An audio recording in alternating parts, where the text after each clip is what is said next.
T-minus 30 seconds.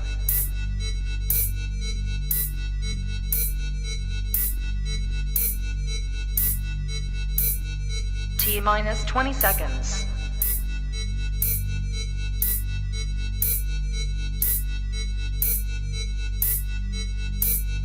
Ten, 9, 8, 7, 6, 5, 4, 3, 2, 1, 0. You are watching a master at work. Straighter, not a roundhouse right hand. And that's what we've been talking about. The straight shot is the one where he gets leverage on it. I don't want to kill somebody back for a little bit. seconds. Nah, I want a body on my record. Now, I want to see you fight motherfuckers. I do. All right, I'm with you. I'm with you. As long as you're trying to fight the great, the best competition. Welcome to the graveyard. Click the link if you dare to. Bury you alive, I'm prepared to. Welcome to the graveyard. You get your sources from clowns, so when you come around, we don't hear you. Welcome to the graveyard. Click the link if you dare to. Bury you alive, I'm prepared to. Welcome to the graveyard. You get your sources from clowns, so when you come around, we don't hear you. Yo, it's the best, fight the best. If you ain't with the moto, just click the link, bitch, and get buried like the rest. It ain't gonna work how you want it. These trolls already tried, too many come but don't leave. So if you here, you gotta die. I'm spitting straight facts. These bitches crying cause they hate that. The LDBC's the top topic, bitch, take that.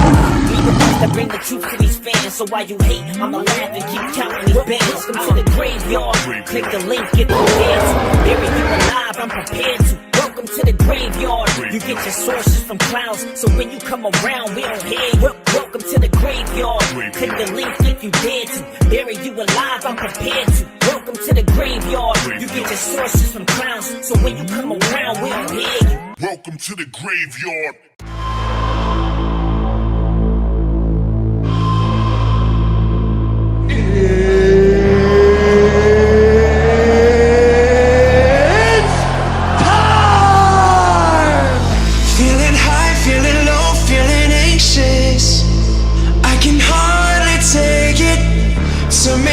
Turn me down and back on again. Oh, your silence, I'm going crazy, leaving me confused. I'm trying to get a hold of you. Oh, tell me, do you see me breaking? Why are my hands shaking? Will you let me go? Tell me yes or no.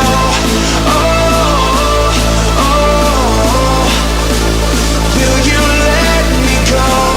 Oh, oh, tell me yes or no. Oh, oh, will you let me go? Oh,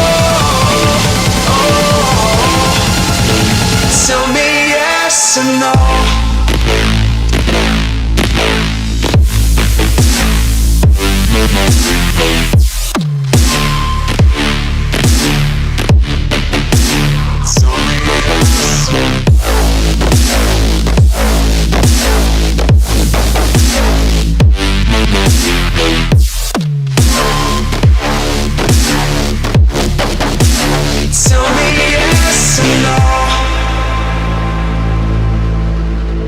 Losing time, losing hope, losing patience.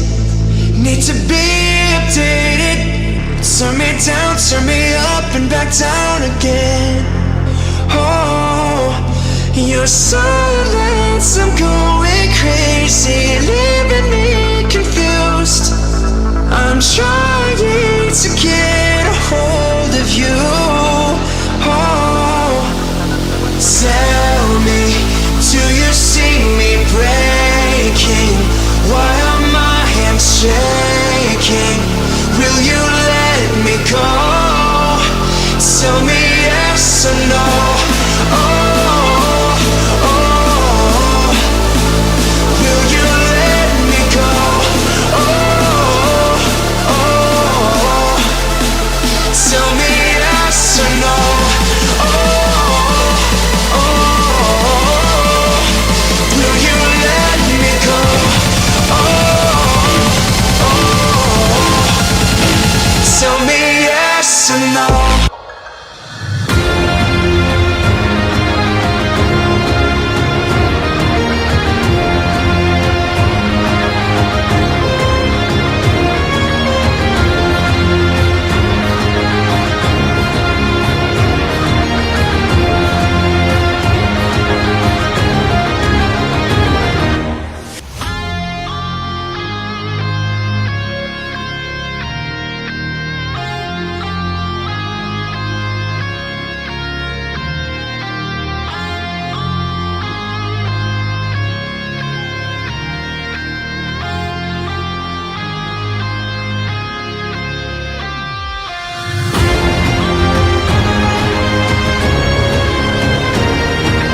All right. What's poppin', everybody, man? Who the fuck we got in the building?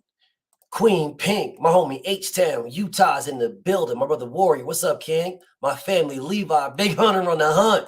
They call me CCA Queen. Drug free, my homie Mr. Make 'em Sick. Johnny Q, Spurgood Marshall was in the building. What's up, Brody? Gertz, Jersey. Dub Zero in the building. Big Duke, Icon Canadian. My family, Geo James. What's up, King? King Vonnie in the. You know what's crazy, bro? Every single time I will shout out one of my homies, I'll call them King. And every single time, the next time is King Vonnie. Dead ass serious, bro. It's been like that for a minute. Every single time I'll call somebody, I'll be like, yo, my nigga Geo James, Big Duke, what's up, King? And the next person is King Vonnie. Without fail, bro. Salute to my nigga King Vonnie, though. DP, what's up, Brody? The guy Shamar is in the building. Ketty Peeps, Tested Iron, what's up, Brody? Marvin Adams in the building. What's up, King? I see my brother. Big Bert, what up, Bert? Josh Williams in the building. DJ Dub, what up, Dubs? I see my nigga Tyrone Weeks in the building. What's up, Brody? Kamal Oz, my homie Rondo. Brother Huey in the building. Roderick Thomas, salute. My family, Leon, Lord Sweat Real, B More in the building. Master Khalik, salute to the guy. Donnell Clark Bay, what's popping, homie? Anthony Robinson in the building. Miami Snoopy, what up, King? Lamont Griffin, NBA D Nice ATL is in the building. DP, I see you, King. B Megastar, what up, Brody? Black Alpha, Sean Coleman in the building. 626, I see you, King. Lamont Griffin, what's up, homie? T Elias, I don't want to jack it up. I'm gonna just call my homie TJ. T Johnson in the building. What's up, King? Jay Boomin, I see you, my brother. Philly Bull in the building. Ty ain't gonna eat no IHOP. Jersey. What's up, King? Ramel Lane, salute. 254 Dunson in the building. Excuse my masculinity is up in this piece. The beautiful Tay, I see you, Queen. Rick Smith, what's up, homie? Jamil, what it do, family? I see you in the building. No Smoke in the building. Kevin Absence, the one-hitter quitter. My family Marquis is in the building. What's up, family? Adrian Vant, I see you. Shadow 9, Lamont Griffin. Y'all coming through heavy, bro. Y'all coming through heavy. I see y'all coming through heavy. DJ Dub, my nigga Rick Smith, I see y'all. Niggas coming through heavy. Chance to Change, Earl Ferry in the building. Boxing Jams, my homie Josh in the building. Make sure I got everybody. IBKJ, Young Dog, what's up, homie? Todd Swindle in the building. My nigga Pop, what's up, Pop? Big Block in the building. Salute to Queen Jeremiah Johnson. Keith James, I see you in the building. My nigga Rock Bottom, what's up, Brody? Big Dog Willie, salute. If I missed you, my bad. I'll definitely see you. Let's get to this work, bro. Salute to my brother Incel in the Cash App. Always showing me love. Always showing me support, bro. Appreciate you, King. Teddy G, what's up, Brody? Hold on a second. Hold on. Let me do something right quick. Let me see my nigga Teddy G. Okay. All right, bet. Yo, Teddy G, you got a new page, Brody? You got a new page? Because I knew my nigga Teddy G, you've been had a wrench for a long time. Pierre, what's up, Brody? All right, let's get to this, bro. Let's get to this. Let's get to this. Okay. All right, Brody. Now, I want y'all to peep game, bro.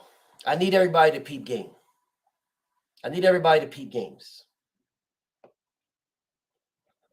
All right. Terrence Hayes, BFTB, I dislike you with a passion. Then why are you on my dick? You was on something yesterday talking about Boots Doug Crawford. You are totally wrong. I don't rock with you no more. Fuck you. I don't give a fuck if you rock with me, pussy nigga. Leave. Oh, BFTB, I dislike you. I don't give a fuck what you like, nigga. I didn't ask you hoe ass niggas to come here.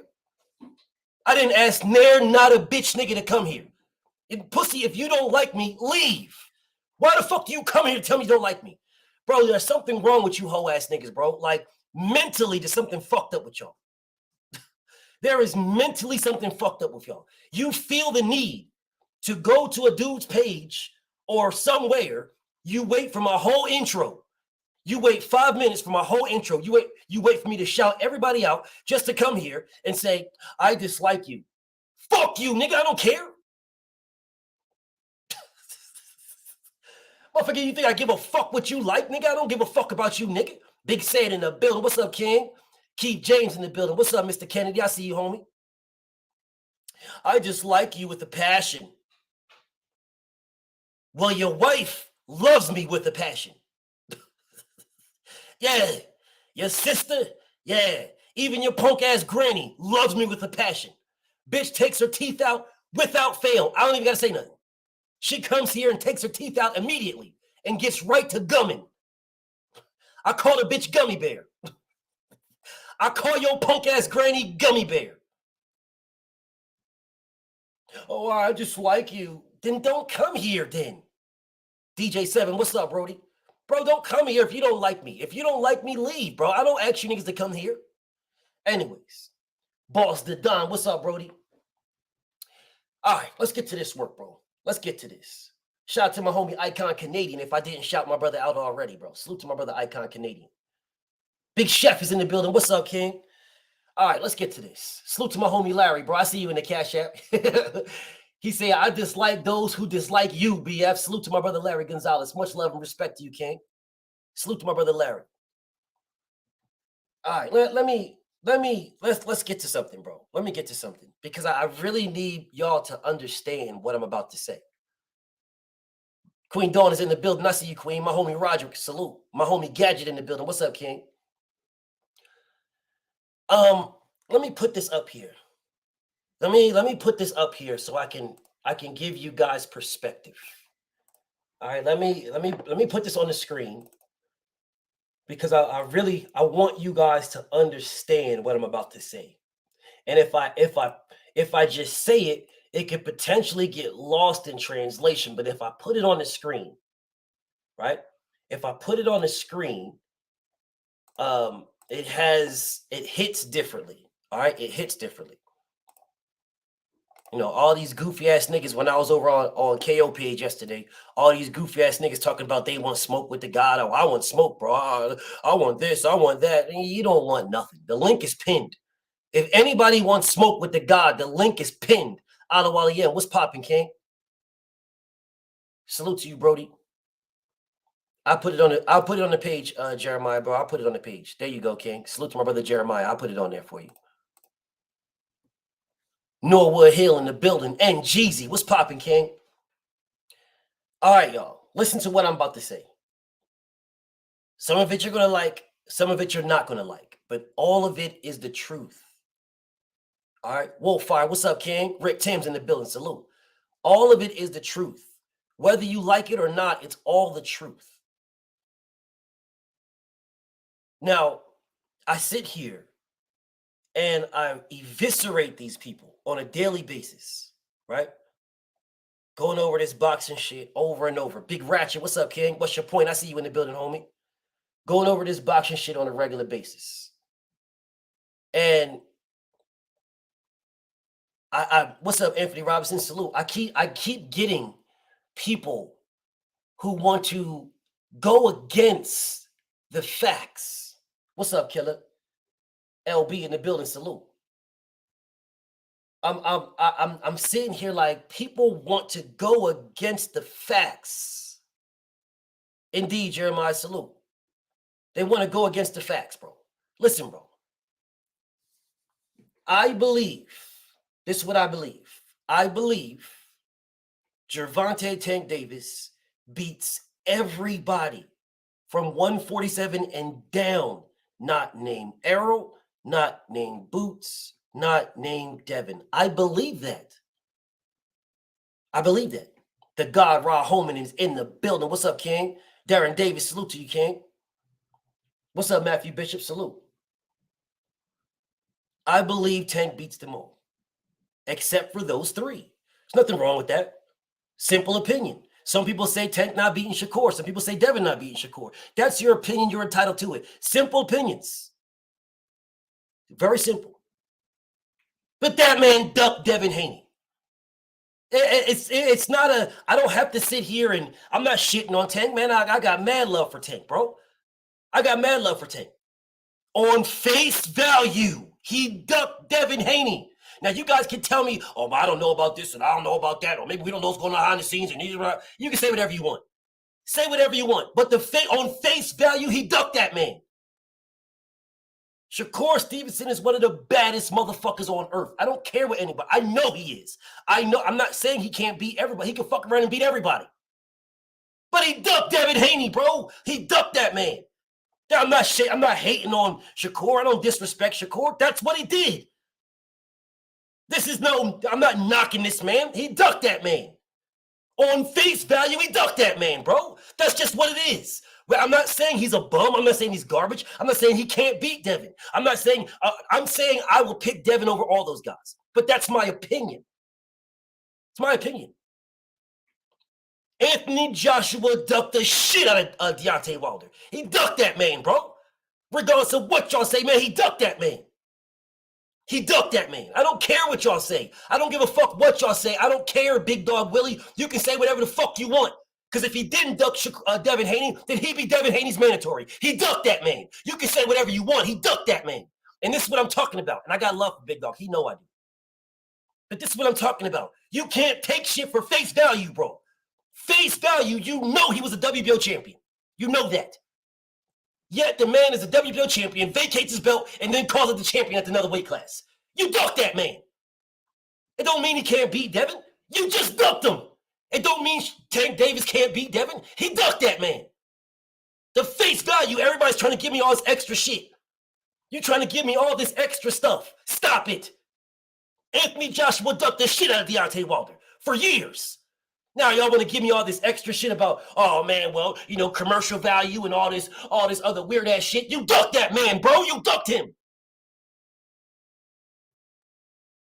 Terrence Crawford ducked the shit out of Errol Spence. He ducked the fuck out of that man. He ducked Keith Thurman. He ducked Danny Garcia. Period. End of discussion. He ducked them. He ducked him.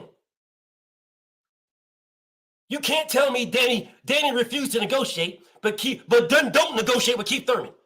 So Danny refused to negotiate, but we're not negotiating with Keith Thurman. You ducked them both, and you just picked the opposite reason to do it.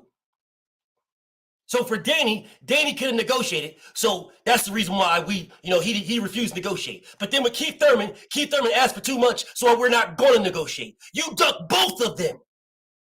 And you guys cannot keep this shit a buck. Jerron Boots Ennis ducked the shit out of Terrence Crawford. What's the problem? He ducked that man. You sit here saying all this shit about how, I want to fight, I'll fight you in your mother's house and all this other shit. You get on the phone call, and next thing you know, you turn it down. You ducked that man, bro. I'm not saying that Boots can't beat him. I believe Boots beats Terrence Crawford. I truly do. I truly do. I truly believe he beats that man. I believe he beats him. But that's what I believe. It's not a fact. It's not a fact, bro. They got to fight to see it. I believe Errol demolishes Terrence Crawford. That fight is, I believe that's totally one-sided. But they got to fight to see it. But if one of them is ducking, then the fight never happens. It just is what it is, bro. But yet I sit here and I look around and I'm like, salute T Johnson in the Cash App. I appreciate you. Much love and respect, Queen. Salute to you, Queen. Much love and respect. Let me write something in the comments so I can make sure you wrenched up too, Queen. I need to make sure you wrenched up. I don't listen, please listen to me, y'all. Because people take this duck shit too far. Oh man, he's scared. No, I'm not saying, bro, I am man down all day, every day, and twice on Sunday. And I told y'all he strategically ducked Terrence Crawford.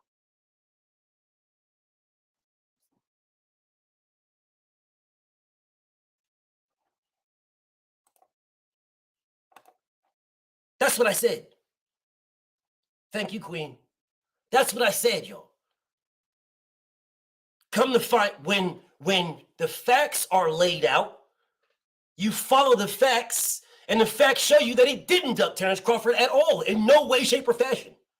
No way, shape, or fashion did Errol Spence duck Terrence Crawford. In no way. But at that time, when the facts were presented, that's what it looked like. Though that's what the facts gave me. It wasn't my opinion. My big bro Connor was in the building. What's up, big bro? Tony T, I see you, homie. That's what the facts gave me, y'all. The facts gave me that. At that time, the facts gave me that Errol was strategically ducking at that time. As time went on, the facts gave me everything else. And in no way, shape, or fashion did he duck this man at all. In no way. No way. No way. Big Dog Willie, stop the cap, King, because you know you was here when I broke down. You was here when I broke down the levels of ducking, King. Salute to my brother Big Dog Willie, but you was here. You the Ben. What's up, King? Big Dog, you was here, my brother. You was here when I broke down the levels of ducking. There is a duck for fear. Y'all niggas can tell me, oh man, these fighters ain't scared of each other. Yes, the fuck they are. You going in there with a man that will knock your motherfucking head off and you talk about you don't got no fear whatsoever. Yeah, you do. Whether it's a big fear, the level of fear, all right? The level of fear is the thing. Now, I'm not going to go into it because you're going to see it somewhere else, but I'm just saying, you're not going to tell me you're not scared when you go into a fight. You're not. That'll be like a motherfucker telling you they deployed and had no fear. You're full of shit. That long-ass plane ride, you ain't got nothing to think about except for getting blown up with IEDs and all kind of weird-ass shit. Now, you get over the fear. You get over it, but you got it. Motherfucker telling you, oh, shit, I deployed. Nigga, I got mad deployments. My homie, Big Sean in the Cashapp, bro. I appreciate you, Ken. Salute to my brother, Constantine. He's my contribution to the BF movement. Salute to you, King. Much love and respect. I appreciate you.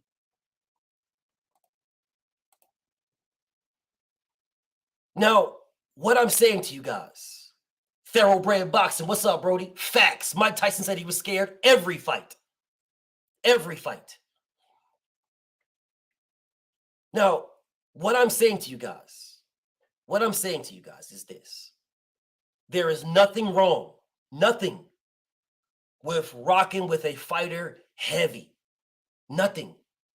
There is everything wrong with justifying every move they make. Everything is wrong with that. Everything. All right. If you rock with a fighter, you rock with that fighter. That's your guy. That's your girl. Whatever it is, that's the one. You rock with that one. There might be others you rock with, but that one is the one you rock with heavy. I got no beef with that. But when you start justifying their moves, you are no longer a fan. You're a dick rider. Yeah, when you start justifying their moves, and not all their moves, I'm talking about their boxing moves. I don't care about their personal life. Their personal life is their personal life. That's where all human beings. We all have a personal life where we all have up days and down days and crazy days and sane days. It just is what it is. We're human beings. I'm not talking about I'm talking about their boxing life. Because what you get from your fighter is boxing. What you get is fighting. So if your fighter isn't giving you fighting, then you are a dick rider. Let me say that one more time. If your fighter isn't giving you fighting, what the fuck are they giving you? What are they giving you? Indeed, Big Kano, and that's exactly how I am, big bro. That's exactly how I am. But I'm asking you guys a question. If your fighter isn't fighting, then what are they giving you? 817, salute to my homie. That'll be like a nigga telling me you rock with Michael Jordan, but Michael Jordan don't play basketball. He's the greatest basketball player ever, but he played one season. He played one season, won one ring, and that's it. Now Jordan's the greatest ever. So he hasn't played again. That's it, just one season. In that season, he played 80-something games, and that was the rest of his career. So I want somebody to explain to me, if Michael Jordan is the greatest basketball player ever off of one season, explain how the fuck he got there as the greatest basketball player ever off of one season. You don't even call Mike the greatest because of one season. Most of the time, you talk about his 6 championships, 6 MVPs, which means he did it consistently. Let me say that again. Sadiq the God, I see you in the building. Bonton South in the building. What's up, King? He did it consistently. He did it consistently. His consistency. 6 finals, 6 MVPs, 6 motherfucking championships. That's what you guys say to me all the time. For the people that say LeBron James is the greatest, his longevity, his consistency, his constantly going to finals, his finals MVPs, his championships, doing it with different teams. Yeah. Now, we go to boxing. If your fighter ain't fighting, then how the fuck is he good? How is he that? How is he anything if he's not fighting? My homie Kareem Boxing in the building. Salute to you, kid. Yeah, DP. Motherfucking Harold Miner out this motherfucker. But nothing, right? Nothing. So shit, my fighter's just the greatest fighter in the world, but my fighter don't have to fight nobody. He's the greatest fighter in the world. I believe my fighter beats everybody, but he don't have to fight him. We just gotta live off our fucking belief. What kind of stupid, goofy ass shit is this? Muhammad the God, I see you in the building, King. I'm trying to figure out, what's up, GD? I'm trying to figure out what type of goofy, stupid ass shit is this that we can sit here and say, my fighter, I rock with my fighter, but he don't have to fight nobody. What kind of shit is that?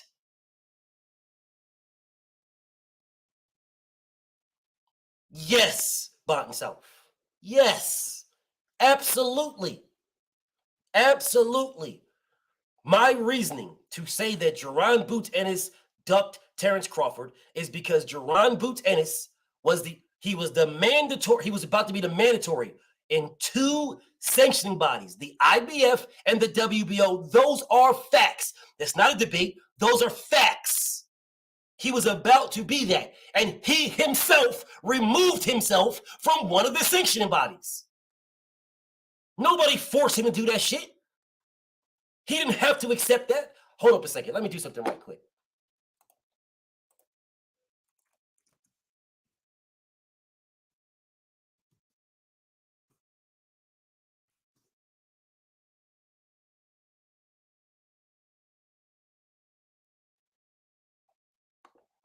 BF needs to do something right quick.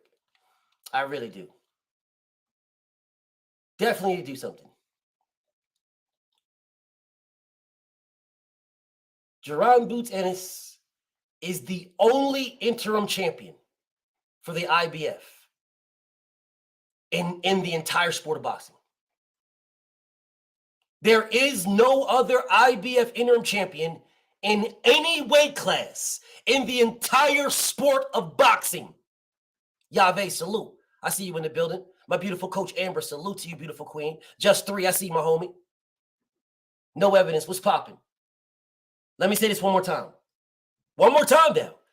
In the entire sport of boxing or business of boxing, the entirety, the whole thing, every fighter from motherfucking premature ejection weight to extra ultra heavyweight. All right. From preemie ejaculation, from that weight to extra heavyweight, there is literally one interim champion for the IBF. One. That is Jaron Boots Ennis.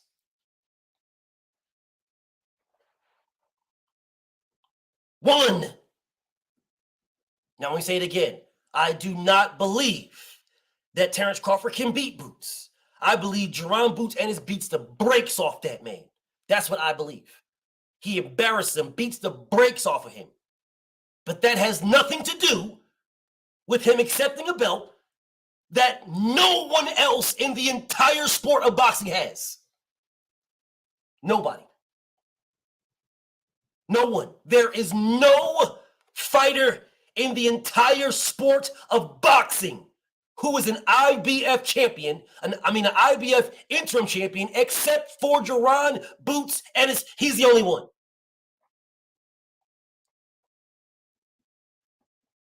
The only one. The only one. The only one. Now, why would you accept something that you do not have to accept when you could be the mandatory for both fighters, both champions, but you take yourself out of that loop? So that's exactly why I say Jaron Boots Ennis ducked Terrence Crawford. That's exactly why I say that. Noza says, he says, help me understand. When Ortiz refused to fight Crawford twice and removed by the WBO, he wasn't removed. He just stayed there. Wouldn't that make boots the mandatory for the WBO? Yes. Absolutely. When Virgil Ortiz dropped down, when he dropped to number 2, the number 2 guy would have been moved up to number 1. My homie Shep King says he was promised something. Here's the problem with that, Shep. And you know I fuck with you heavy. Here's the problem with that, Shep King. The problem with that is he don't need a promise. He don't need a promise. That's the problem. He would be the mandatory, King. So on face value, because that's what we have, face value. I don't know when Ortiz refused. I do not know. I do know that Virgil Ortiz said, if this fight is offered to me, I will take it. And he told Terrence Crawford to his face that. Told him to his face in the ring after he beat Maurice Hooker. Told Terrence Crawford, if that fight is offered to me, I will take it. So I don't know when he turned Terrence Crawford down, but people keep saying this, but I'll give y'all that. I'll give y'all that. Now, what I will say is, why the fuck did you go to WBA regular belt route when you were the number 1 in the WBO? That's what I will say. Nah, Chef King, I ain't gonna do that, family. Nah, I'm not gonna do that. That's what I would say. So I will say Virgil Ortiz ducked Terrence Crawford because you're fighting for a secondary fucking belt. You're not fighting for the WBA Super, nigga. Virgil Ortiz is not fighting for the WBA Super, and he don't get a pass. Not to me. No, sir. You do not get a pass. Virgil Ortiz was the number 1 in the WBO. Now, the only way I give Virgil Ortiz a pass if he's not an interim champion, and he's also number 1 in another sanctioning body for Errol Spence. That's the only way. You're not fighting Errol Spence. You're fighting Stannis Baratheon. Don't tell me that Virgil Ortiz didn't duck Terrence Crawford. Yes, he did. Beating Virgil Ortiz does not get you, beating Stannis Baratheon does not get you one step closer to undisputed. It gets you a secondary belt. That's what it gets you. My brother Charles, salute to you, Brody. Appreciate you, Ken. God damn. My hobie came through heavy in this motherfucker, bro. God damn. Salute to you, King. Salute to my brother Charles. He say, slow down, BF. These brothers are too slow. Salute to my brother E. White in the Cash App, bro. Always showing me love. He say, showing the channel love. Much love and respect to you, E. White. Appreciate you, King. Listen, bro. Please listen to me, y'all. Please listen to me. Look at the screen. Face value. Face value. Face value. Face value. I see you, my beautiful queen, Coach Amber. I see you, queen. DC Dre, salute. By face value is what we're worried about. Not that Oscar De La Hoya is a piece of shit because he is. What's up, Andrew 100? Oscar De La Hoya is a piece of shit. Oscar De La Biche is a piece of shit. That's what he is. My homie Edgar Chavez, what's up, King? Oscar De La Hoya is a piece of shit who does not believe Virgil Ortiz can beat Terrence Crawford right now. Oscar De La Hoya wants to put Terrence Crawford in there with some fighters that will soften him up so then he can put him in here with Virgil Ortiz. That's why. He wants to soften Terrence Crawford up and then put him in there with Virgil Ortiz. I'm going to tell, and I'm going to prove to you right now that my statement right there is correct. Virgil Ortiz will beat the brakes off of Stannis Baratheon. They are out here gassing Stannis up like, oh man, listen, bro, Stannis can punch. I was like, Stannis ain't shit. Stannis Baratheon ain't shit. Now, I know people, oh man, it's a good scrap. Even boxers like, man, that's a good scrap, man. It's a good scrap for us. The Stannis Baratheon ain't shit. All right? Stannis Baratheon is not shit. He is a fucking a UK product a fucking, not a UK, but a fucking over there Ukrainian, Russian, whatever the Yugoslavian, Slav, Aztec, fucking stand, whatever the fuck he is that product. All right, that dude ain't shit. Y'all can gas this dude up all you want. That dude ain't shit, bro. Stanis Baratheon ain't shit. Oh, wait a minute, bro. Hold on a second, bro. Stanis Baratheon, Stanis Baratheon. That nigga Stanis ain't shit. Stop lying to yourself. That dude ain't shit. That's what he is. All cap. That dude ain't shit. Marcel, what's up, Brody? Virgil Ortiz is going to beat the shit out of Stanis Baratheon. They're going to beat the shit out of that man. All right, now we can play these motherfucking games all you want to play. Virgil, they picked Stanis Baratheon for a reason. Virgil Ortiz was #1 in the WBO. All he had to do was sit there and do nothing. Just sit there. That's all he had to do. All Virgil had to do is sit there and do nothing. That's it. You want to fight a stay busy fight? I'm pretty sure there's another motherfucking Maurice Hooker that, or something like that. Someone that can box but can't punch. So you ain't got to worry about nothing. You could just go there and mow them down and mow them over and boom, there you go. Get you a victory. You want to stay busy fight to wait till April? You could have did that. If you want to wait and if you want to get you a fucking weak ass fight so that you can wait to get your actual title shot until April, you could have did that. You could have did that. You literally removed yourself. You literally removed yourself from all title contention. I want y'all to hear what I'm saying. Oscar De La Hoya removed Virgil Ortiz from all title contention. All of it. He put this man as the WBA regular champion, a belt that shouldn't even exist. When the man was #1 to a real champion. What's up, Truth? My nigga Kondo, salute. Paul Carrick, salute to my family. He was #1 to a real champion. A real champion. Stanis Baratheon ain't shit. All right? You were #1 to a real champion. To a real champion. You was #1 to Terrence Budrick Crawford. So right now, you would be Terrence Budrick Crawford's mandatory. Right now. Right now.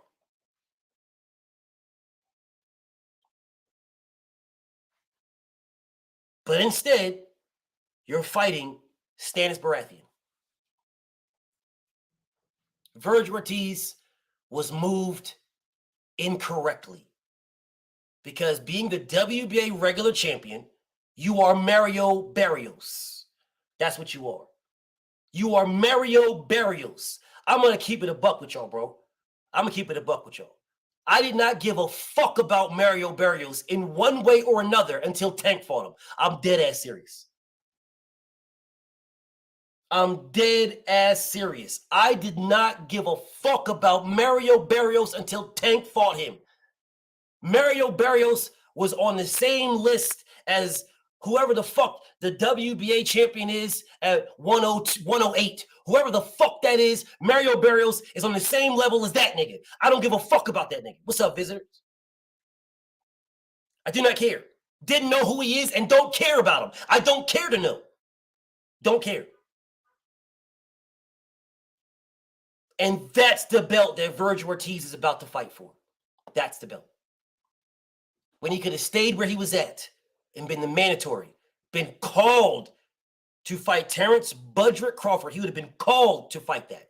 Oscar De La Hoya took that man out of that picture. He took Virgil Ortiz out of that picture so that he can move Virgil Ortiz how he wants to on some goofy, stupid ass shit. He can move Virgil how he wants and say, oh, no, Virgil, he beats everybody. Virgil, I think Virgil beats them all. Yeah, you can say that, but you don't got to put him in there with none of them because as a WBA regular champion, the only person that you can fight is a WBA super. And he will keep that man as a WBA regular. He will keep that man fighting a plethora of bums. That's what will happen. That is Oscar de la Hoya. Oscar de la Hoya moved that man like that. Oscar de la Hoya. Now, so we can say what we want to say about anything, but all we have is what's in front of us. All we have is face value. That's all we have.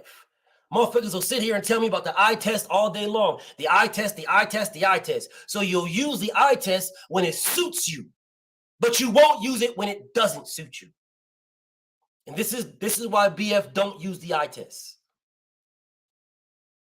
I don't use the eye test. You have never heard BFTB talk about, listen, bro, but the eye test says that this man is the greatest. Because I don't use that. Y'all use that. I don't use that shit. I don't use that. Future Past, what's up, Brody? I don't use that at all. Anybody can lose if that's not your night. Now, I would favor specific fighters, but anybody can lose. I don't go off of what the eye test, because your eye test is only good or relevant based on the level of competition. Because like I tell y'all over and over and over again, I can go right on down to motherfucking the elementary school, like that's 2 blocks down the street. You know what I'm saying? I can go to and just walk in there and knock out a whole fucking classroom. Niggas be like, God damn, that nigga BF can punch. Man, that nigga BF. That nigga BF can punch. That nigga knocking out 3rd graders, 1-hitter quitters, nigga. Man, y'all don't want to fuck with that nigga BF. That nigga BF can punch. What's the eyes tell you? What's your eye test say? The eye test says BF will fuck you up. He just beat the brakes off an entire classroom of 3rd graders. Knocked the whole classroom out. 1-hitter quitters. Say something. The eye test will tell you BFTB knocks niggas the fuck out. And what they'll leave out is that all them niggas is straight to 3rd grade. The 3rd grade and below. And I touched up a 4th grader. A 4th grader happened to walk in the room when I was dropping these little niggas, and I caught his ass clean. Caught him clean. It took me 2 extra rounds to get him out of there and shit. But I caught him clean and erased his bitch ass. Niggas be like, yo, the eye test, bro. The eye test, man. The eye test says that nigga BF put hands on niggas, bro. The eye test. The eye test tell you, man, nigga RBZ in the building. What's up, King? Real Spill, I see you. Big Hunter, I see you, King. Man, the eye test tell you, no, that's why I don't. Styles make fights. Styles. Styles will always make fights. I don't give a fuck what your eye test says. Styles will always make fights. Not fighters. Styles. That fighter's style meshed up with this fighter's style. What do y'all think matchmakers do, bro? If the crazy thing is, y'all niggas will come to me and be like, nah, you tripping. You tripping, BF. What do you think matchmakers do? Why do you think motherfucking Kano Loco can't get motherfuckers to fight his fighters? Because the style of his fighters is all wrong for their opponent.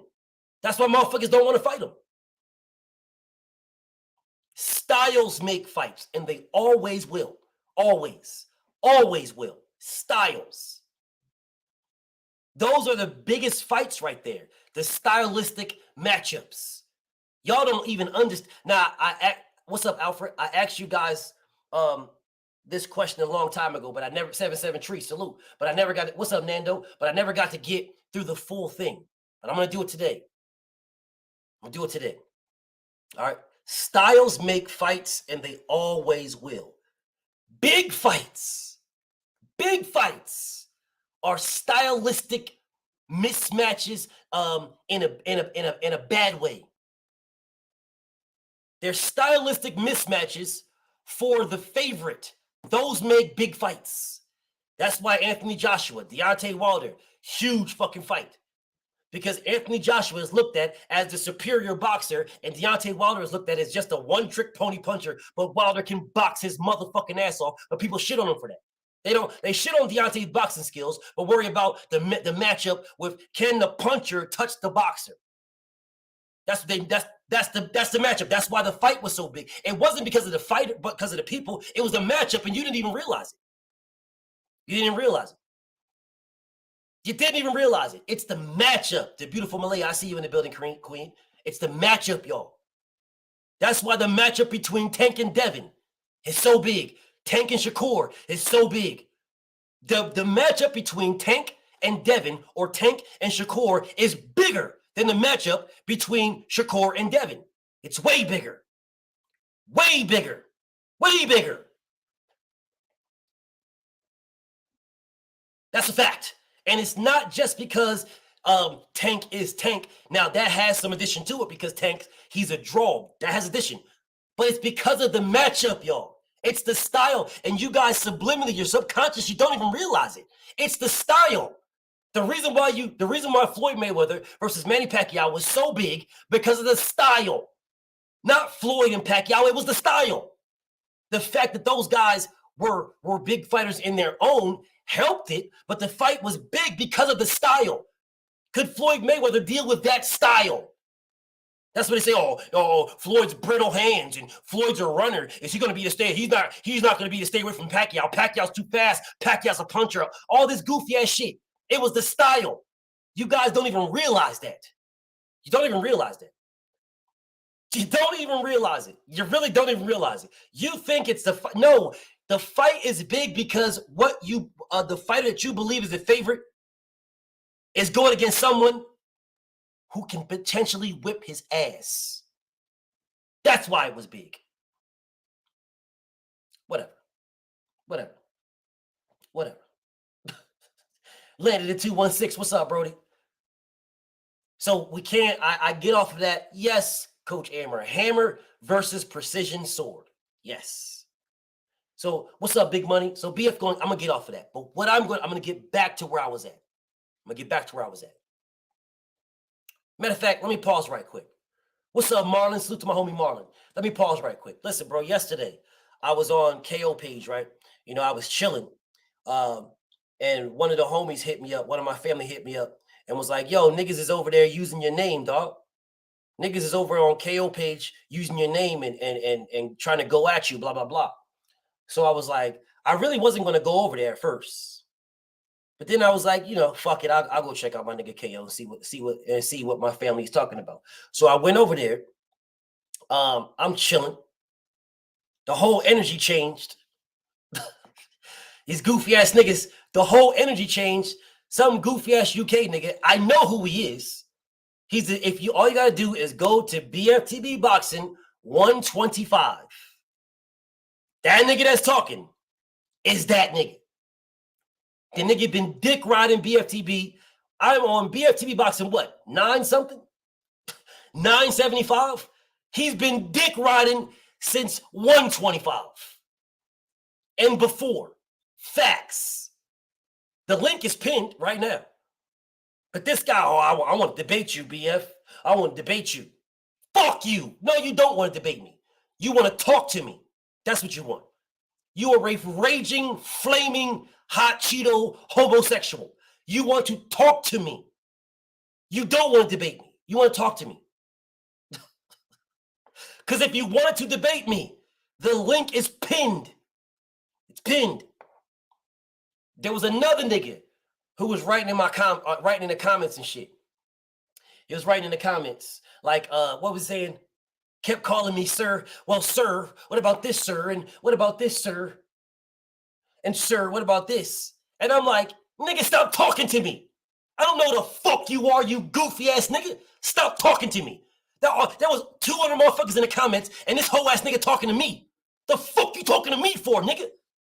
So I'm like, bro, stop talking to me. Well, sir, I just want to know this, sir. Sir, I want to know this, sir. I want to know this, sir. So I'm like, okay, dude. All right, dude. If you want to know what I believe or what I think or why I feel the way I feel, I will be live today.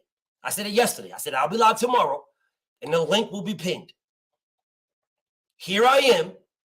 Yes, my big bro, Leon.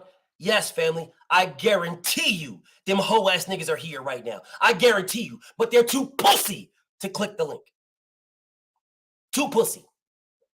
This goofy hoe ass nigga told me, what'd he say to me?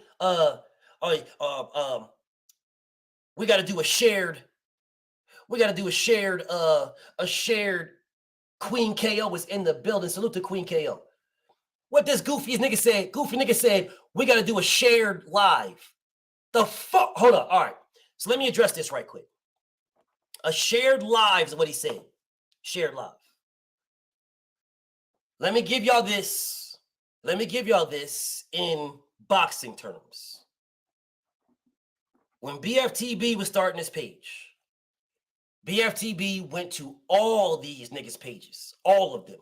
Motherfucking Shitman TV, motherfucking Dick and Icons, these whole clown ass niggas, these goofball ass. I went to all of their pages. I went to all of them. All of them. I wanted smoke with all of them. I went on their page. This whole ass nigga Thunder Coke. I went to those pussy niggas' pages. I went to their shit. I wanted smoke with all of them. What's popping? What them niggas was telling, oh, I ain't debating you. Oh, I'm not debating you. I'm not doing this. Goofy niggas was telling me, you don't got enough subscribers to debate me. That's what they were telling me. So I'm like, cool. But I'm on your page. I'm in your house. You put other niggas on. Now, this was when you had Google Hangouts, right? I'm like, y'all pussies putting other niggas on, but you're not putting me on. I'm on your shit. What's popping? None of them niggas wanted no smoke. None. Swear on my life. None of them wanted smoke. None. All the niggas was ducking me like a motherfucker. Every last one of them was ducking me. I gave them. I conceded to the fact that they were a bigger channel than me. I conceded. I said, you got it. I'm on your page. What's popping? They wouldn't even put me on. Bammy Jeff, salute. They wanted zero smoke with the guy, bro. Zero. No smoke whatsoever. I'm going to all these hoe ass niggas' pages. What's good? All of them. All these niggas was turning me down left and right. Wouldn't even put me on, bro. Blocking me in the comments. I'm like, and I wasn't even shitting on them. I'm like, listen, bro, you're lying. And I can prove you're lying. Put me on. Yo, you don't have enough subscribers. Who is this guy? But then they put other people on. These are facts. Put other people on who were dick riding them, who were agreeing with every statement that they said when I could prove they were lying. I could prove they were wrong. They refused because they knew what it was. They knew what it was. But again, I was just starting my page, so I conceded. I'll go to your page, no problem. I'll go there. I got no beef. Put me on. Put me on and let's get it. Put me on. None of them wanted it. None of them. All the niggas that y'all niggas be, the ones that y'all look at that were shitting on Errol Spence and shitting on Deontay Wilder and, shitting on Tank and all of them, every last one of them, I swear, and I went to all the niggas' pages. They wanted no smoke with me. None of them. No smoke whatsoever. But they'll come here and dick watch on their motherfucking burner accounts and then go back and make their videos against what I was saying. That's at that point, that's when I knew I was that nigga. Because I'm like, bro, you got 10,000 followers, 20,000, 50,000, 100,000 followers, bro. Nigga, I just started. I got 5. It's me, motherfucking Mark Wunderlich, and a few other motherfuckers in here, bro. That's it. And you don't want no smoke with the guy? All right, I know I'm that nigga. And then B-Off took off. Now, I offer the smoke to anybody that wants it. Because what I did, right? This is from the mud. Life is good. What's up, King? This is from the mud, y'all. Kiro, what it do? All right, this is straight mud right here. From the dirt, grassroots. Every subscriber, everything from the mud. So this whole ass nigga's telling me, GB Lifetime, what's up? This whole ass nigga yesterday was telling me that this nigga was saying, well, listen, you Slime, what's up, Slime? Nigga telling me it's just boxing. What's up, King? He was telling me we gotta do a joint live stream. I'll go live on my page, you go live on your page, and we'll do. Nigga, fuck you. The fuck you mean you'll go, pussy? You call for God, nigga. So God gave you a link. The fuck you mean? So you call for me and then I gotta concede to you? Nigga, suck my dick. Fuck is wrong with you, nigga? Oh, you gotta nigga, fuck you. Come to my page. You gotta come to my page and nigga, I ain't doing joint shit. The only joint that I'll do is with your wife, you pussy nigga. Fuck you talking about? I gotta come to who the fuck are you? That motherfucking Menace is in the building. What's up, Menace? The audacity of this nigga, bro. The audacity. So you want me to give you what no one would give to me. That's what you want. King B, salute. You want me to give you something. Because I'm gonna murder you, nigga. So you want me to go to your page and give you something that everyone refused me. So I'm supposed to give you, nigga, fuck you. You got me totally fucked up. I mean, 100% fucked up. I'm not giving you shit. If you want it, pussy, earn it. The link is pinned. It's pinned. If you want it, earn it, pussy. Yeah. If you want it, earn it. You got me fucked up. So I'm gonna go to your and the audacity is goof troop ass nigga talking about, oh well, your little channel. Your little channel. Now, I didn't go to his page, but KO was the one that put it out there. My nigga KO was like, bro, there is 10 times more people watching me than you have subscribers or ever fuck with you. My nigga KO put it, and there he is. Salute to my nigga KO. I didn't go to this nigga's page at all. My nigga KO was like, bro, there's 10 times more niggas watching me right now, and it was about 250 in that motherfucker. There's 10 times more people watching me right now than you got on your page, period. And you got subscribers and anything. But I'm supposed to go to your shit, nigga, fuck you. Well, that's not what KO said, but that's what I'm saying. KO don't talk like that. My nigga KO kill you differently. But see, I'm not on that type of time, bro. No, nigga, my nigga KO kills you and you don't know you're dying. Nigga, I'm putting the gun directly in your face. You know exactly what's going on.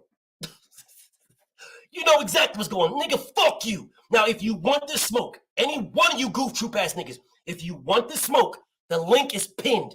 If you want to get your subscriber count up, if you want that, well, you're not getting it off of my blood, sweat, and tears. What you will do is you will come take it. That's what you will do. Come take it. God, I know you're dick watching right now. I know you are. I know you niggas are dick watching right now. So if you want it, if this is what you want, then click the link and come get it. The link is pinned at the top of the screen. Fuck you mean, joint. And see, I don't tell my brother what to do. What my brother wants to do, my brother can do. All right? But my recommendation to KO, fuck that nigga, bro.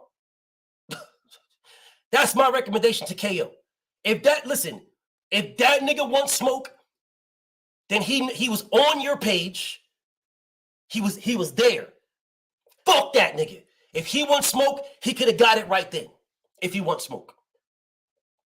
But again, I don't tell nobody what to do. So if my homie want to go to this whole ass nigga page and give him shine, do your thing. Do your thing. But if that nigga wants shine off the God, nigga, you want to click the link and take it. That's what you're going to do. Click the link and take it. I'm not giving you shit. Got me totally fucked up. But anyways, let's get back to what I was doing. Mr. Kaboom, what's up, Brody? Quattro in the building, salute. Now, listen to me, y'all. Because I want to be clear. I want to be very, very, very clear with what I'm saying. I do not believe that all these fighters will beat the other fighter. But what I do believe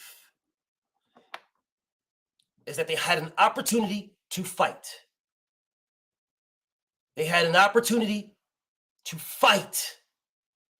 If you have an opportunity to fight and you turn down that opportunity for whatever reason, then you just ducked. And what we do is we El Padrino, what's up, kid? What's up, Big Mike? We have this in front of us. We have this, right? We have it in front of us that the face value says this guy can fight that guy. This is the A side. or that's the A side. This guy can fight this guy.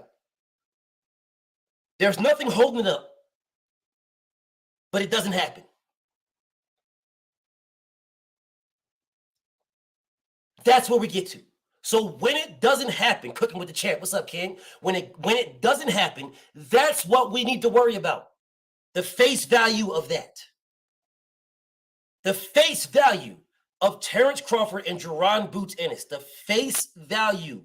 Don't tell me about behind the scenes. Don't tell me about this and that and that and this. I don't believe that Boots will lose to Bud at all. I believe he obliterates that man. But the face value is that Boots ducked Bud. That is the face value. If you take any name and you switch the names, you would say that whoever you switched with Boots was a duck. That's what you would say. You would say that. Oh, man, that fighter duck, bro. Man, that fighter duck, man.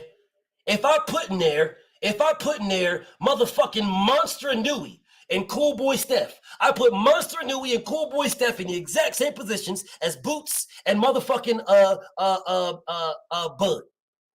So Monster Inouye got all the belts, or Monster Inouye is the A side. That's Monster Inouye. Cool Boy Steph claims he wants to fight Monster Inouye. Monster Inouye says, I'll fight you, but you got to come to Japan. And Cool Boy says, I ain't going. Nope, then we ain't fighting. So y'all going to, then what we do at that point is we start justifying it. Oh, man, why you got to go to Japan? Why the Cool Boy got to go to Japan? That's crazy why Cool Boy got to go to Japan. I can't believe, man. Oh, nigga, doesn't his belt say world champion?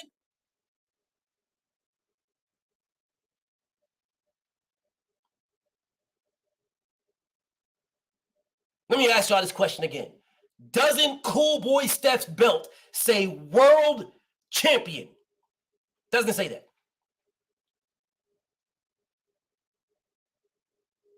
Hard win. What's up, Brody? Let me ask this question again because I see y'all talking in the comments, but y'all ain't talking to me. So let me ask y'all again. Doesn't Cool Boy Steph's belt say world champion?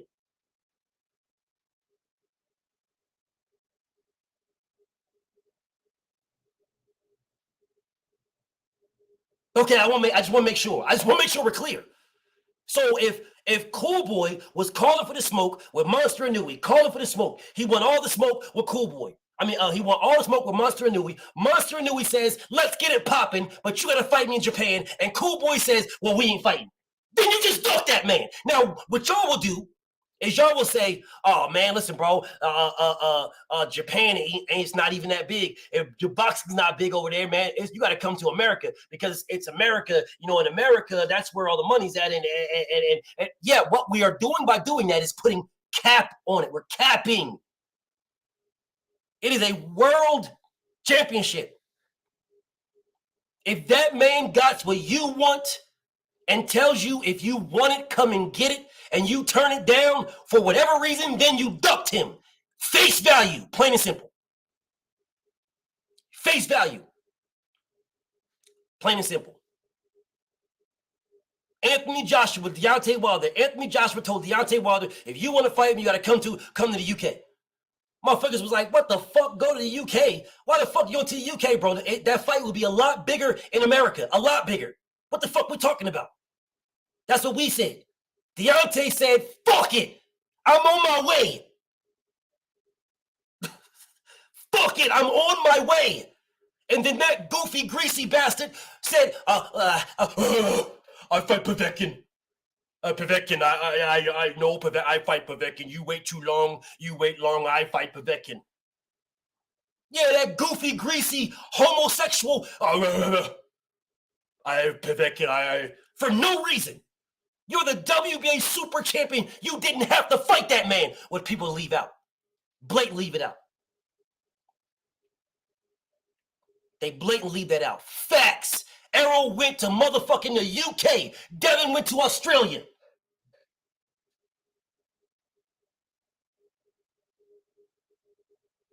What up, Rick? Where's the lies at? Where's the lies? Where are the lies? But when it comes to our favorites, face value doesn't matter. When it comes to our favorites. When it comes to the mother, and listen, bro, I know I talk about KO a lot. That's my nigga. But there's one thing that I respect about that man, bro. I tell you guys all the time, it's different with me and Deontay, bro. It's just different. It's more than boxing with Champ, bro. I love Champ to death, bro. It's just more than boxing, bro. I got no issue telling everybody that it's more than boxing when it comes to Deontay White. It's more than boxing. And the thing about my brother KO is he's the same way when it comes to Tank. Like, he rocks with Tank. He don't got a problem calling Tank on specific things, but it's better be some motherfucking super concrete evidence. Because if it's not super hard, and even if it is super hardcrete, my nigga KO be looking for the cracks in the concrete. Like, hold on a second, dog. Nah, it's not smooth right there, bro. Nah, right? It's not smooth right. The water can get in the concrete right there. If you let the water get in the concrete, then it's gonna get to the metal on the rebar, and it's gonna break the concrete. We can't do it. Nope, it didn't happen. That nigga KO that man will argue you to death. He's going to he'll tell you this. I will defend Tank against all enemies, foreign and domestic. He told me this. Bro, ultimate respect. If Terrence Crawford fans would say that, I look at them differently. I look at them differently, bro. It's like, oh, I see you in the background, 817. Give me 1 second, King. I look at them differently at that point because now I know where you're coming from when you talk to me.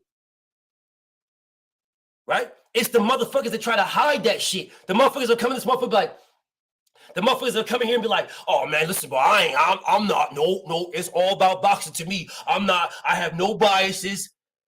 Cap, everyone on earth got biases. Everyone on earth, you're a liar. You're lying. Oh, I ain't got no bias. And then you have the audacity to come in this motherfucker and talk about, oh man, see, we just got the biases, man. It's the bias. All the biases, man. All these biases. Y'all just biased and blah, blah. No, nigga, no. Wrong. Everyone on earth has a bias. Everyone. Everybody on earth. You're not going to sit here and tell me, well, listen, bro, my wife is putting on weight. She's putting on weight, and I'm just going to sit right here, and when she's putting on that weight, I'm going to just tell her right to her face because I'm not biased. All right, go ahead and do that. Let's see how that works out for you, bro. Let's see how that works out for you.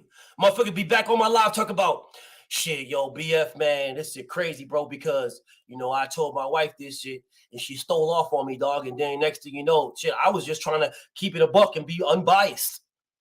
All right, okay, good. You go ahead and do that. Go ahead and do that. Go ahead and roll out with your queen and shit and see some other female that look good and be like, well, look, I'm not going to be biased to my wife. I'm not going to be biased to my wife. That girl looks good too. And see if you don't get chopped in your motherfucking throat. Let's just see if you don't get chopped in your throat or kicked in your motherfucking spinal column. I'm just going to listen. What I'm going to do is I'm not going to be biased. Every person in here got a bias. Everybody in here. What's up, Kev? Hold up a second. Hold on 1 second. Let me talk to my nigga right quick. 817, talk to me, homie. What's up with it, King? Talk to me, King. I'm listening. Bro, I got questions, fam, and I know you got answers. You dig what I'm saying? So, all right. Roach ain't going to fight on blackbutt.net. You know what I'm saying? He ain't going over there to fight. Budrick shot over there to, you know what I'm saying, talk to them about a deal to fight them scrubs. So, I mean, we know the WBO, at least in my estimation, right? We know how this shit's supposed to go with the sanctioning bodies, right? When it comes to them fighting the mandatories or whatever. And then Virgil turned the shit down, right? I feel like the WBO should have moved right down the line. And at the time, as far as I remember, Jerron was number 2. You know what I'm saying? And if it was forced to purse bid and all of that, yeah, that go down, whatever. But, I mean, just the business being what it is, we know Jerron wasn't leaving Showtime to go over there to fight Bud. You know what I'm saying? Showtime we already seen certain commodities, certain commodities, now not, you know what I'm saying, not lending to them other motherfuckers, right? And if Bud wasn't gonna fight Earl on Showtime or PBC shit, he definitely wasn't gonna fight Jerron them on it, and he definitely wasn't coming over there. I feel like that whole release of that shit was just a save face thing because motherfuckers been saying he ducked Jerron. You know what I'm saying? And that's just a save face meeting because you know they're not walking away from them. So I don't get the. I mean, I understand where he was in the rankings and shit, but we seen how these rankings and how these sanctioning bodies play that shit. So I really don't see how he ducked them. Am I considering something that don't matter, BF? Explain to me. So here's the deal, bro. And this is why BF had to do this live, bro. Yeah, you're not the only one that has this. A lot of people that I rock with heavy, you know what I'm saying? A lot of people that I rock with have the same type of stance. We are trying to justify, adjudicate a duck. I don't believe Bud beats Boots. I believe Boots beats the shit out of Terrence Crawford. I believe he beats the brakes off him. Right. But he ducked that man. We both on. Now let me explain something to you because you mentioned something about what fighters wouldn't do, like what they wouldn't go to a different network. They wouldn't do this. They wouldn't do that. The problem that I have with that is the call that Errol Spence had with Terrence Crawford, where Errol Spence said, when Terrence Crawford said, we got 2 hedge funds, blah, blah, blah. And Errol asks, who are they and what about the back end? By asking who are they and what about the back end, that means that I'm willing to do it if you can explain this to me. That's what that means. So when you say a fighter, well, Al is not going to allow certain things, or so people keep saying this, but y'all have zero proof of this. And well, he sat down with him. He sat down with him. You remember? I mean, the conversation was the story goes that he sat down with him, right? And then after they heard what was offered or whatever, they called Steve and them, the people that they already got business with, the people that they already locked in some shit with. And Steven made the call, and Steven made the call back, and nothing else was talked about then. See, here we go. Here we go again. Salute to my nigga Oak Park. I see you in the building, OG. Here's the thing again. Steven Espinosa getting involved, he got involved because they brought him involved. Right, Bozy and them called it. Bozy and them brought him. Salute to Bozy. And again, I'm telling you guys this. I'm telling y'all, I do not believe Bud beats Boots ever. Me either. I believe Boots destroys that man. But he ducked the shit out of him. So we won't know because we should be knowing next. He ducked the shit out of Bud. Now, by bringing Bozy in, you should... It wasn't not Bozy, salute to Bozy, not Bozy, but by bringing Espinosa in, right? That is, what's the point of that? Well, what should have happened is this. If that's the fight you wanted, what should have happened is, okay, I want this fight. This is the fight I want. I got a shot at the belt. Can you make it happen? Because you got to remember, when Bozy called in Espinosa, Bozy also said, we're not signed. We didn't sign nothing. We're on a handshake. That's what Bozy said. I'm a loyal guy. I'm from the old school on a handshake, and I respect the man. I'm not knocking him at all. I respect the man. But what he said is, I ain't signed. I'm not signed. So you cannot say, well, I can't fight over here if I'm not signed. I can fight wherever I want to. And the truth of the matter is, I am worried about my son's career, his trajectory. All right? If I can get an opportunity to fight for the WBO strap, and I've been telling everybody I want this fight. If I can get an opportunity to fight for the WBO strap, there is no circumstance where you should be turning that down. I just think, BF, when Steven made the call back and he actually talked to Bud and his people, something went down there that didn't allow them to make that fight. And I'm just saying on Bozy and them end, looking at their son's career now and where it's going, if in fact you jeopardize moving forward his career and career trajectory for a one-off with him to get that strap, as far as fighters at 147, 154 pounds and moving up, everybody is under that umbrella. Everybody is under that umbrella. These other motherfuckers really don't have fights or fighters to offer on that same type of Negative. Okay. And let me explain to you why. It's a reason why they didn't do it, B. Whatever reason is irrelevant. It's a duck. You have an opportunity to fight for a belt.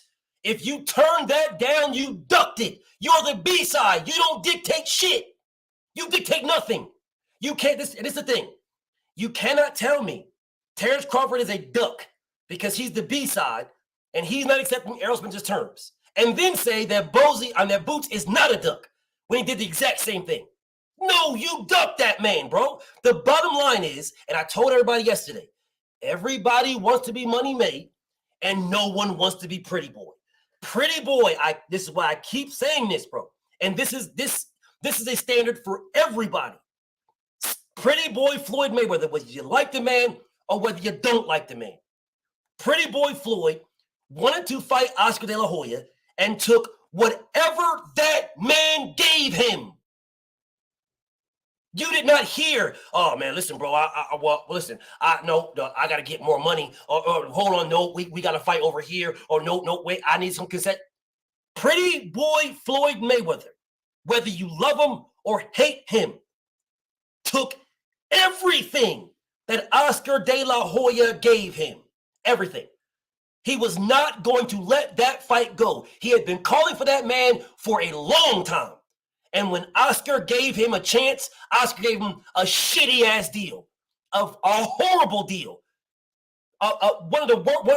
Devin Haney's deal to fight Bozo is probably the only worst deal than that one.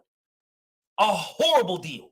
And he took it all because he knew he was betting on himself.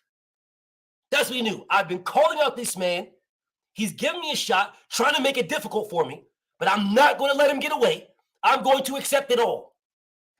He did that, beat his ass, and we are where we are now. So basically, he chose the business over boxing. I don't even know that, but let's give you that. I mean, basically, with the conclusion that you're drawing. Let's give you. He chose the business over boxing. Let's give you that. Let's give you. He chose the business over boxing. He chose shitty business. That is not, it wasn't, he didn't choose good business. He chose bad business. He chose bad business. Bad business. You don't have a guarantee to fight Errol Spence. You don't. You just have a guarantee to fight for the belt. If Errol don't have it, then now you got it fighting a fucking bum. You don't have good, that's not good business. It was shitty business. Shitty. Jerron Boots Ennis is very young. He's extremely talented. Let's just say he fought and lost to Bud. Bro, he's 24 years old. You think he won't get back? He's 24 and skilled to death. You think he won't get back into title contention? He's gonna bounce back. Yeah, he's gonna bounce back. Come on. Okay, now. so if he goes over there and loses, right?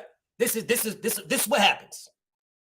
You remove the stigma. Queen, I see you in the building, Queen. You remove the stigma, which is not it's not even true, but they just use that shit. You remove the stigma of Al doesn't allow his fighters to go places. You just remove that stigma. It's gone. Because Boots is supposed to be the up and coming, he's supposed to be that guy, the it guy. Well, now you're fighting Bud on somewhere else. So that stigma about how Al don't allow his fighters to go somewhere is gone. Which is not true anyway. But hold on a second. That's one. That's stigma one gone. If Boots beats Bud, which I believe he would beat Bud, now Boots is the WBO champion. So Undisputed is with Boots and Errol. So for Boots, it's bigger business to fight Errol Spence for Undisputed than just to be the mandatory. The bag is different. The prestige is different. The lights are brighter. It's all bigger. The markets are bigger. Everything's bigger. Errol Spence versus Boots for Undisputed is a bigger fight than Errol Spence versus Terrence Crawford for the same thing. Because the markets are different. The markets are different. Philly gonna stand up for Boots, bro. The markets are different. There's more people in North Philly than there is in the entire fucking state of Nebraska. The markets are totally different. Totally different, bro. And I'm not even talking about South Philly. The I always, markets are totally different. I always said that was a bigger fight, BF. I ain't You're never right. thought. I ain't So, never.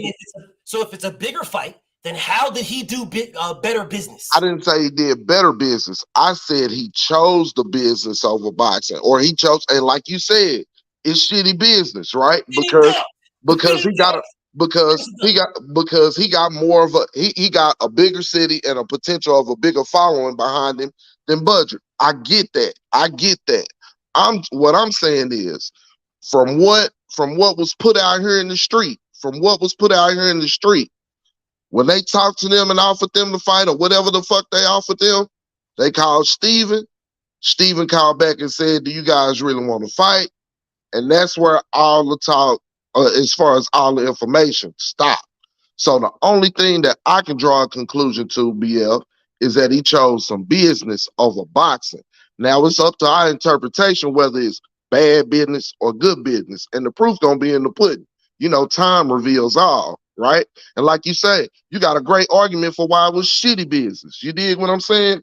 But I'm just saying, if that was the case and they actually sat down, just like Earl, like you said, Earl actually asked him, okay, the hedge funds, who are they and where the money coming from, right? You investigating the opportunity. If it's being put out there, you're not shutting it down. I get exactly what the fuck you saying.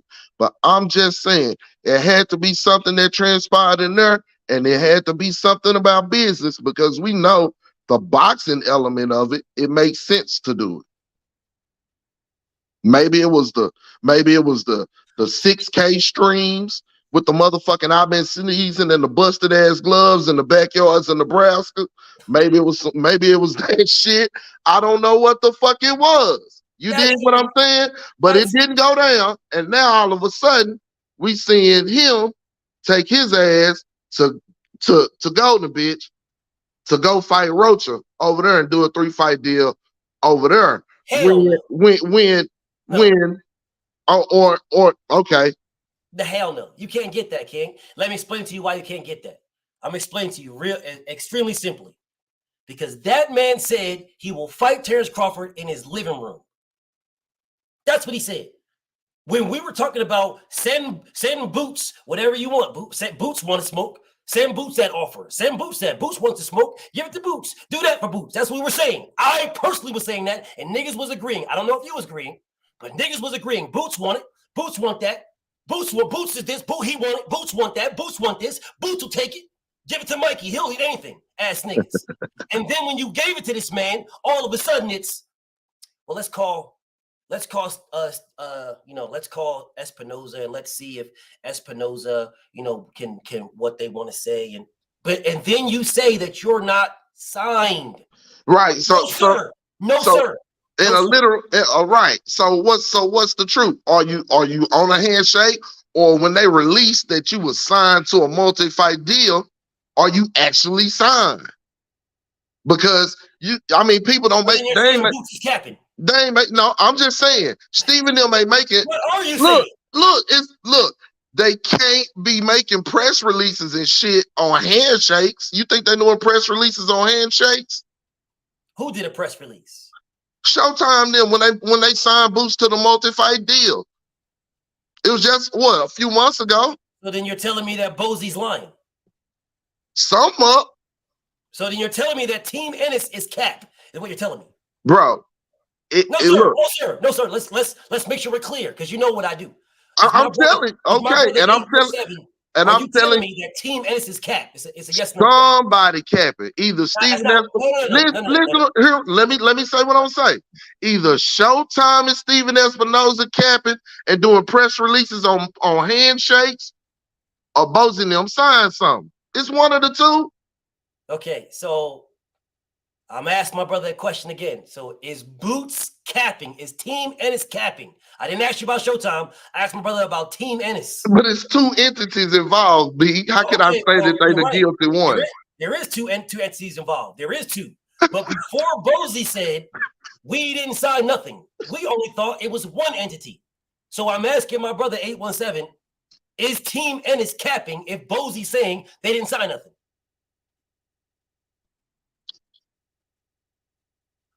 BL. You can't listen. The handshake stopped them then? The Them handshake lights. stopped them? Them lights, bro. When y'all get under them lights, bro. BF, I'm telling you, BF, you can't mold the question. It was two people sitting down. It's two people. It takes two people to shake hands. Them lights It takes two people. bro. Look, it takes two people to shake hands. It take a motherfucker to present you something to sign, BF. So how you just gonna negate the other side? How the fuck you gonna do that, bro? I'm not negating the other side. If he signed, because they had a press conference and Steven Espinosa and they press conference and signed, so then my question still remains the same. If they signed and they had a gotta press be conference lying and if all they that, signed. I'm gonna ask my brother the same question. And look, if they signed, he lying. If they signed, he lying. No. Not if they signed. You just said they wouldn't have a press conference off a handshake. That's what my brother just told me. I said they wouldn't have a press release off a handshake. Same thing. My brother told me they wouldn't have the press release if they didn't sign. They wouldn't have had that if they didn't sign. That's fine. So now we got one side taken care of. Right. One side is they signed. So I'm gonna ask my brother 817 the exact same question that I asked him. So then is Team and his Cap because they said they didn't sign? Yeah. See how hard that was for you to say? It took No, we made sure we got the other part done. Now check this out. Now hold on, BF. Now BF, hold on. Now if they didn't sign shit, then they didn't Cap, and Steve and them did. See how that worked? Yeah. Now let's hold that. Okay. Let's hold that right there. If they didn't sign, then there is literally zero reason to put Espinosa into the conversation, and they could sign to fight Bud wherever the fuck Bud wanted them to sign. You goddamn right. Okay, so then Boots ducked it. If that's the case, you goddamn right. No argument. That's what I'm saying. That's why I asked. That's why I posed it in the first place in the way that I did, because I'm under the assumption that he's under a deal with Showtime to air his fights. If he's not, then it's a duck, B. So there's nothing wrong with being under a deal with an organization to air 3 of his fights. Where you guys get lost in this is you think consecutive. That's where you guys get lost. You get if I have 3 fights with you, I have 3 fights. If I have Floyd Mayweather for 3 fights, I have Floyd Mayweather for 3 fights. That does not mean I got you for this one, your next one, and your next one. Now, I agree. Now, let me say this. What's up, champ? I see Nonito in the building. So then he could fight Terrence Crawford for a belt wherever the fuck they wanted to fight at. Absolutely, but let me say this, BF. If I sign something with you to air my fights on BFTB, my next 3 fights, and I get an offer for a deal, BF, right, for a fight. Guess who I'm gonna call first? Because I done already signed something with you for the next 3. Even if I want to squeeze something in, I'm gonna call you first, homie. I ain't gonna make the business and then call you and try to fit it in. You feel what I'm saying? I'm gonna respect you first, King, because I fucked with you first. You feel what I'm saying? That is if I sign something. And if I don't allow you to fight for a belt, then I don't respect you. Facts. So then he ducked. Facts. If he signed something. Then he ducked. So we can sit here, we can say whatever we want to say. The bottom line is, you had an opportunity to fight Terrence Crawford for the WBO strap. That's what you had. All right. If you signed with me, well, on a handshake or whatever for 3 fights, if that's what you did for me, right? You gave me that opportunity and you respected me enough to reach out to me and say, yo, hey, BF, man, hey, I got this opportunity that's potentially once in a lifetime. Because Boots Terrence don't have to fight him ever again. He don't have to fight him ever again, ever. All he got to do is fight bums in a WBO. He never has to fight Boots, never. Unless Boots loses his IBF, whatever, stays at 147, and then falls in the WBO rankings and fights his way up. He never has to fight him. This is a once-in-a-lifetime opportunity. then I don't respect you enough. I don't respect you enough. If I am not going to do everything I can to keep your respect that I earned, that you gave me, I'm going to do everything I can to make sure that I get this opportunity, this once in a lifetime opportunity for you. If I don't, if I move it to the side, if I push it on the back burner, if I do anything, then I don't respect you. And you should be looking at us, at our relationship differently. Not that, oh man, well, listen, bro, BF, yeah, listen, bro, I'm signed 3 fights with BF, and BF, he give me some good bread, man. Now, BF give me some good money. Now, BF. No, sir. Now, Because BF. that good money will run out. I see you, Amon. Give me 1 second. Go ahead. I'm listening to A1. I love this nigga, man. Now, BF, all I'm saying is, if I call you BF, right, and you call them to even inquire about this shit to see if you're going to work it in and push your money back or move your money around to let me get this in because you respect me or whatever. You feel what I'm saying? You respect the deal. This how you move. That's how you do business. You don't do shady business. And these niggas say, they want us to fight in a 16x16 ring over a short pit, and they gonna pay me $25. You dig what I'm saying? And you call me back and say, bro, the offer bullshit, but it's up to you. You can take it or not. You know what I'm saying? And I decide not to take it. At the end of the day, it's a duck. I agree, BF. I agree. I agree, BF. This is what I will say. I'm not arguing that. I'm gonna say to you, King. BFTB knows about the phone call. I knew about it before. I knew about it for about 2.5, 3 weeks. I know exactly what was said. I just couldn't speak about it. For sure. I know exactly what was said. And the reason why I'm going the way I'm going is because I know exactly what was said. So when I came on, what did I say? I got questions and I know you got answers, right? And I got answers. I'm okay, telling you. All right. And I didn't even speak on it because I know had I spoke on it, there was a limit to the amount of people who had that. There was a limit. So I didn't. Okay.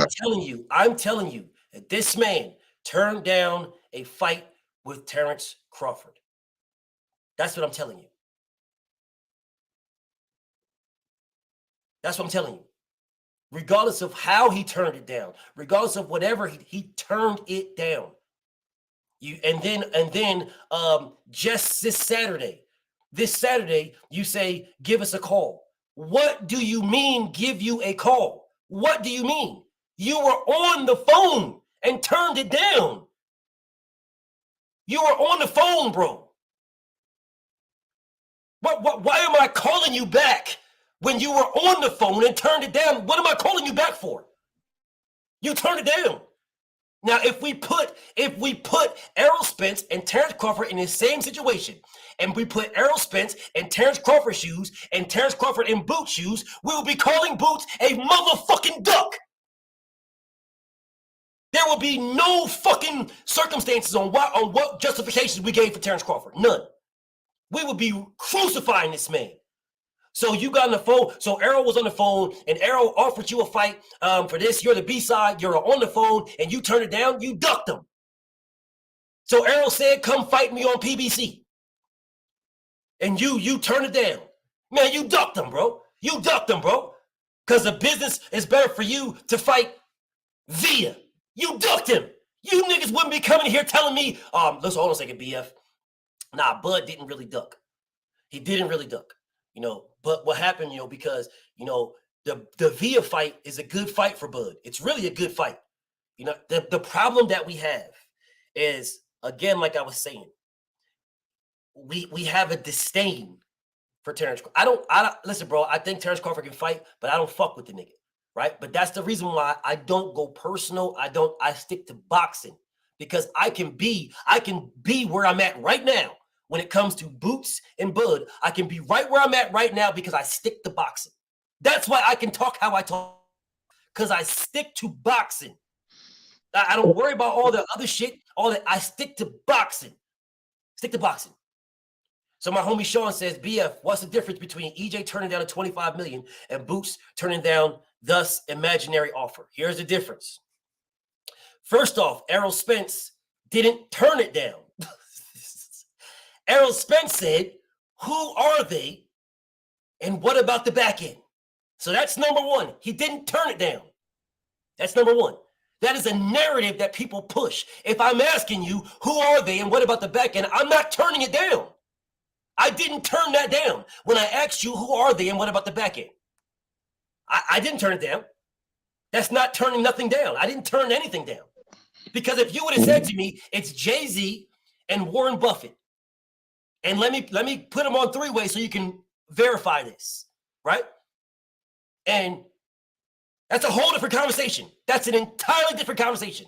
He didn't. The man said, don't worry about it. Don't worry about that. Now, another difference. Errol Spence is the A side. Terrence is the B side. In the situation with Boots and Bud, Bud is the A side and Boots is the B side. Okay, let me ask you this. What dictates that though, BF? Keep that. Let me finish that, but keep that thought process. Let me finish with my brother Sean. Keep that thought process. So, in the A side, B side scenario, Terrence Crawford don't dictate shit with Errol Spence. He dictate nothing. Jerron Boots Ennis don't dictate shit with Terrence Crawford. The A side dictates terms, the B side agrees. In the other scenario with Terrence Crawford and Boots, Boots is the B side. You will agree to the A side. You don't dictate nothing. You dictate nothing. We shitted on Sambo Bradley for ducking Errol Spence. Shitted on him. That was your mandatory. You duck your mandatory. Those are facts. So then we should be shitting on Boots. Who got the better pay-per-view numbers? Who got the best pay-per-view numbers? Yeah, because you're talking about A side and B side.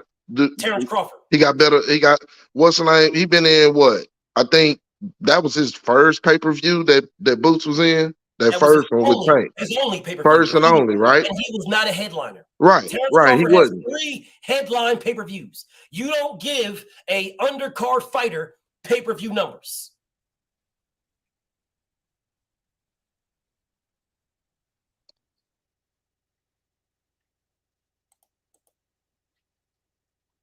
An undercard fighter don't get pay-per-view numbers, because if that's the case, the last I checked, if I'm not mistaken, either Lomachenko or Danny Garcia, one of the two, was on the undercard of Floyd Mayweather and Manny Pacquiao. Facts. And I don't remember anybody saying that it was one of the two. I'm not sure which one it was. I don't remember anybody saying, yo, Danny Garcia fought in the highest grossing pay-per-view fight in boxing history. I don't remember that. I don't remember anybody saying that. Now, I hold on a second. Who remembers who was on the undercard of Floyd Mayweather? I can find it right quick. I'll tell you right now. BF will tell you right now. I'll tell you. Floyd versus Pacquiao undercard. Man, I don't even need to go to undercard. I could just go to BoxRec and pull up that shit right now. I'll go to BoxRec. I'm not sure if Danny Garcia was on there. I'm not sure. One of them motherfuckers was on there. So let's just pull it up. I'll tell you right now. My thing is though, I'm just wondering I just want to see is Rocha gonna go fight over there. If that's the case, Rocha's the B side. He ain't got shit on Bud. Ain't none of these other cats got nothing on them. They should do like I've been sneezing. They should do like I've been sneezing and go over there too, wherever the fuck he is, right? No. The reason why it's not going to happen like that is because Terrence Crawford is going to fight that man on what's his name? Terrence Crawford is going to fight that man on what was enticing enough for him to go to Golden Bitch and not nowhere else though, BL? Lomachenko was on the undercard. Lomachenko was on there. Adrian Granados was on there. Jesse Hart was on there. Leo Santa Cruz was on. I don't remember anybody telling me Lomachenko was on one of the greatest, bro, right now to this day. If I say what numbers Lomachenko has, if I say this, motherfuckers will tell me that Lomachenko has never been on a pay-per-view in his career. They'll tell me that in a heartbeat. Man, Lomachenko ain't never been on pay-per-view. Lomachenko ain't never been on no fucking pay-per-view. And the reason why you say that is because he never headlined. Right. So you can't give an undercard fighter. You cannot give an undercard fighter anything. I didn't ask. I just asked who had the better numbers. Like you said, Terrence. Terrence Crawford has better numbers. Right. But I'm just wondering. At the end of the day, right? It all surmises to if you're a B-side to him, you should go to him. So why the fuck is he going to where Rocha is? And if that's the case, Rocha should be going to wherever the fuck he was and anybody else. What the fuck does Golden Bitch provide that Showtime or anybody or PBC or anybody else wouldn't provide? You're giving me two different scenarios for the same person. If Terrence Crawford does not sign with Golden Boy, if he don't sign, then Rocha needs to go where Terrence Crawford is at. And that's just that, because that's the champion. So if Terrence Crawford goes back to BLK, then Rocha, if he wants to fight Terrence Crawford, he will go to BLK and fight him, or he won't. That's his choice. But Terrence Crawford is in negotiations to sign with Golden Boy. So it's a totally different subject. It's a totally different thing. Totally. He was not in negotiations with Golden Boy when he was going to fight, when the fight was offered for Jaron Boots Ennis. He was not in that. He was not worried. It was not going to Golden Bitch. He was fresh off of his fucking BLK shit. Fresh off his Ambrosia fight. Right. So it was okay. It was, what's up with Boots? They were all on the phone. All of them were on the phone. And this man got somebody else on the phone when he could have just said, hell yeah, I want that fight. Hell yeah. All right, listen, bro, let me call Espinoza and let's see if I can get Espinoza to maybe we can get a better deal with Showtime, maybe. Maybe we get a better deal with Showtime. Let me call Espinoza. But if you don't get a better deal with Showtime, you don't stunt your fucking career and your growth and turning down a champion. You don't do that. If you can't get a better deal with Showtime, then you fight the champion with the weak, whack-ass deal, whatever it is that you was offered. You beat the champion. Now you are Pretty Boy Floyd Mayweather turning into Money May. You are now in an extremely large fight with two way bigger markets for undisputed. Well, the only thing I say to that, BF, is obviously, this is just my assumption, okay? Straight up, this is just my assumption from that point. When they got on the phone with them, it was obviously something shitty. But the motherfucker should have pushed it. He should have pushed it all the way. He should have pushed it to see if he could get it to a purse bid, whatever the fuck it was. He shouldn't have just turned it down. There is no purse bid. Because it could be interpreted as a duck if you don't push it, if you don't investigate it. No, sir. There is no purse bid. Because it wasn't no mandate or nothing. That's the only way it's a purse bid. It does not go to a purse bid with no mandatory. Terrence Crawford was doing this man a favor. Okay. Yeah, that's called a voluntary, King. Right. Terrence Crawford was doing him a favor. Right. So it's a voluntary, so ain't no guarantees we're gonna get this shit on anyway. It really come down to business then, because this is voluntary. Okay. So my brother, I see you got that. You ain't moving it, but you pushing this motherfucker. That goalpost is shaking. You pushing this you ain't moving it, but that motherfucker is shaking. Nah, bro. He should have took the shitty deal just like Dev did, whatever the fuck it was. If it was 2 pieces of bubble gum and a busted pair of shoes, he just should have took it because he was gonna get the belt, and that's that. That's that. No matter if it fucked off the table for you moving down the line with Showtime them, then fuck them. But then fuck them, whatever the fuck that is. No, here you go. You shaking that goalpost. No. I'm just saying. Listen. No, I'm just saying. Regardless, the opportunity to fight a champion at that time, compared to what you was gonna do on the back end, fight some more no names and continue to wait and Never Neverland, by fighting him, you can call your fucking shot because you're a champion at that point. So no matter what the fuck you took to do it, you're a fucking champion. Just like Dev. No matter if Dev went over there and got 2 wooden shoes and a goddamn soft dildo, he got the belts with it too. So now I can call his fucking shot. It is what it is. I hear what the fuck he's saying. No argument. And he didn't. But the crazy thing is, he still had those fights with Showtime.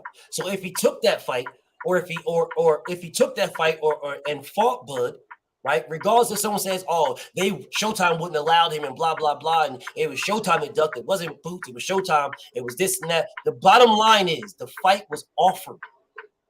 The fight was offered, bro. It was offered. That's the bottom line. And you went a different direction, right? I know Terrence Crawford's his business acumen is shaky. I get it. That's not shaky. It's trash. It's garbage. This man has done snake shit. But it was more than him on the phone. It was more than him. But that don't mean that don't mean that they ain't snakes either. They fucking with this nigga. But I feel you, bro. And we gonna go back and forth on that all day long. I ain't doing business with that snake ass nigga unless I'm in control. Because I seen him fuck over other people. But it's all good. I feel you. It's a duck. It's a duck, bro. It's a duck. Even though the nigga business shitty, he's shitty on a motherfucking snake. It's a duck, bro. I'm saying, listen, BF, again, grave digger. You win, bro. I didn't come to beat you. I told you I had questions. You had answers, right? I don't like your motherfucking answer because I know the nigga do shitty business. You know what I'm saying? And I know the offer was probably shit. You feel me? But again, it's a duck. It's some motherfucking duck. Whatever, bro. Cool. You know what? You'd have been calling me a duck too, because I wouldn't have did business with that hoe ass nigga. I wouldn't have went and fought on blackbutt.net, and I wouldn't have fucked up my money either. So you'd have been talking shit about me too. And I'd have said, fuck you. You don't know what the fuck you talking about. Nigga, I fight to get paid, and I'm not going to get fucked. I'm with you, King, and I still would have called you a duck. And I still would have been able to explain how you just ducked. And look, and I still would have said, this nigga used this motherfucking shit to cover his ass because he know he could have took that same 3-fight deal, got more money, and fought me over here on the network where everybody would have motherfucking saw him. So you call me what the fuck you want to call me. I 100% agree. 100%. I don't disagree with nothing you just said. Nothing. And you still ducked. My nigga. All right, man. Indeed. Salute to my nigga 817, bro. Appreciate my family right there. Amon, what's up with you, homie? Hey, I just wanted to add just two perspectives from the Golden Boy situation and the Ennis situation. I think as spectators, we get lost in tradition and the sanctioning body rules and all that kind of stuff, and we don't realize that these people are doing deals backdoor that we don't get to see, right? So that's how Rocha even got in the playbook. I think Golden Boy is just trying to entice Terrence Crawford to fight Rocha so they can get that Mexican black thing going on. But at the same time, they can keep, what's his name? Victor? Not Victor. What's his name? Virgil Ortiz. Yeah, I think they're trying to keep him on ice because I don't think I think they know he can't beat Terrence Crawford. Not flat-footed like that. He reminds me of Ryan Garcia, but I think they're trying to keep him on ice until the undisputed is settled, and then he could go chase one of those belts. But as far as Ennis goes, I'm gonna be honest. I think his situation is like a bird in the hand is worth two in the bush. When his daddy said, I think Errol Spence would fight us, something tells me that they heard something behind the scenes and they were like, fuck it. We may as well get Errol because Terrence is going to either run us through the ringer or we might not get to fight him at all. I think they just went for the buck, to be honest with him. Okay, that's just my personal opinion. Bet. So let me. It's an easy fight to make, you know. Okay, let me address that right quick. So I'm gonna mute you right quick because there's a clicking in the background. So don't worry about it. I'm gonna put you back on. So let me address this, right? So my homie Blessed to Fish says Bomac got kicked at the local Omaha bakery for taking random bites out of shit. That shit fucked me up right there. Salute to my nigga Blessed to Fish. But peep game. So let me talk about what my homie just said. My homie Amon just said. My homie Amon just told us about what we don't know, the potential of this behind the scenes and the potential of that. Can somebody tell me what is the big ass words on my screen? Now I don't know. Can anybody tell me what the big ass words on my screen? I ain't talking about behind the scenes, closed doors, but around the back, 360, behind the corner. I'm talking about the big ass words on my screen. That's what I'm talking about. Now again, I know my family and I fuck with Amon. That's my homie. I know my homie, my brother comes in here, and people don't like Terrence Crawford. They don't like Terrence Crawford. So we wanna talk about what potentially went on behind closed doors, or what we think somebody said in whispers, and what somebody farted in the jar and put the lid on it and threw it over there. We want to talk about all these things. But what we know on face value is that Jerron Boots Ennis was offered a fight with Terrence Crawford. We know that Boots is the B-side to Terrence Crawford. We know this. That's what we know. We also know that Jerron Boots Ennis said, I will fight that man in his living room. We know this. That's what he said. BFTB believes that Jerron Boots Ennis will fucking demolish Terrence Crawford. He will demolish him. He will beat this man badly. He will demolish that man. And then we know that Boots went a different direction. If you said that I will fight you in your living room, we know this. And then you were offered a fight and you turned it down for whatever reason. I don't care the reason. You turned it down. And not only did you turn it down, a week and some change later, actually it was a little bit longer than that, you say, why won't you call us? What the fuck are you guys talking about? The man was on a phone call with them. So how are you get on the phone call, you turn down something, and then a couple of weeks later say, call me. Why won't you call me? Why won't we get the call? I'm too consistent to be inconsistent. I fuck with Boots, bro. I do. I think Boots is a special fighter. I see you, 8-1. I think he's a special fighter, and I believe he destroys Terrence Crawford. I believe that in my heart, bro. But that has nothing to do with what he did. And if you can't address that, if you can't own up to that, whether you like it or not, then you are just Terrence Crawford haters. You're not worried about the boxing. You're not worried about the best fight, the best. You hate Terrence Crawford.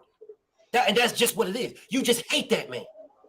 So we're justifying why everybody else can duck him. We're justifying that. And this is a blatant duck.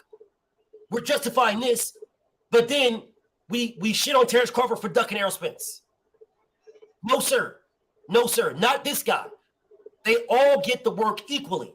Not this guy right here. All right. I fuck with Boots. I believe Boots demolishes that man. I believe that. Definitely believe it. My homie 8-1 wrote in the comments, he said if PBC offered him a 3-fight deal before, Lorenzo could have fought him within that, but it wasn't on his terms, and he was the B-side, and he turned it down. Facts. So now you wait till you in the flex position and try to get me to walk away from my deal. He did not do that, 817. He did not try to get him to walk away. What they tried to do is get him to fight in between. They did not try to get him to walk away from his 3-fight deal. My nigga 8-1. Salute to my nigga 8-1. He did not try to get him to walk away at all. He tried to get a fight in between. So you keep your 3-fight deal. Let me get a fight in between, which is even better for Boots. Because now I'm signed or not signed, handshake or paper, whatever. I got 2 more fights because I already fought 1. I got 2 more fights with you guys. I beat Bud. I'm now the WBO champion, and I have 2 bites at the apple for undisputed. 2. I got a bite with Errol for undisputed, and then I got a rematch with Errol. That's 3-fight deal. It's not worse, it's better. My homie 8-1, talk to me. Just 2 things. you know, they already offered this motherfucker a 3-fight deal. He could have had anybody, he could have had Earl and whoever within that deal for way more money than what he turned around and tried to bullshit backdoor offer that boy on the back end. You dig what I'm saying? So he already ducked that whole side and then come back around to get a motherfucker to duck him. But then check this out, right?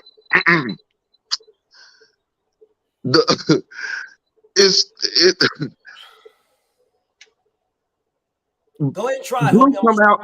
I'm trying not to, you know what I'm saying? You try not, you know, in this YouTube game, you know, these streets is different. Motherfuckers try not to say names on other people's channels and all that old shit. So I'm trying to follow that fuck ass YouTube etiquette, right?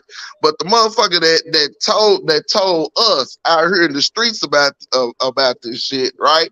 Know that the other side not gonna talk like that. You know what I'm saying? You ain't never gonna get the other side of what the fuck went on. You only gonna get them bits and pieces. You know what I'm saying?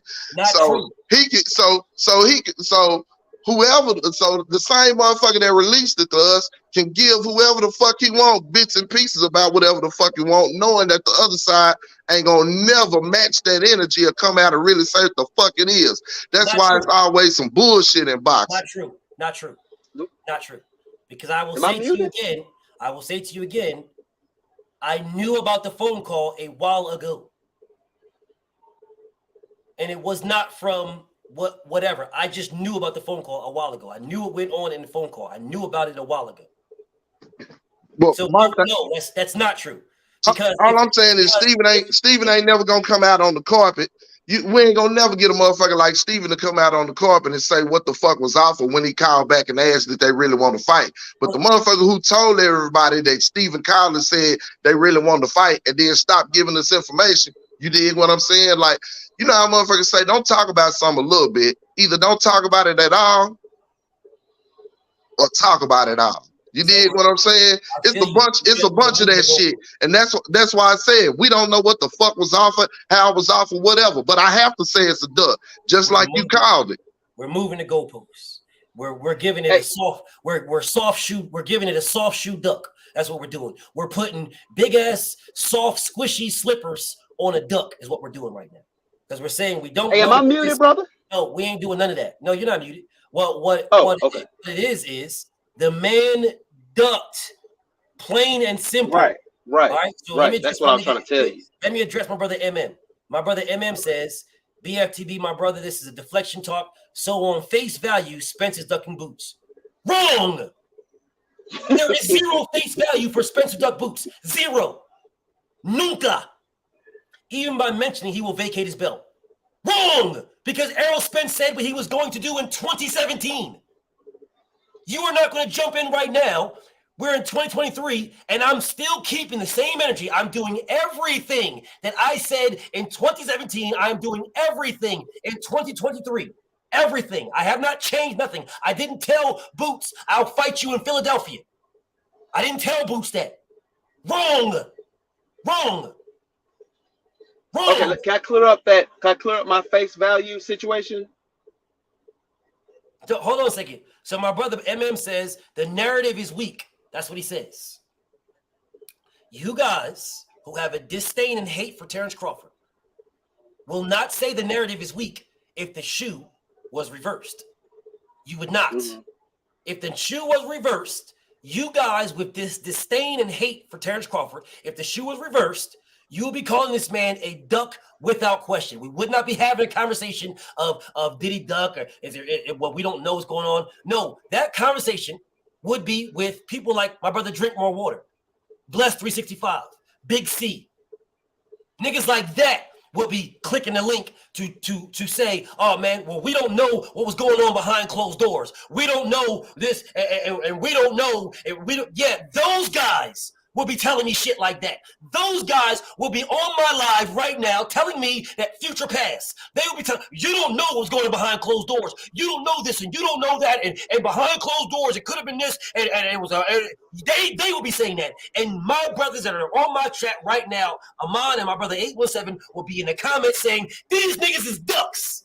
These niggas on some bullshit. That's what y'all will be saying. Right. That's what I'm trying to clear up with you. Like I said, I agree with you. It's a duck. I mean, regardless as what the circumstances was, it's a duck. Like when Dev, Pause. My brother MM, you know I fuck with you. But you're writing me these long paragraphs, King. You know click the link. Yep. You can jump on and talk to me, brother. You don't gotta write these long paragraphs, bro. You don't gotta write this. You can jump on and talk to me. You really don't need to do that. I'm gonna get out the way so he can. I appreciate the cook, B. You know I got you, and I respect you, MM. I do. I ain't got no beef with you, but you could jump on and talk to me, King. There is no reason for you to be writing these long things in the comments. No, you don't gotta fall back, bro. You don't gotta fall back. I respect you, bro. You ain't gotta fall back. Come talk to me, King. You ain't gotta fall back. My brother Art Man is in the motherfucking building. What's up, Brody? Shit, nothing much, man. I just woke up from a long ass nap, and I see you cooking. Listen, bro. All I am doing is keeping the exact same energy that I have for all the fighters. That's all I'm doing. I'm not saying that Boots can't beat Bud. I believe Boots beats Bud. There's plenty of people that don't believe that at all. I believe he beats him. Man, what's up with the fights that's lined up right now? I see y'all. Al Heyman got a good schedule. Really good. Yeah. See, now I didn't want to go over that though, because the reason why I didn't want to go over that is because there was this goofy ass nigga that told me yesterday, was trying to tell me, man, what fights do PBC done? PBC fights, they don't have no good fights. PBC cars don't be good. So I told goofy ass nigga, come talk to me then. I'll be live tomorrow. Come talk to me. That's what I told him yesterday. Okay. I've been live for 2 hours and goofball ass nigga still hasn't been here. That's why I wasn't going to go over that. I was waiting for that whole ass nigga to come here so I can eviscerate that nigga. Because I want now, but since he's not coming, I'll address my brother Art Man right quick. I was not going to get the Tank Davis fight when he fought Garcia. The only reason why I got it is because the undercard was immaculate. It was one of the best cards that I've seen in a very long time. A very long time. The undercard was great. And right now, the PBC right now is putting on the best fights in boxing. Now, people are talking about other fights. Oh, what about this fight and that fight and that fight and this fight? But none of those fights are happening. I don't see Better BF fighting Bivol. I don't see Big Coke fighting Usyk. I don't see that. I don't see that. A nigga got Cheese Man and Grits fighting the Baconator. And you're trying to tell me, oh man, these guys putting on what other cards? What other fights? Where are the other main fights in boxing right now? Where are they at? Who are they? That's what I'm trying to figure out. But motherfuckers will run around here in a heartbeat though, Brody, and they'll talk about how the PBC is holding up fights and the PBC is not getting good fights and the PBC is not doing this. And bro, there's literally one fight, literally one, that can even match what PBC got going on. And that is Devin and Lomachenko. Exactly. I was just about to say that. That's the only fight, bro. There is no fight in boxing, no other fights in boxing, period, that is matching the PBC. None. But motherfuckers will come in here in a heartbeat, bro, and tell you how the PBC ain't making fights. Al Heyman holding up fights. Al Heyman this and Al Heyman that. But yet you have Monster Inouye fighting Cool Boy. You got, I see you, Jerome. You got motherfucking Caleb Plant and Benavidez. You got Tank and Ryan.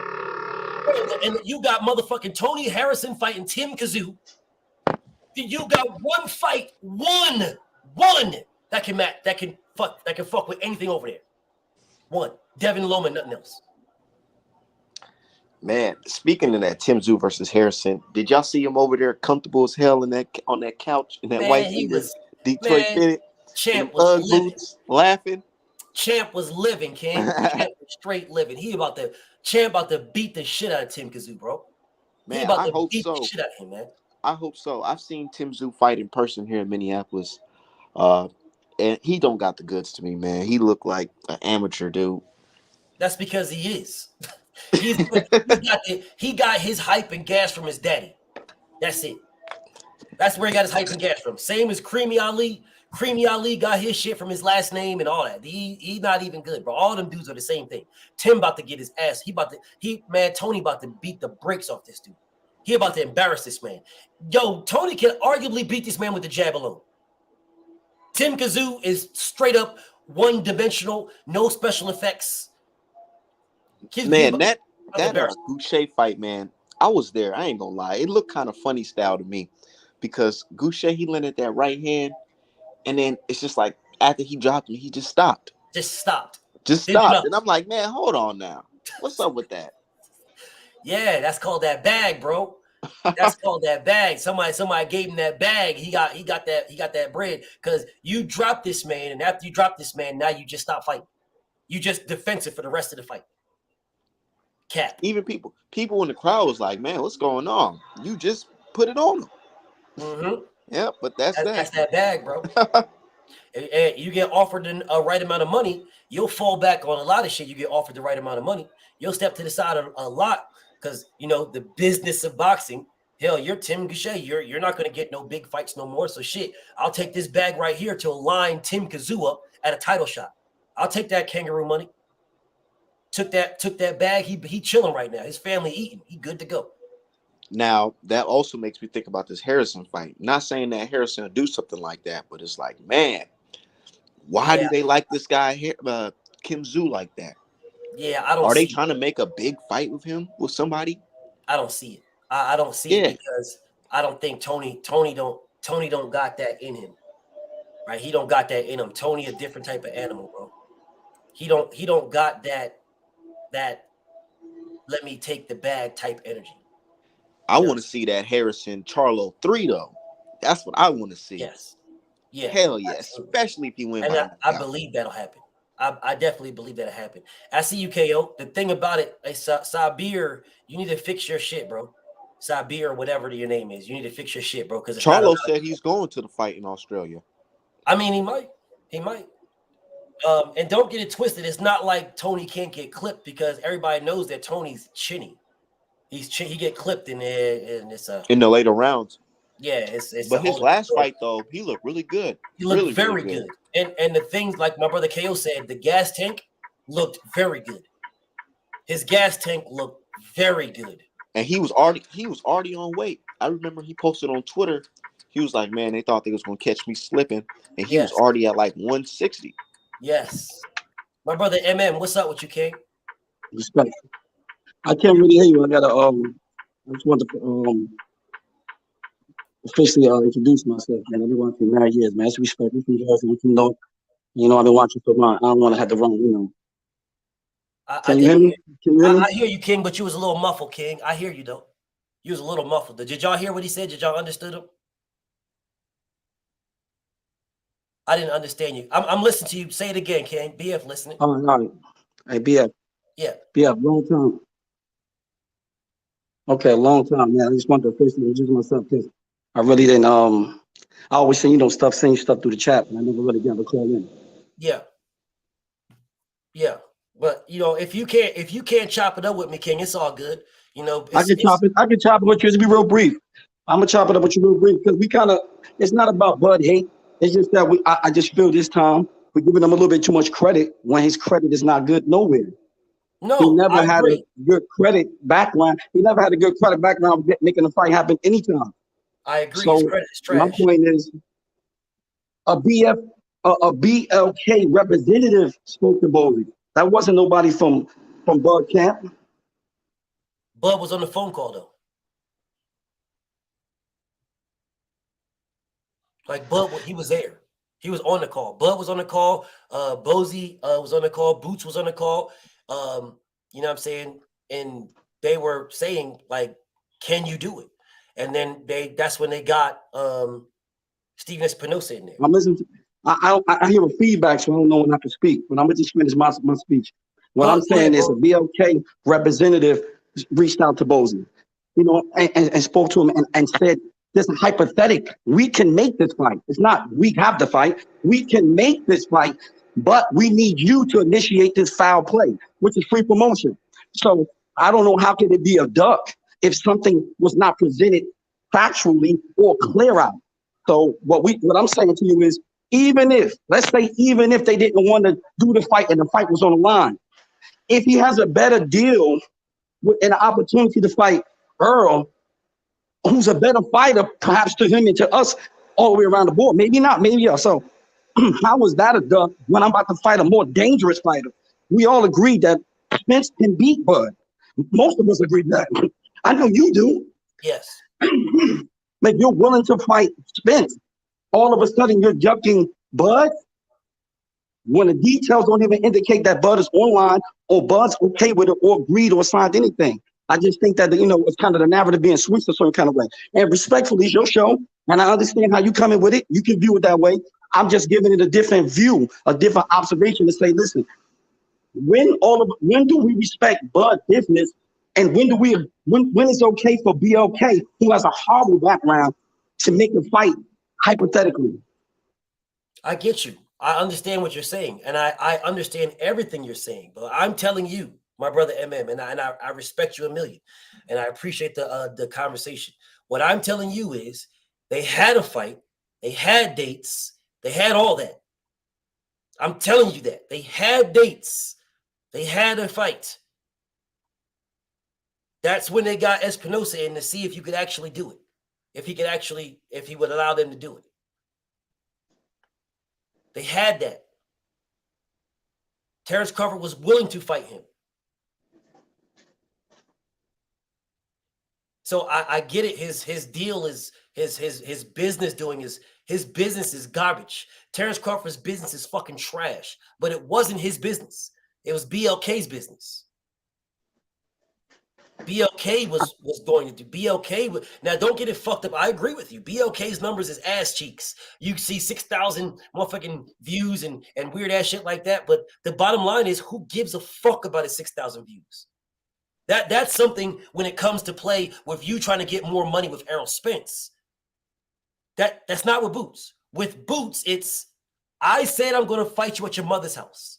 So if I'm going to fight you at your mom's house, the only people that's going to be there is you, your mother, your wife, maybe your kids. That's less than 6,000 people.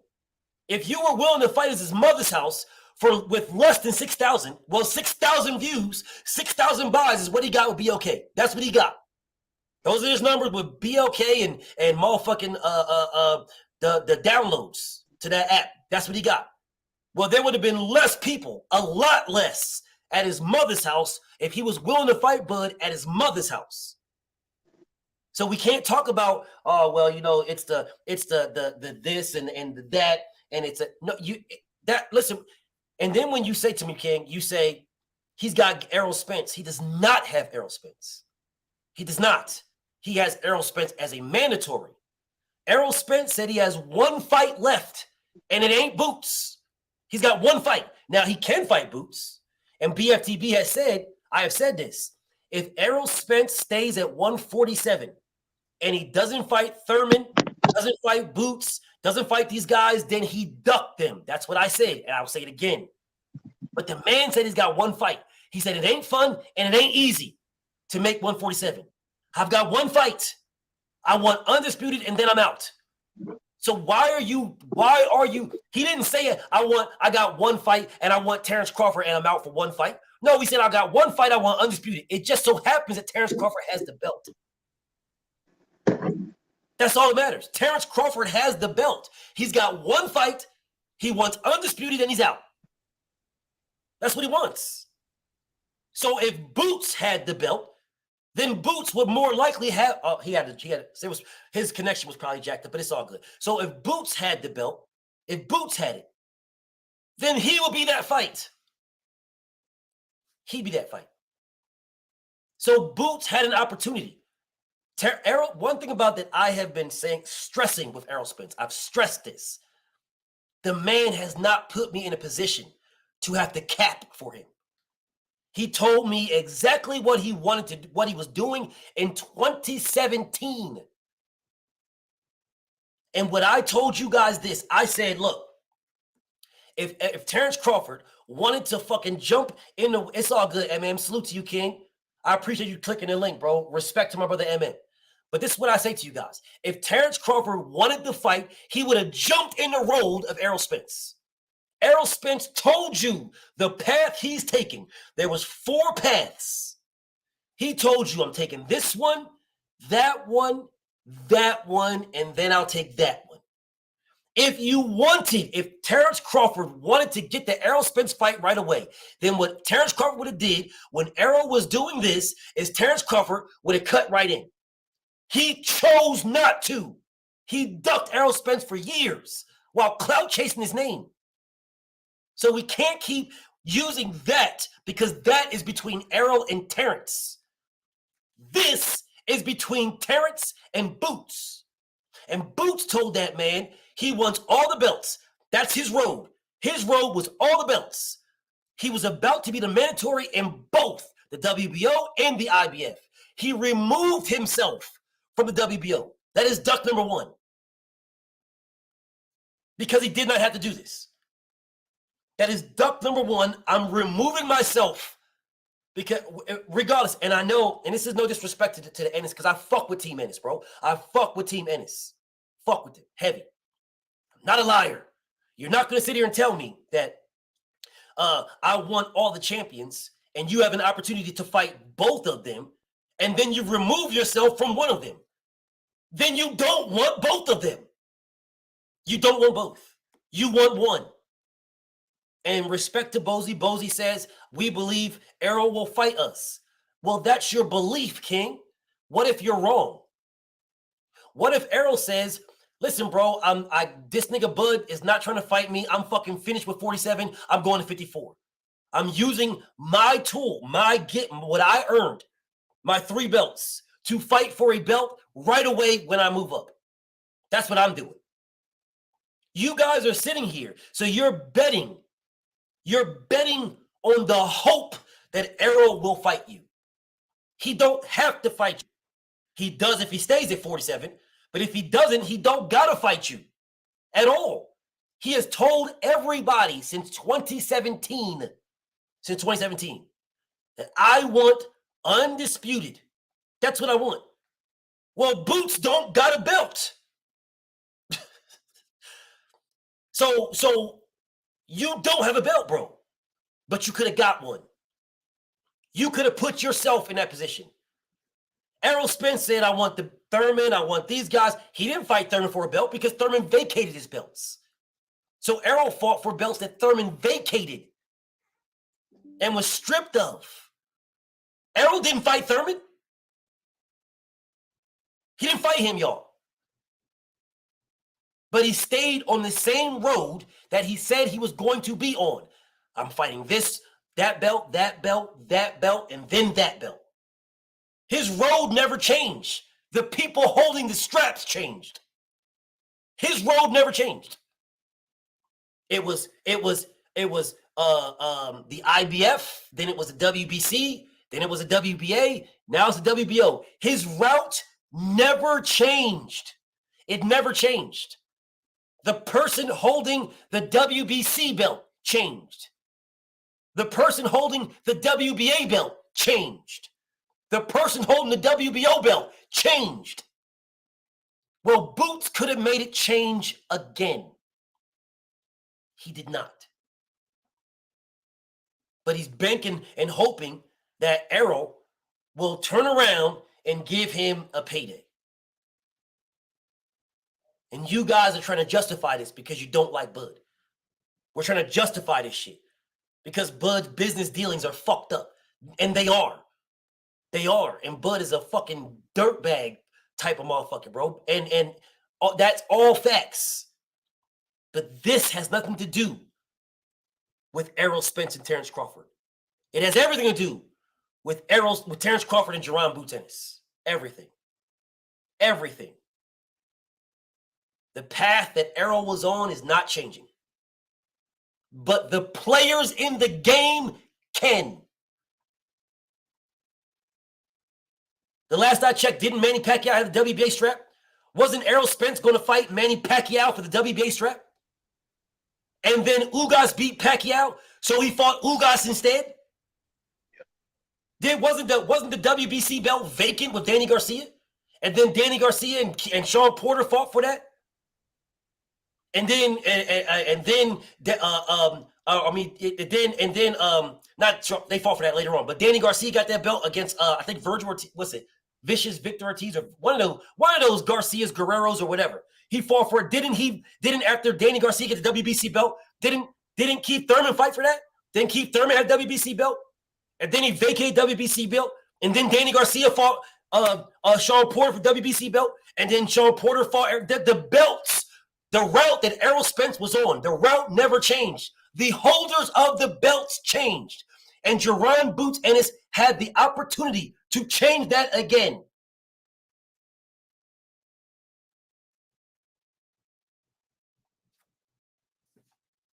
He chose not to. 8-1, I'm listening to you. Hey, you can't undo that boost to the network, right? You can't undo that boost. I'm gonna say, here's what happened, BF. Since like I said, I had questions, you got answers, right? All right. So here's what happened, BF. It does make sense for them to fight, for him to go over there and fight, right? Even on the one-off, because if you do, you snatch the belt and you can go back and now Earl got to fight you because he say he want undisputed. It ain't the dude holding the belt, it's the belt and the accomplishment, right? Right? So then everything's back in the house, everything all right, and you just went off the BLK for a one-off. But Steven Espinosa and them don't want to give blackbutt.net a hand up. Because even if they do that one fight, and if he do that one fight over there, it's going to do numbers because it's Jerron Ennis over there fighting Bud Crawford. Eyes going to be over there. And even if he come back, they're still going to give them enough money and boost them enough for them to continue to be a competitor in the game. So really, you got the motherfuckers in the figure four lock when you pick up the phone and you make the call anyway.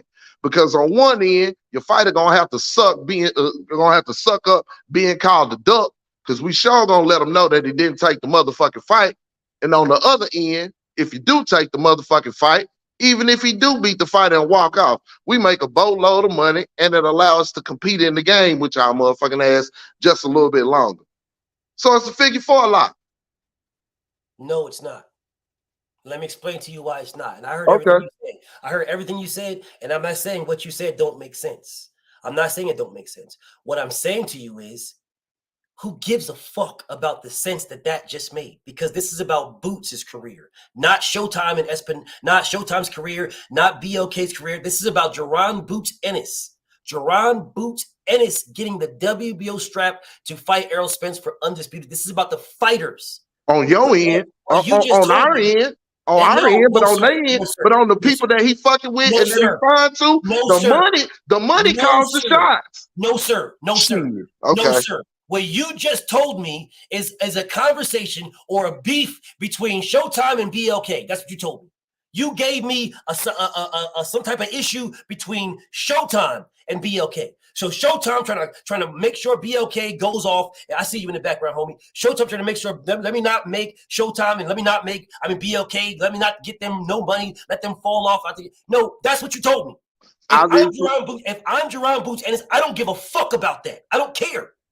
This is my career. Absolutely. Okay, so what you're saying to me, King, is relevant if we're talking about the networks. We're not. I'm talking about Jerron. I'm not saying that Steve Espinosa ducked BLK.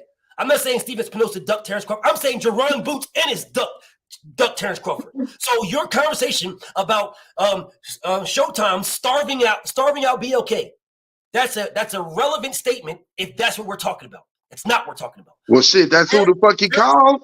No. Terrence Crawford and BLK offered Jerron Boots Ennis a fight. And who did Boots call? Boots called Espinosa. Exactly.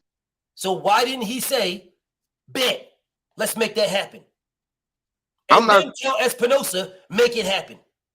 I'm telling you why they ain't make it happen. I'm telling you why they ain't make it happen. I just did. You didn't. I just did. Look, even if they make it happen, I just told you, if they make it happen, BF, even if Steven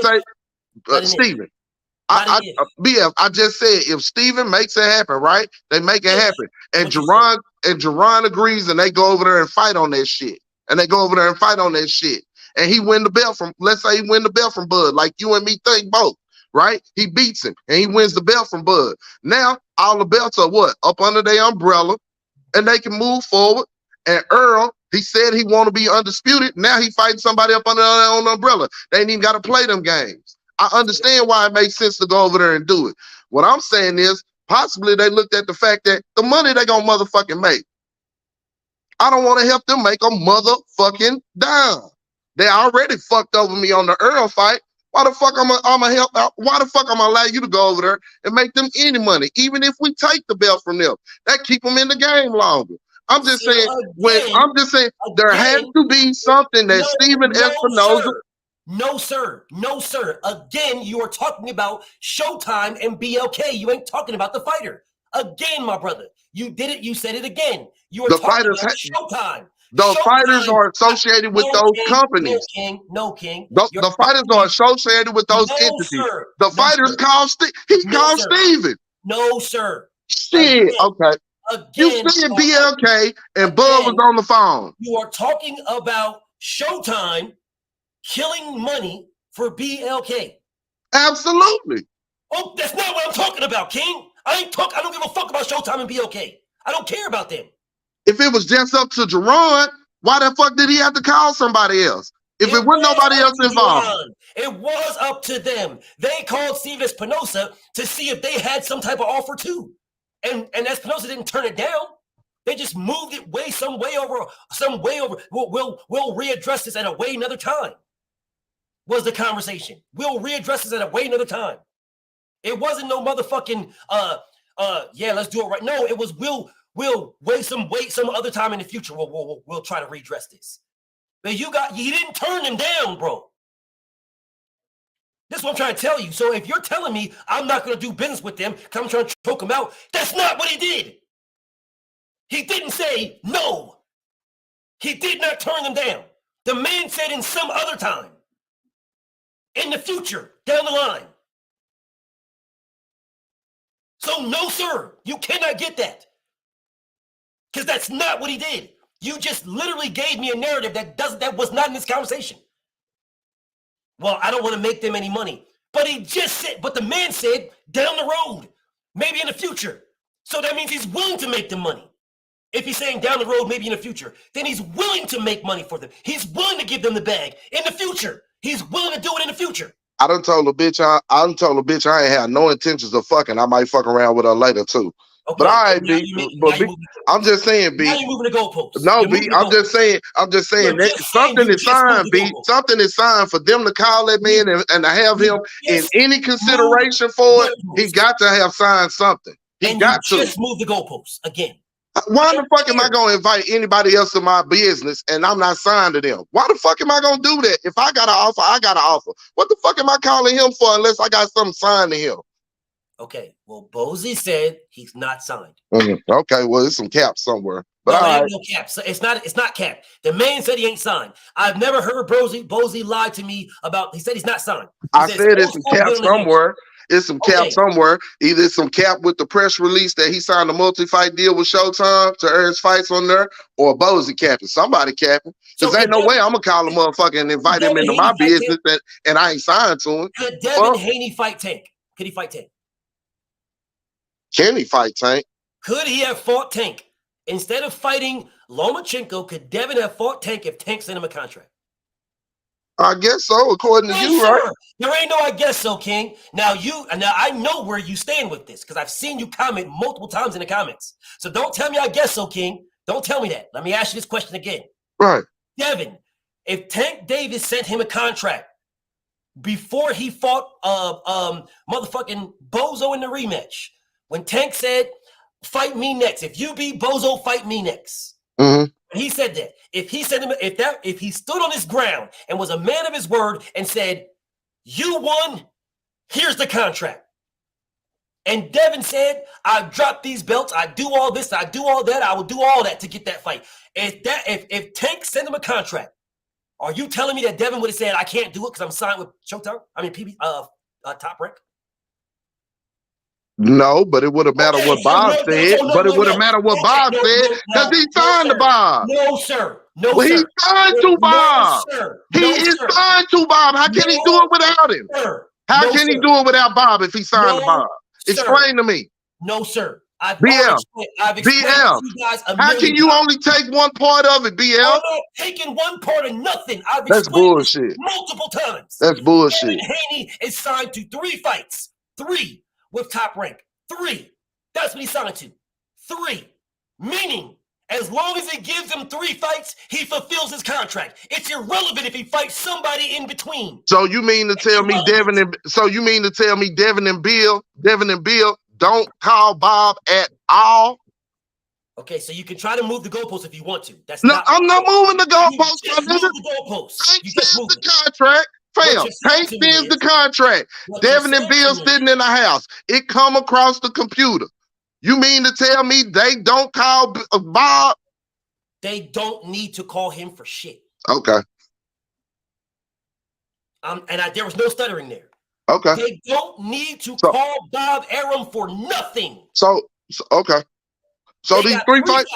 So these 3 fights that Bob. These 3 fights. As long as they uphold their 3-fight deal, that's it. So these 3. Okay, BM. So these 3 fights. So these 3.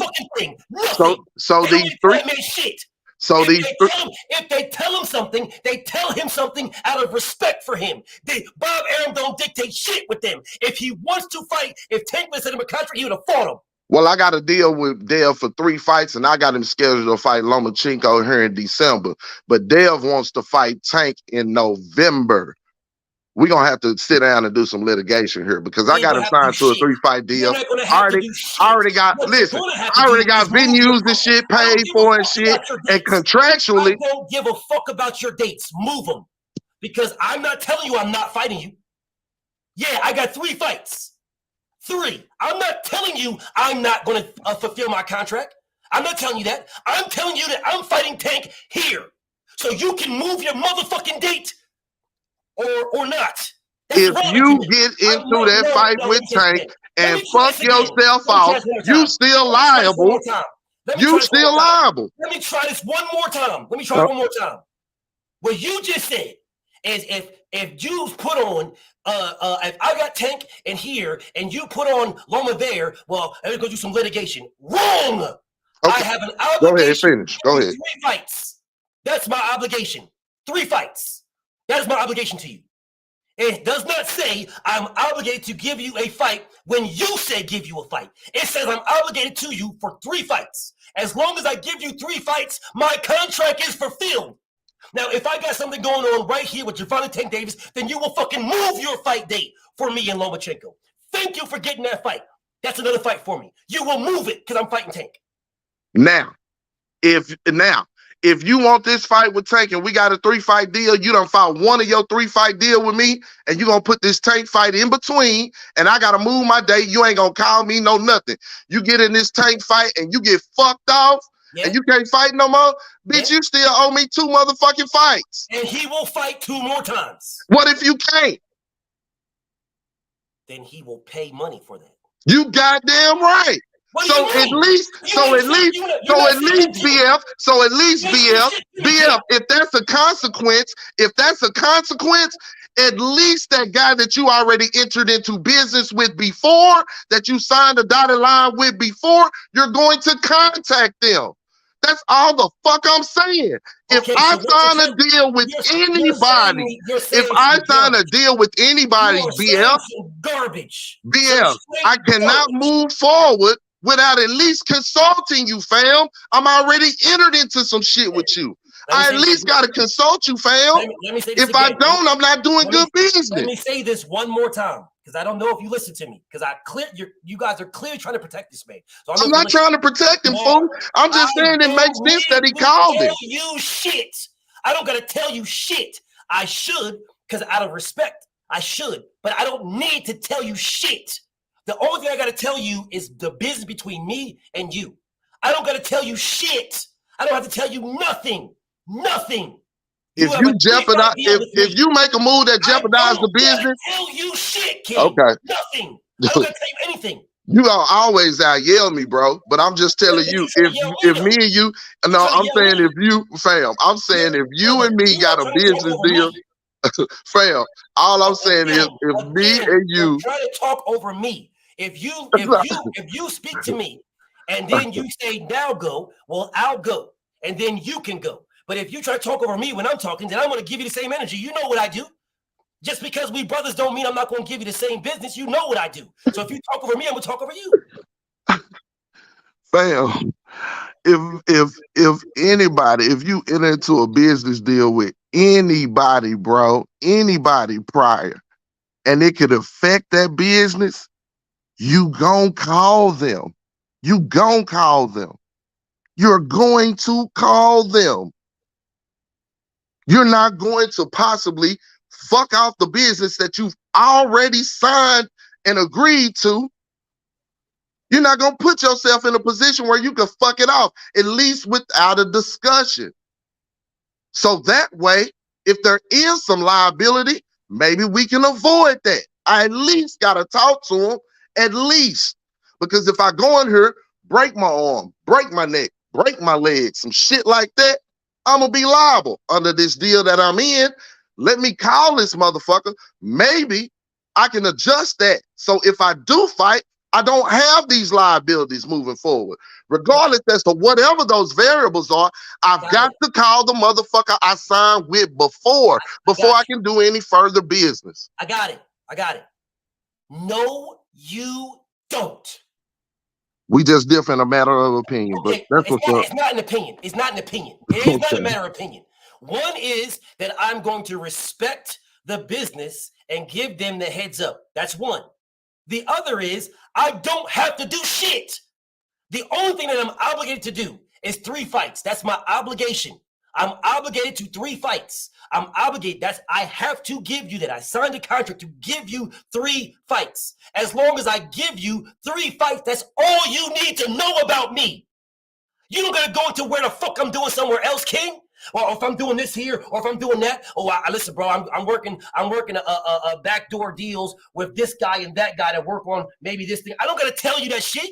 Only thing you gotta know is I'm fulfilling my obligation for 3 fights. That's all you gotta know. I don't gotta tell you nothing else. You don't need to know my personal life. You don't gotta know my business deals. You don't gotta know nothing. All you gotta know is the 3 fights that I'm giving you that I fulfill my obligation. Now, if I want to tell you, if I want to say, yo, 8-1, I know I'm signed to you for 3 debates, but I'm going to debate my nigga KO, and I'm going to debate some fucking trolls. But I know I could tell you that. I could give you that. I could respect my homie 8-1 that I know I'm going to your page for 3 motherfucking debates on your page. And you got one, and I get one set up with KO, and I get one set up with the troll, and I get one set up with somebody else elsewhere. But then all of a sudden you say, yo, I got one set up on the same day that you're debating KO. Well, I'm going to say, hey, my nigga, you got to move that one. Move it. I'm still going to go. I'll still be there. I'll be there. I'll be there to debate you.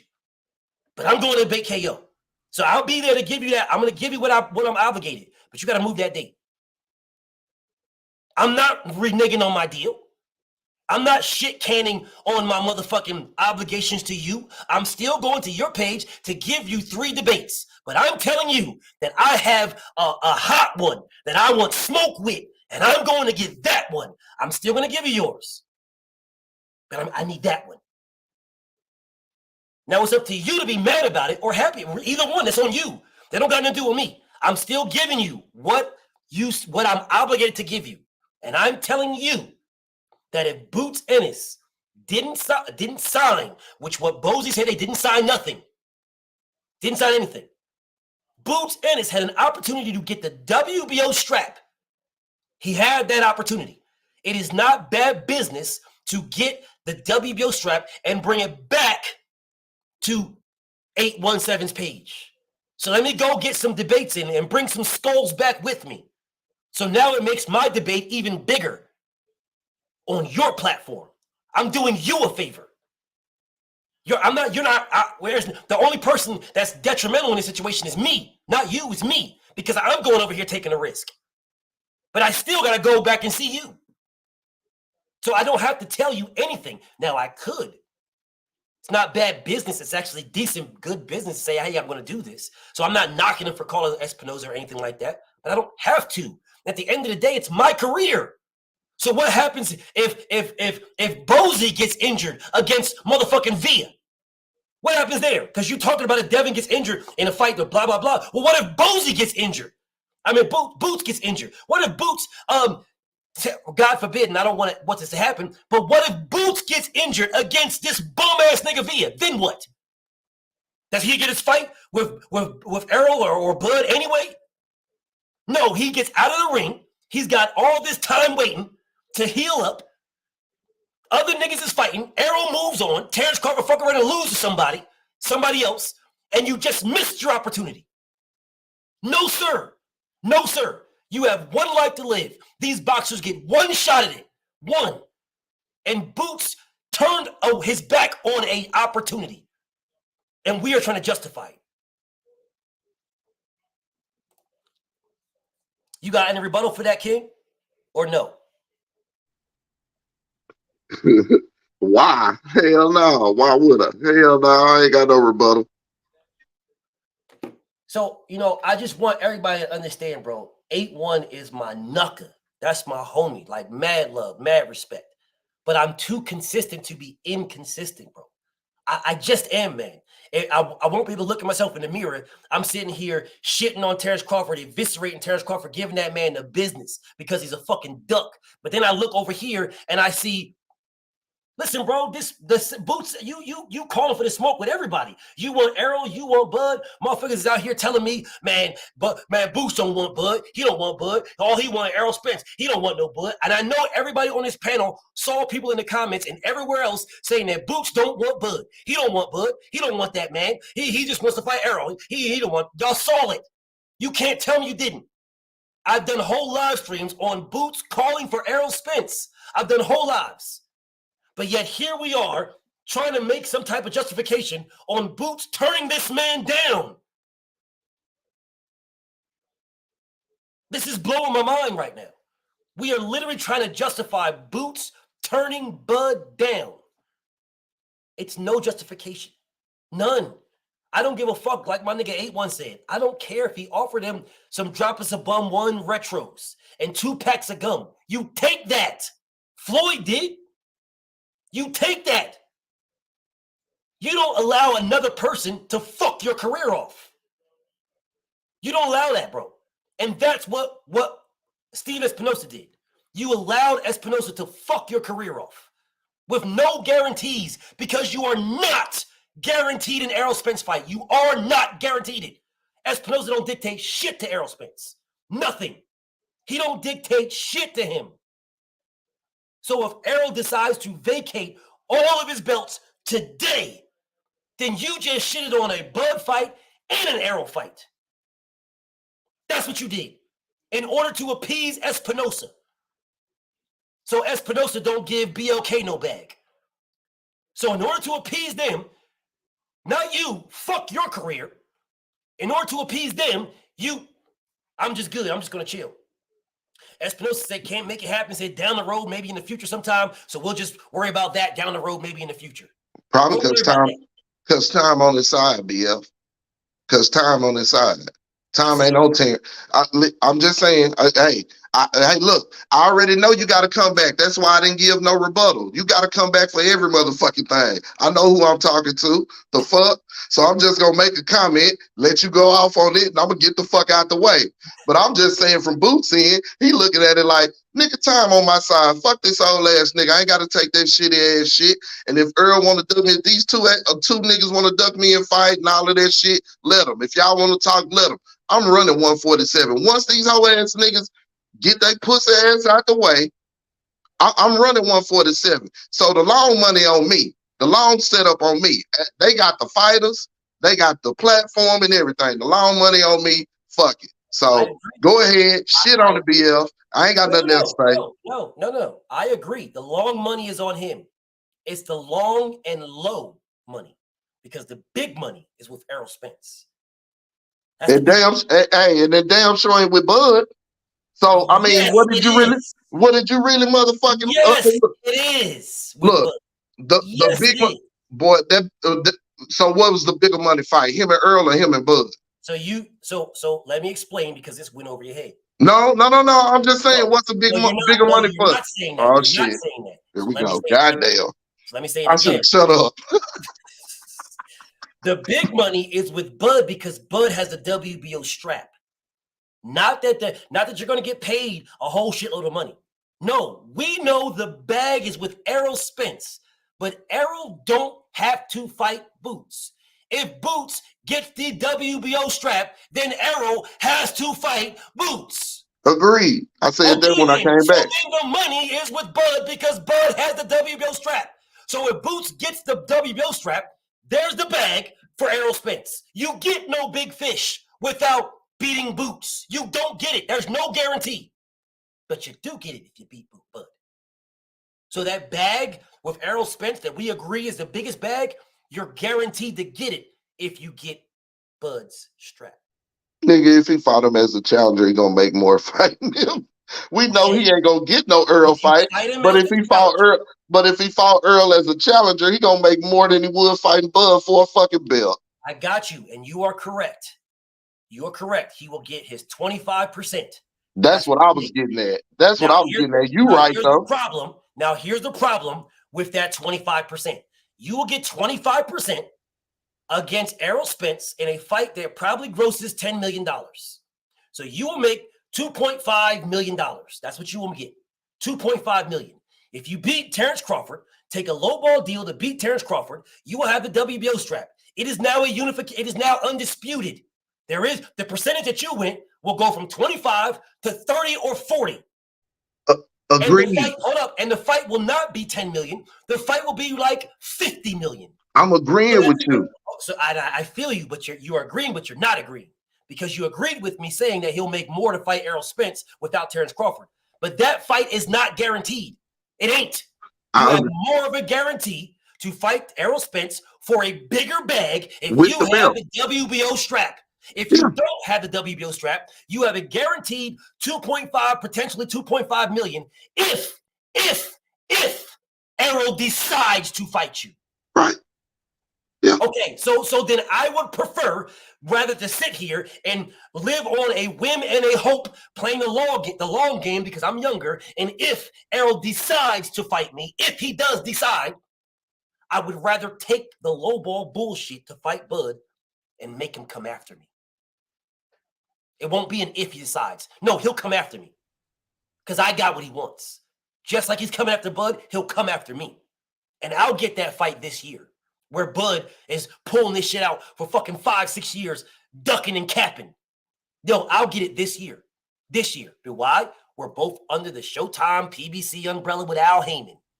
We're both here now. All the belts are here. Well, ain't nothing guaranteeing that I'm gonna get the fight with Bud anyway. I mean, you know what I'm saying? Ain't no guarantees I'm gonna get the fight with Bud, even if I agree, because you told me it's a voluntary. He turned it down. He agreed to everything with Earl too, and he never signed nothing. So I could agree and get ready to sign the fight him too. But it's a voluntary, so it's still on that nigga. It's still on that nigga.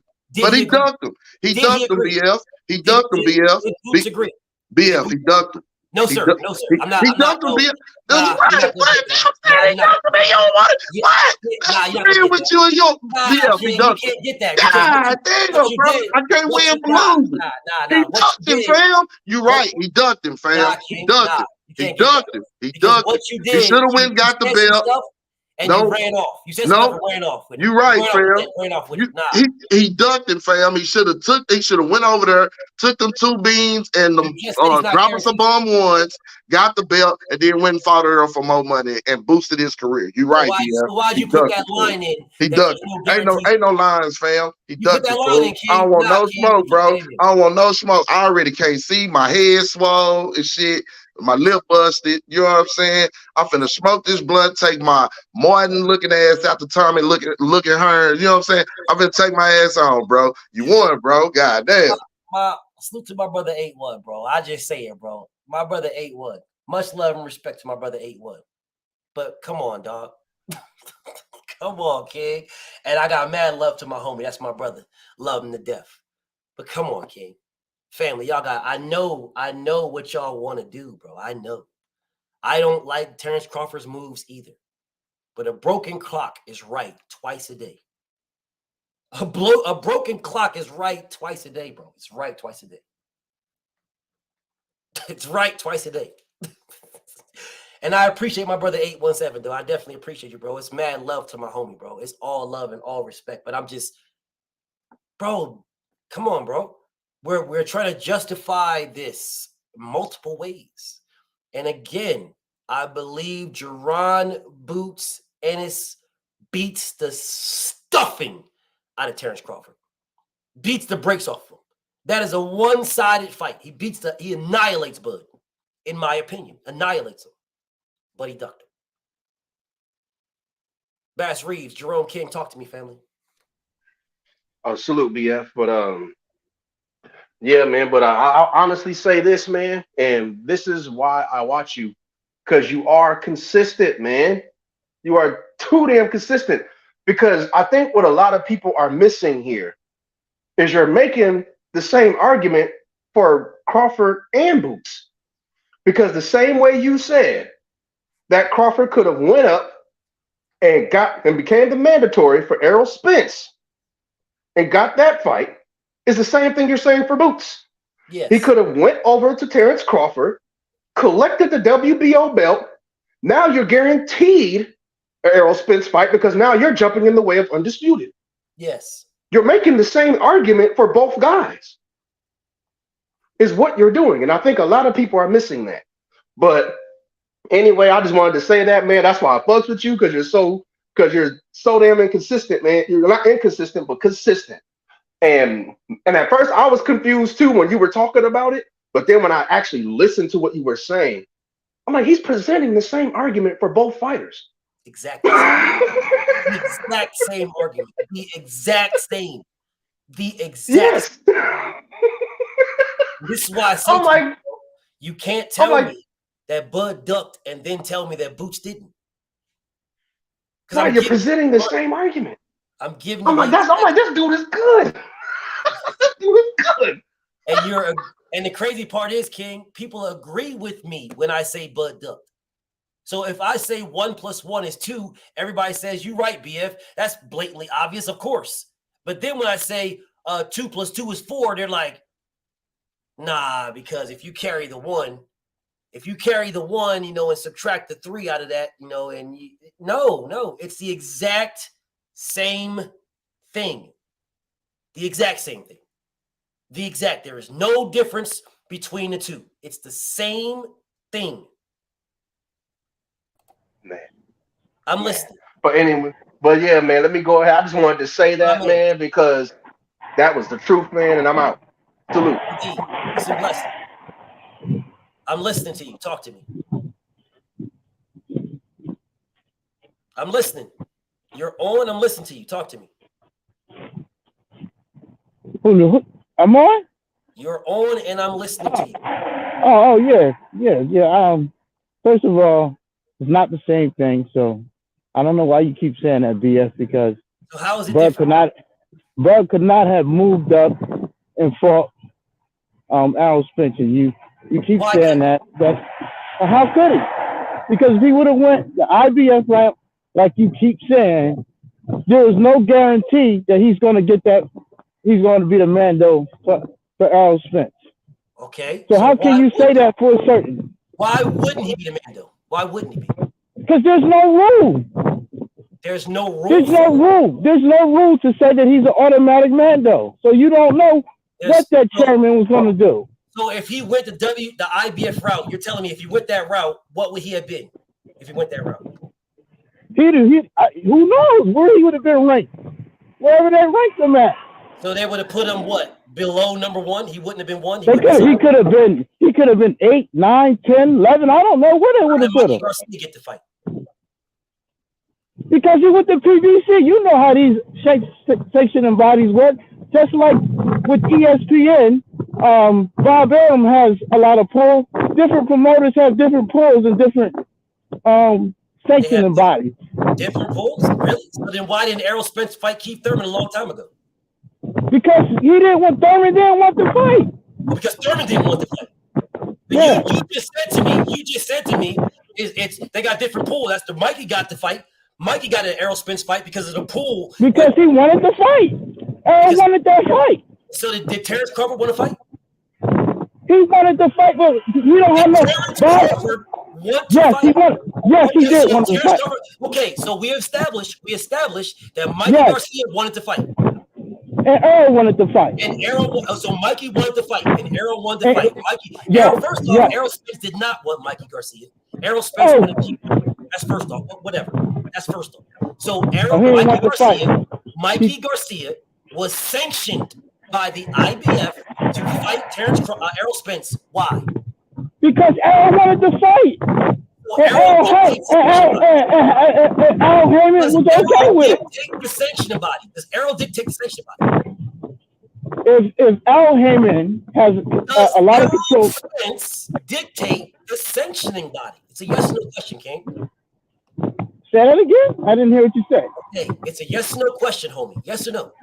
Does Errol Spence dictate the sanctioning bodies? No, not Errol Spence. No. So Errol does not dictate. Okay. No. How did the IBF sanction an IBF champion at 135 moving up to fight Errol Spence? How did they sanction it? Because Al Heyman was okay with it and Errol was okay with it.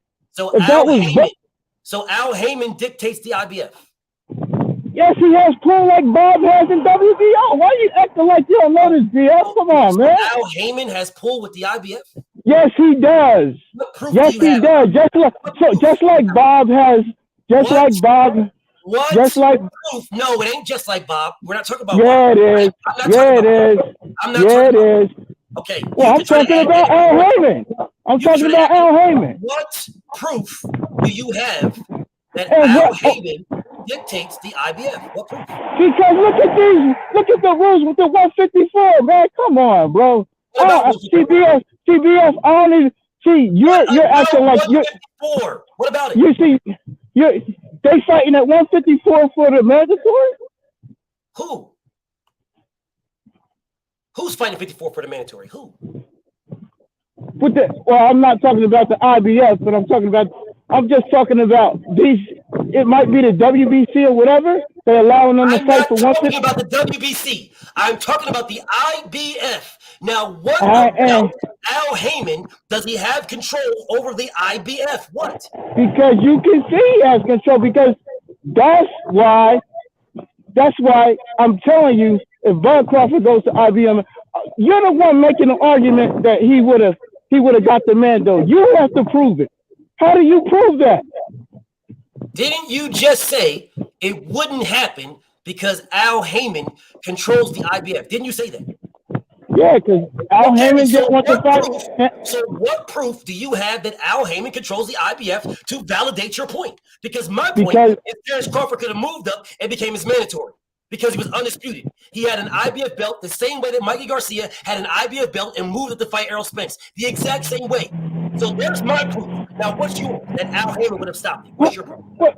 How is that proof of anything? That proves that Al Heyman had power to do that. So Al Heyman had power to make the IBF champion move up to fight.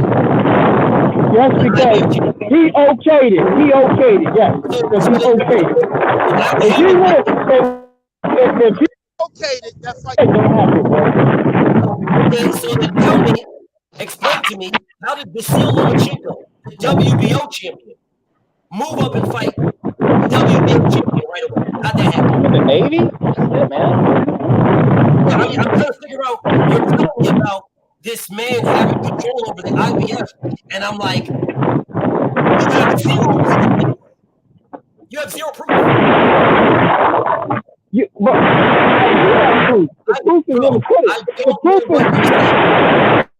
Dude, listen to me. Terrence, I don't know what you're saying. All I hear is static. I asked you. You said that Al Heyman controls. Oh, now you dip out. Now you dip out. Terrence, listen to me, Terrence. Terrence, you can't fuck with me. I killed you badly already. You can't fuck with me, dude. You can't fuck with me. But if you fix your area wherever you're at, by all means, jump back on. By all means, jump back on. By all means. You can't fuck with me, dude. But if you fix your area, jump back on. Your area's still fucked up. Oh, give me 15 minutes. Okay. Give me 15 minutes. I'll be back on. Give me 15 minutes. All right. All right. Now, I don't know why homie thinks he can rock me. He cannot. He can try. He can absolutely try. I don't know what you're doing, homie. All right. Okay. I don't know what you're doing. Listen, bro. I don't know why. I don't know what this man believes that he could do. I really don't, bro. Dude cannot fuck with me at all. I promise you, he cannot fuck with me. I swear on everything I love, that man cannot fuck with me with nothing. I promise you. I promise you, bro. Now, he jumps on here telling me that Terrence Crawford couldn't become Errol Spence's mandatory. That's what he tells me. That is not what Bomac said. All right? So if this man coming here and anybody, I don't give a fuck who it is, anybody, because what they're trying to do is they're trying to refute that. And they cannot. But they're trying badly. They're trying hard, bro. They're trying as hard as they can to refute that because they want to go by the rules. And the rules say the WBO champion can move up and exercise his right as a mandatory. That's what they'll say to you until I say to Shakur Stevenson, duck Devin Haney.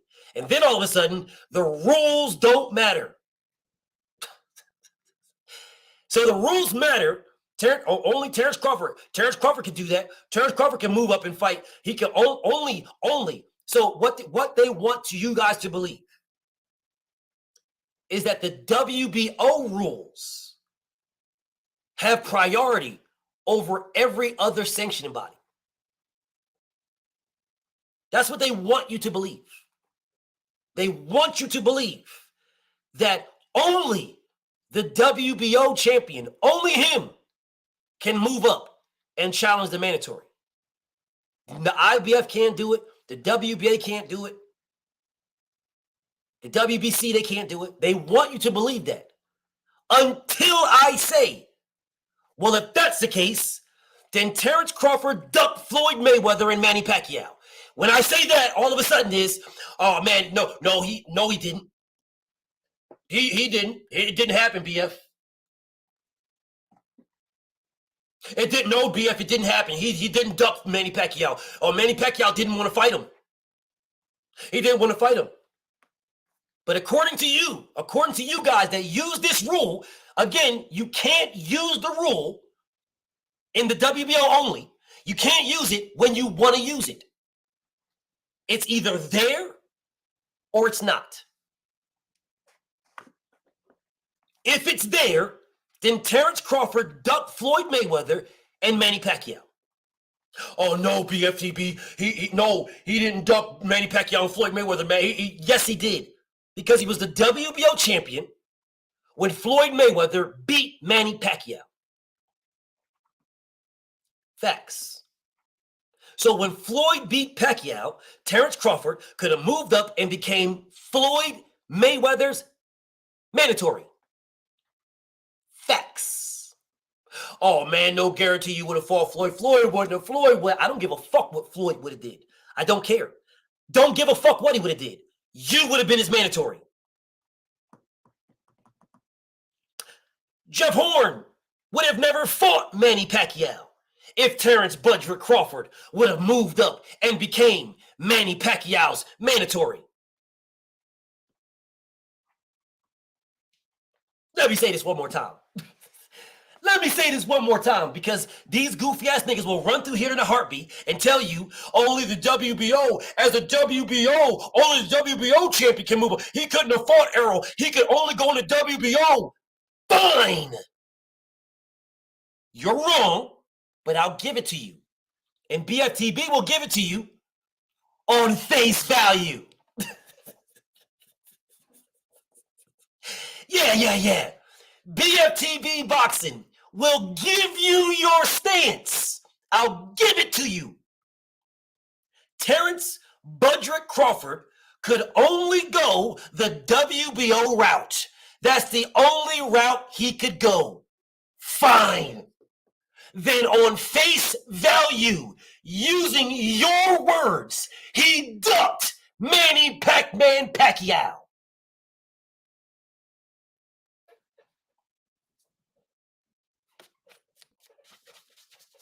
I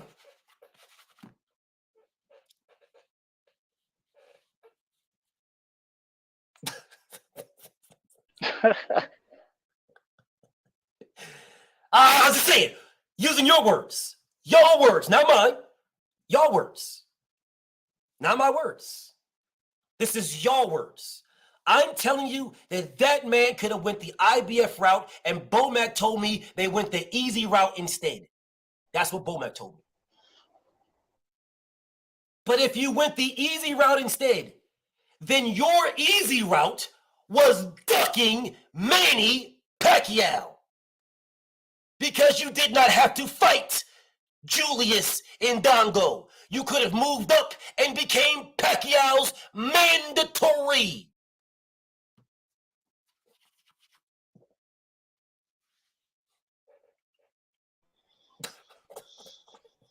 He was looking for that juice, undisputed. Oh, man, damn. Okay, so when people say he wanted undisputed because it was he was looking for that, like my brother just said, he wanted that clout, that pull, he wanted that. Well, if you were undisputed, why did you only take 10 million and give Pacquiao 40?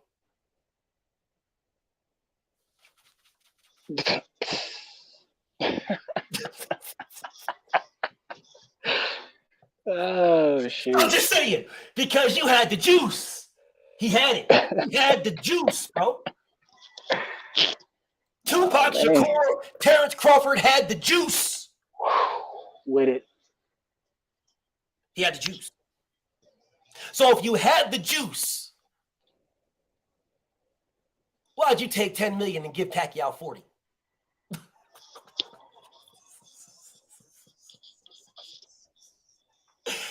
Listen, bro, there's a reason that was his, why. BF. That was his pretty boy moment. Say it again, King. I said that was his pretty boy moment. He had to take it, except he didn't take it. He didn't take it. It is what it is. But I would love. I'm just waiting for someone to try to explain this to me on why. Salute to my homie DJ Dub in the PayPal, King. I appreciate you, King. I'm waiting for somebody to try to explain to me on why Terrence Crawford called out Errol Spence, called out Manny Pacquiao, and then did not fight him. That's what I'm waiting. I'm wondering, you called the man out. You had an opportunity as the WBC and WBO champion to move up and fight Manny Pacquiao right away.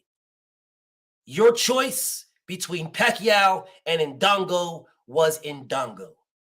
That was your choice. I would love for somebody to try to explain this one. Because the problem that you guys will always have, you'll always have this. If you start telling me, oh, hold on a second, yo, wait a minute, BF, nah, you can only go to WBO route. It's only a WBO, BF. It's all you can only go to WBO. You can't only listen, bro. Only the WBO allows it. The other belts don't allow it, BF. The IBF don't allow it. WBC don't allow it. WBA don't allow it. But only the WBO.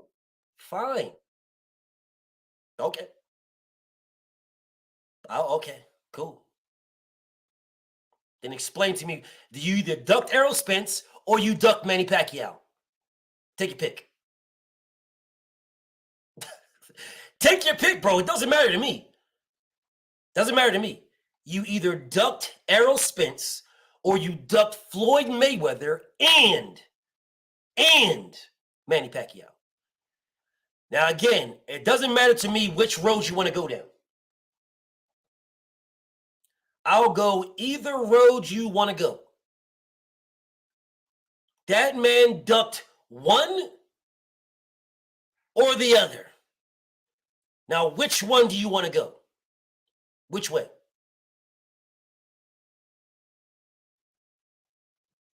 Oh man, he didn't duck neither one. He didn't duck neither one of them, BF. He didn't duck neither one. Okay. Then why didn't he move up and fight for the WBO championship against Pacquiao, the man that he wanted to fight? As a matter of fact, let old BFTB do something for you guys.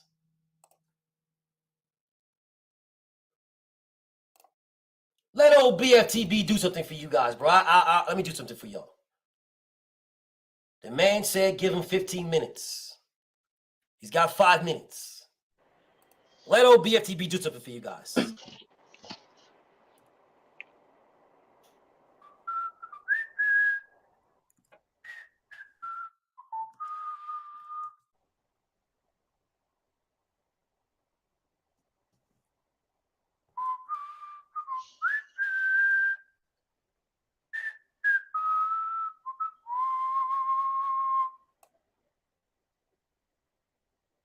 Ya da da da da da, ya da da da da da.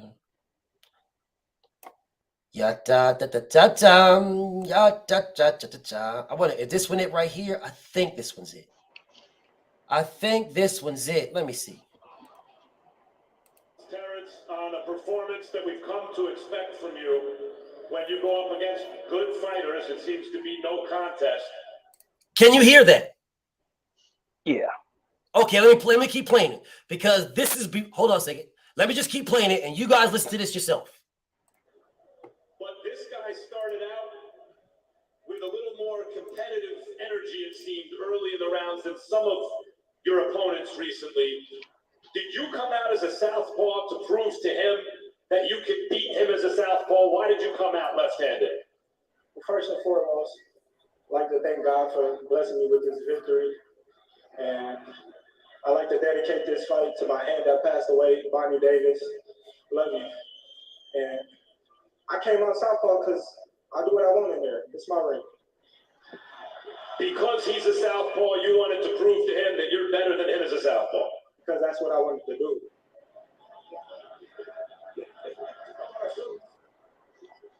I was talking ringside and said that you, and I compared you to some great lightweights of the past. I know you're a junior welterweight now and soon probably a welterweight, but Pernell Whitaker, Roberto Duran, you're a mean guy in there. Like you enjoy beating the guy up in a way maybe not all prize fighters do. Am I right about that? Why is that, Terrence? It's a fight. My dad always told me as a little kid, don't go in that ring playing, you're going to get hurt. So you got to be mean in there. We see that normal, really good fighters really don't provide you with competition. At least they don't push you. You need to be in there with another super fighter. Who do you see out there when you survey the landscape at 140, 147 pounds, do you think makes a big fight with you where you will be pushed? Pacquiao. That's the only fight out there that we really looking for. If not, and Dongo here, he came to my fight. Let's get it on, and Dongo. Okay. Right there. The man said he wants Pacquiao. Pacquiao was the WBO champion at 147. He was a WBO champion at 140. If you wanted Pacquiao before you fought in Dongo, if you wanted Pacquiao, you could have moved up and became his mandatory. That's if you're telling me only the WBO champion can move up. If that's the road you want to go down. If that's the path you want to take, fine. Then he ducked Manny Pacquiao.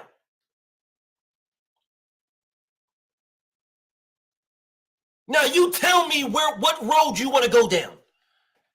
I know the nigga Dick watching. I know he is watching, waiting to get from wherever the fuck he's at.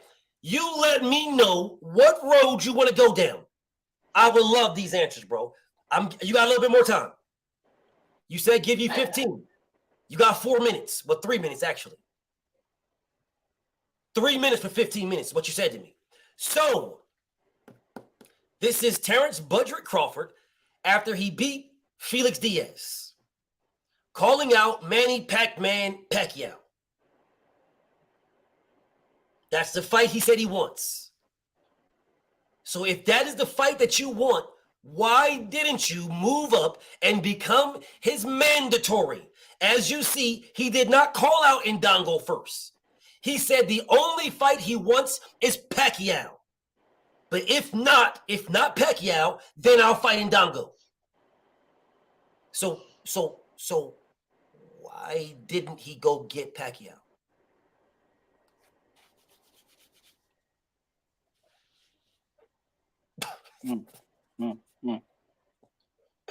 Why'd you do that? Why'd you do that? Why not? Why, if that's the fight you want, why not get Pacquiao? Hold on a second. Let me. BF will help y'all. I'm gonna help y'all even more, bro. BF is gonna help y'all even more.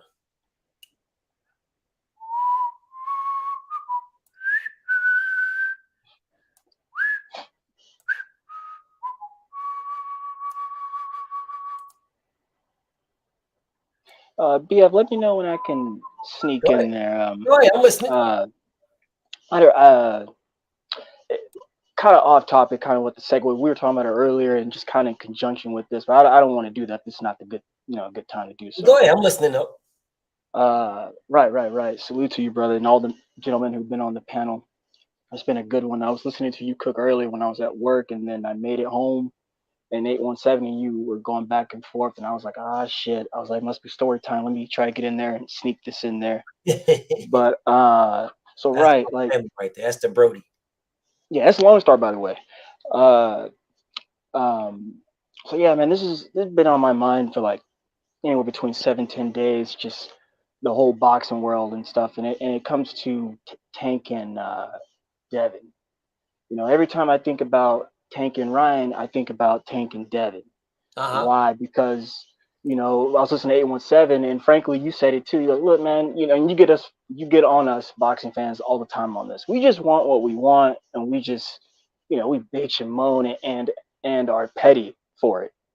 And I asked for Tank Haney like a lot of other folk, but we got Tank Ryan instead. That's cool, man. No beef, but I didn't ask for that shit. I get it.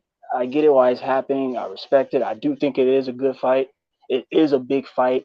They are definitely talking like it is a big fight, so that's that. But it leaves me hungering for the better fight in Tank and Dev. And we all know the history, and I'll be quick real fast over like say the last, I don't know, two years, pretty much throughout this pandemic. Those two talking about Tank and Dev kind of went back and forth and jarred about fighting one another.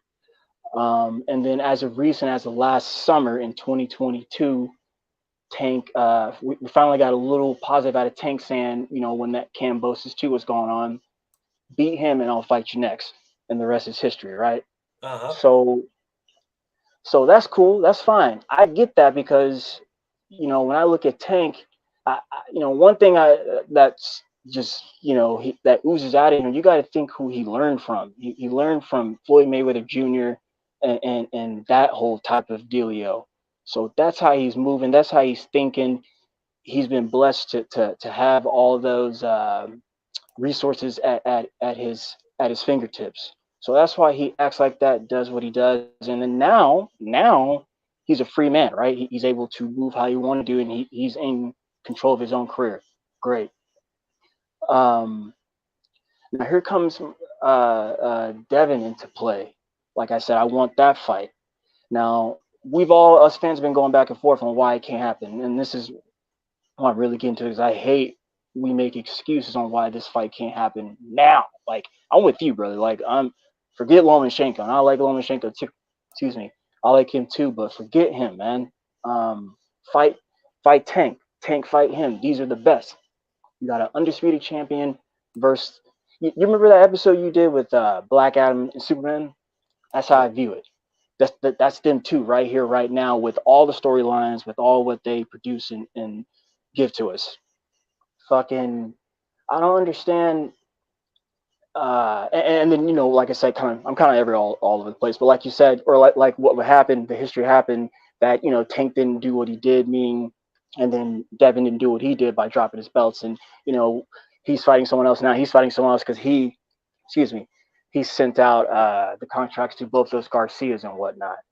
Now, I got to give Ryan some credit too, because throughout this timing, Ryan has been talking a gang of shit. He's been getting there. Hell, he even went to the dude's entourage, got his chain took or snatched off or whatever, got punked out, whatever. Keeps his dude's name in his mouth, fights, and now we're giving him the credit for him doing his part on what he needed to do to sign the fight and shutting up naysayers and detractors like myself, because I didn't think we were going to get that fight. I thought it was all talk. I was like, yeah, whatever, man. We'll see. So congratulations. I'm happy about that. You shut me up. So I give Ryan that credit. But Dev, who is conceded to the B-side, in that last little jarring session that he had with Tank, he said, all right, cool, man. Send me that contract. I have a question and a favor of you. This is what I'm getting to now. Why isn't that Dev never shows up to Tank's fights? Now, I know Ryan did that one time, but, I've seen Dev in Saudi Arabia. I've seen him. He's shown up to Ryan's fights. He showed up to Tio, Cambosis, all that stuff, but he didn't show up to Tank's, or hasn't shown up to his fights. And that just makes me ponder a little bit, because I'm going to keep it a buck right here, man. Look, and you've touched on this throughout your stream here tonight. This is about money and numbers, gentlemen. I don't give a fuck what all the narratives that I can push, you can push, he can push, she can push. At the start of the day, at the end of the day, it is about numbers. It is about money. And when these two gentlemen come together, when I look at this situation, like I said, with Tank, he's already there. He's already a pay-per-view star. He brings that. So like you say, and like I say, he's the A-side to everybody not named Errol Spence. For sure. Why? Because he's a pay-per-view star.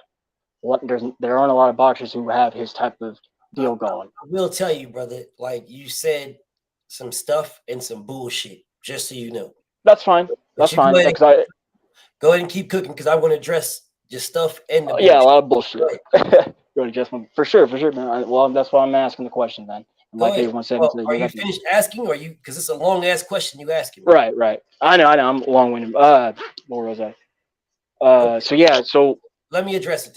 Let me go address ahead. So you said, why doesn't Devin show up to Tank's fights? Well, when did Tank show up to Devin's fights? The answer is he didn't. So, but Devin's got to show up to Tank's fights. Why does? No. No, I'm sorry. Go ahead. Because you said what you said is, why isn't he? I got to give Ryan respect. I don't give Ryan nothing. I don't give Ryan anything. That fight is not happening yet. That just because it's signed doesn't mean anything. That's right. No, I don't give Ryan nothing. I don't believe that fight is happening until they're in the ring. I don't give Ryan nothing. Okay. Right? I don't give him anything. Now, if we're talking about these guys like Devin this and Devin. Listen, Devin has did everything Devin needs to do. When you're saying that Devin didn't drop his belts and he said no, why drop them, bro? If you said you're the A side, Gervonta Tank Davis is the A side to everyone, not named Canelo and Errol. He's the A side to everyone. So if that's the case, and you telling the world you want to fight me, then send me a contract. Put in the contract. Drop your belts and you'll fight me. Put that in the contract, and then I'll drop them. Why the fuck would I drop my belts before you send me anything in hopes that you send me something? That's the dumbest shit I've ever heard in my life. Oh, well, and you guys do this. I hear it a lot from people I fuck with. Oh, well, he didn't do it, though. He said he would drop the belts, but he didn't drop the belts. And then what? So drop the belts and then what? Then go to the back of the line? If he dropped his belts to prove that he wants to fight Tank Davis and Tank doesn't fight him, then what? That's the stupidest, dumbest shit I've ever heard in my life. Yo, listen, just prove to the world that you want to fight Tank. Just prove to the world and drop your belts. That's the dumbest shit I've ever fucking heard. Yeah, listen, bro. Listen, if you say you want this bitch over there, what I need you to do is jump in this fucking lake of sharks. Just prove to the world that you really want her by jumping in the lake. Fuck the part that she wants you. So you're just gonna jump in a lake of sharks to prove that you want a bitch, and then get out, and the bitch says, "Good for you." That don't got shit to do with me. You jumped into that water. I didn't say I want to fuck with you. This bitch ain't giving you no inkling. Bitch just turned around and says you got nice shoes, and now you're ready to jump into a fucking lake full of sharks. That's the stupidest, dumbest, goofiest shit I've ever heard in my life. And niggas keep saying that. Oh, Devin said he would drop the belts, but he didn't do it. He didn't do it. He didn't do it. What reason did he have to drop them? What reason did he have to drop them? Did he have a reason? Did Tank send him a contract to say, I'll fight you, but drop the belts? Did he give him a reason? But again, you guys will say that to me over and over and over again. You'll say it over and over again. Oh, but you know, he didn't want to. No, Tank ducked that man. I don't give a fuck what y'all say. He ducked that man. That is the ace to everybody. All right? You don't say, I'm my own boss. There ain't no safety on this Glock. There ain't no safety on this Glock. I'm my own boss. I work directly with Al Heyman. No one's holding me back no more. You know, Devin Haney, if you win, fight me next. And then you send contracts to 2 Garcias. One of them who ducked you years ago. Who you sent a contract? This is the second contract you sent to Garcia. This ain't the first. Mm-hmm. You sent Ryan Garcia a contract in 2019. That man ducked you then. Then you send him another contract. No, sir, no. What the fuck did he do to deserve you? That's an easy knockout. And Terrence, best videos. I saw you click the link and then dip off. Why? I'm literally waiting here for you. You clicked the link and then dipped off. Okay, there you go. There, now you're back. Okay. Yeah, I'm back now. I'm back. Yes. All right. So where were we? Wherever you want to be.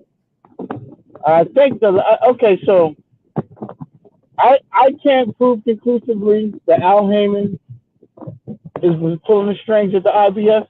However, because you have to agree that you can't prove that he would have been the Mando at the IBF. You can't prove it. Tell me if you can. So I'll say again. Give me a receipt. I'll say again. Yeah. Okay, so you're telling me that you can't prove nothing. You have no proof. You can't either. Anything. You can't either. The IBF champion, Mikey Garcia, was sanctioned by the IBF to fight Errol Spence. So with that conclusion, with something that actually happened, that is proof. The IBF champion at a smaller weight class moved up and fought the IBF champion at a higher weight class. So with that proof, there is now an example. Bro, you're not going to talk over me. I'm not talking over you. You're not going to talk over me. All right? So that right there, I'm giving you an example to show that it can happen. Terrence Crawford could have became Errol's mandatory. He could have did that.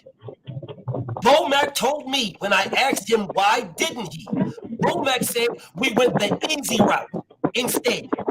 Meaning we could have went Errol Spence route, but if we would have went that route, there might have potentially been some negotiation issues where we might not have got money, or easy route meaning we could have got an easier fight. You can take it either way. Either it was an easier fight to fight Jeff Horn, or it was easier negotiations or tougher negotiations with Errol Spence. You can take it either way you want to. But that man told me he went the WBO route because of the easy route. He didn't say he couldn't go the IBF when I asked him why didn't he go. He said he went the WBO because it was easier to go to WBO. That's what he told me. So is your word better than Bomac's word?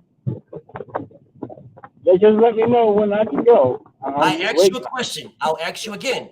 Is your word better than Bomac's word? No, not on most things. No. Okay, So if your word's not better than Bomac's word, and I gave you an example of an IBF champion at a lower weight class moving up to fight an IBF champion right away at a higher weight class, then if I can give you an example that it happened, and I can tell you that the manager of Terrence Crawford told me personally, he didn't say he couldn't do it. He never told me that. He told me he went the WBO route because it was easier to go that route. So there is an example of it happening, and the manager telling me why he went a different route. Now you give me any proof, any example to say that he couldn't become his mandatory. Okay. So just because you give me an example doesn't mean that does not prove that if Bud went up to the IBF and would have got the Mando over a combo. You can't prove that. That doesn't prove anything because they might have pulled strings to allow Mikey Garcia to fight the Mando. You don't know that, bro. I don't know why you keep acting like. So let me ask you a question, BS. You're telling me that no strings are pulled for fighters coming up in weight classes and getting title shots. I'm asking you, right in front of all this crowd, that there's no strings pulled ever by a promoter where they have a relationship with the sanctioning body. Yes or no? I don't fucking know. I'm not in the rooms for the strings being pulled. You're asking me for receipts. You're asking me for proof. How the fuck are you going to ask me for an opinion, try to base your stupid ass argument? You're asking me for proof and facts. Then you tell me, yes or no, do strings get pulled? I don't fucking know. I can guess maybe they do or maybe they don't. I don't know. Okay, but you're asking me to tell you do strings get pulled when I'm not in the fucking room. But I'm telling you, I gave you an example of it. But that example means nothing. The example means nothing. Shut up. This nigga saying an example means nothing. That's what he says to me. An example means nothing. This goofy bitch-ass nigga is telling me that Terrence Crawford couldn't do it. But I gave him an example of it happening. And he's telling me the example means nothing. An example means nothing. But yet he can give me 0 examples of anything contrary to what I said. 0. But he thinks he's just going to keep running his fucking mouth about nonsense. Running his mouth of nonsense. Listen, bro, listen. I don't want to cut this man off. I don't. I really don't. But you're telling me an example means nothing when you have no examples to prove your point. None. I gave you an example of it happening. And I told you what Bomac told me. And you're telling me that means nothing. Terrence Crawford still couldn't do it. That's what you're telling me. Insane. That Crawford's gonna beat the shit out of Errol, so you believe everything Bomac said. So Bomac lies, but now you believe everything Bomac said. So now he knows everything. What did Bomac say that you address? What did he say? You're breaking up Bomac, son. What did Bomac say that I need to address?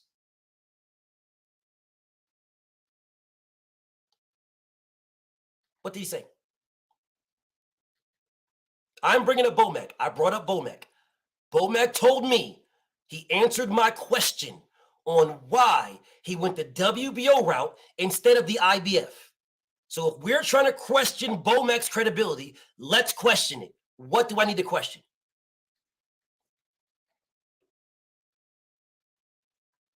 I can't hear you. I have no idea what you're saying to me. And you're not muted. So I have no idea what you're talking about. If you're saying anything, I have no idea. Either check your connection or something. I have no idea what you're talking about. No idea. So I will address the one, I don't know what's wrong. I don't know. So I will address the one part that he said.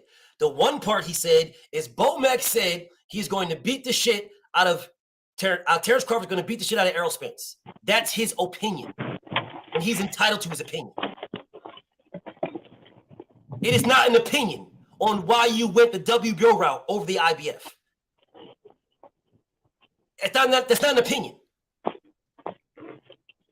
And the other thing I would say about that is, BF, play the video when he said it, because I heard people in the background talking in the background. We can't even hear what Bo Mack was saying. But Bo Mack doesn't. He never said he spoke to the chairman of IBF. How would he know he's going to get the Mando if he goes that route? And just like with Bruce Ennis, they're signed. Bud was signed to ESPN. He was signed to Bob Arum. Bob Arum has a say so as to where he's going to move Terrence. You act like that Terrence could do anything he wants to do. You act like these fighters could do anything they want to do. They can't. That's what Terrence Crawford said. They can't just do it. He was signed. How are you going to say he could just do what he wanted to do? I'm not saying anything. I'm not saying Terrence Crawford. You're saying that he should have took the IBF route. No, I'm not saying that. Terrence Crawford said that. When did Terrence Crawford say that? He signed with ESPN. Terrence Crawford said when he was signed with ESPN and Top Rank, Terrence Crawford said, "Stop, Errol Spence. Let your panties hang. Let your nuts hang. These managers and promoters work for us. Stop using that weak ass excuse." That's what Terrence Crawford said. Yeah, he did say that. I agree with that. No shit. So if they work for them and let your nuts hang, why did he fight anybody else and not Errol Spence? Well, I don't know how he's gonna let his nuts hang if he signed with somebody. So is Bud a liar? I don't. He's misguided on that because if you're signed, I didn't ask you that. I asked you, was Bud lying? I didn't ask you. I said I don't know if he's lying. Maybe he believes that. Maybe he believes it. A lie. You have to have intent to lie. You have to have intent. So maybe. So what was his intent to say that? Maybe he believes that, but it's not true. Maybe he believes that. Well, he said it's not true. The reason why he didn't fight Boots is because he wasn't his own boss. That's what he said in his IG interview when he was still signed. Well, when he just left Top Rank. So you can't say that the reason why you didn't fight somebody is you weren't your own boss. But when you were signed with Top Rank, say that these guys work for you, so you are your own boss. So either he lied. Matter of fact, there is no either nothing. He blatantly lied. Because a man said, he told Errol Spence, let your nuts hang. Stop using this weak-ass excuse because these promoters and these managers work for us. Just tell them you ain't fighting nobody but who you want to fight. That's what Terrence Crawford said.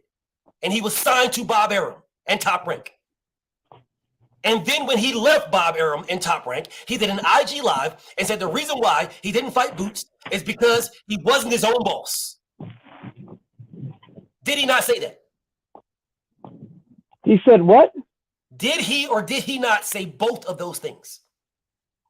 I didn't hear the last part. Okay, good. I'll say it again because you didn't hear it. Terrence Crawford said, Errol Spence, let your nuts hang. Stop letting these promoters and managers, they work for us. You tell them you're not fighting anybody but the fighters you want because they work for us. That's what he said. Right. And then after he left Top Rank, he said the reason why he didn't fight certain fighters is because he wasn't his own boss. Meaning, those guys don't work for him. He worked for them. Which is true, bro.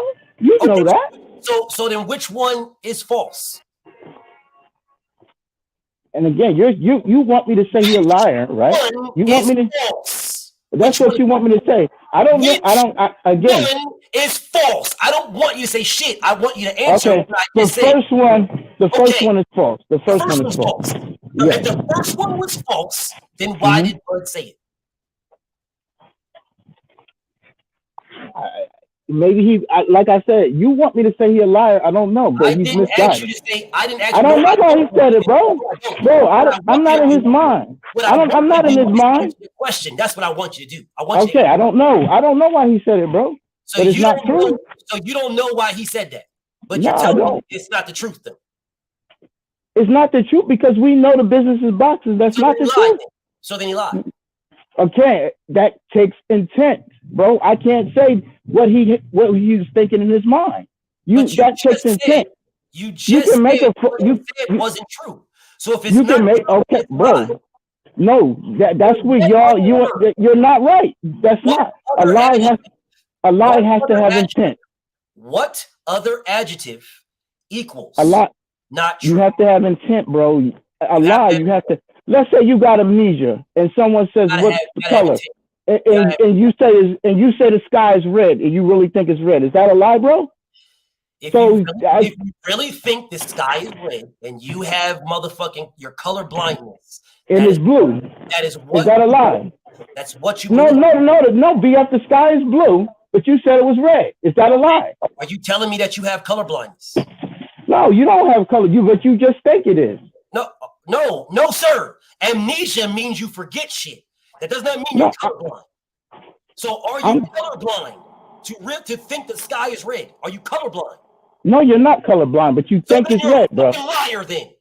Okay. You're not colorblind. Okay. And you know the sky is blue and you're calling it red. You're a fucking liar. No. If you think it's red, bro, I never said that he didn't think it's red. So so you're not going to get me to say the sky is red. What would make you think?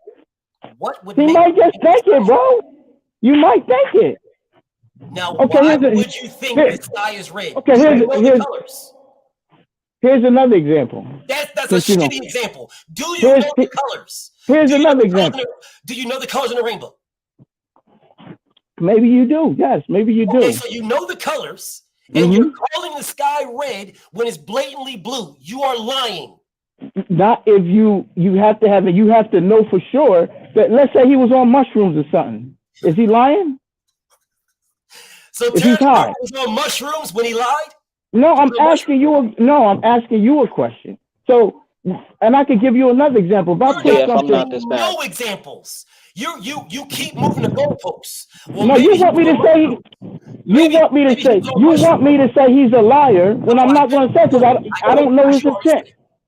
I don't know his intent. Okay. Well, what was his intent to say what he said? I said, I don't know his intent. So he's not a liar. Not. If you have a contract, you can't move. He's not lying. If you want to call him BF a liar, you can, but I don't know his intent. You must know his intent. You must have knew that he knew. Intent. So why do you be saying Errol Spence ducking then? What was his intent? Why I say Errol Spence? Okay, this is why I say Errol Spence is ducking. Because before, let's go all the way back, and when we go all the way back to when Jeff Horn was fighting, he said, "Let's unify." He didn't talk about. What was Errol Spence's intent? Fight him to get that belt. How do you know that? How do you know that? Because he said it, bro. Oh, because he said it. Yeah. Oh, so because Errol said, "Let's unify," his intent was to fight, and you know that. You know his intent. You're in his mind. You know his intent because Errol said that.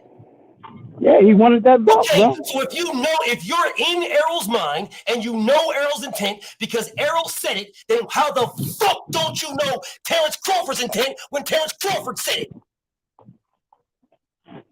I don't know, man. Because you are a you know it. That's why. No, you. So what? Okay, let's just say you prove. Let's say you say. This is what we'll do. We'll do it like this. I literally said to you, what was Errol Spence's intent? You told me his intent was to unify. You know that's what Errol Spence believed, that you were in his mind. You know his intent. But when I asked you what was Terrence Crawford's intent, when he said what he said, mysteriously you don't know what Terrence Crawford said. You're not in his mind, but you're in Errol's mind. Well, how the fuck are you in Errol Spence's mind and not Terrence's? How are you in Errol's mind? That's when you can argue that he's not. Are you going to argue that? Are you going to argue that? Are you going to argue? Are you arguing that he didn't want the belt? So we both agree on the point, bro. We both agree. We both agree that he wanted the belt. You can argue that. Are you arguing he didn't want? Are you arguing that he don't? He is not in his mind. Are you arguing against? How are you? Now you can try to talk over me all you want. You can try to do that. It's not going to work. All right, it's not going to work.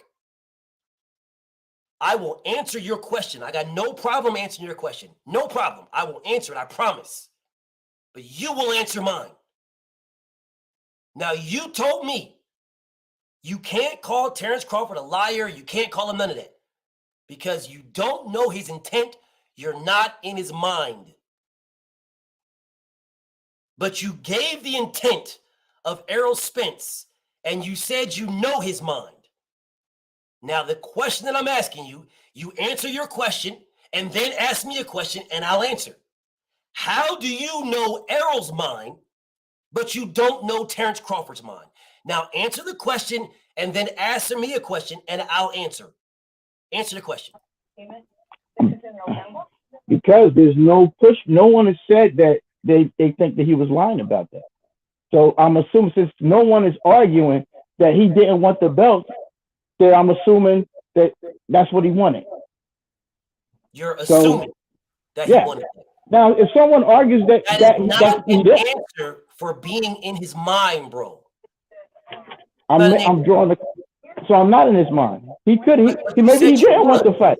Okay, I agree with you, BF. Maybe he didn't want to fight. I can't say for 100% that he wanted to fight. Yeah, you're right. Bro, I agree with you. Bro, I agree. Bro, listen to me, bro. Listen to me. Yeah. Then ask me a question. All right, listen to me. You said that Terrence Crawford, the words that Terrence Crawford said, you said you can't put no jacket on him because you're not in his mind. We need no intent. You start going off on maybe he's on mushrooms and all this goofy ass shit that you were going off of.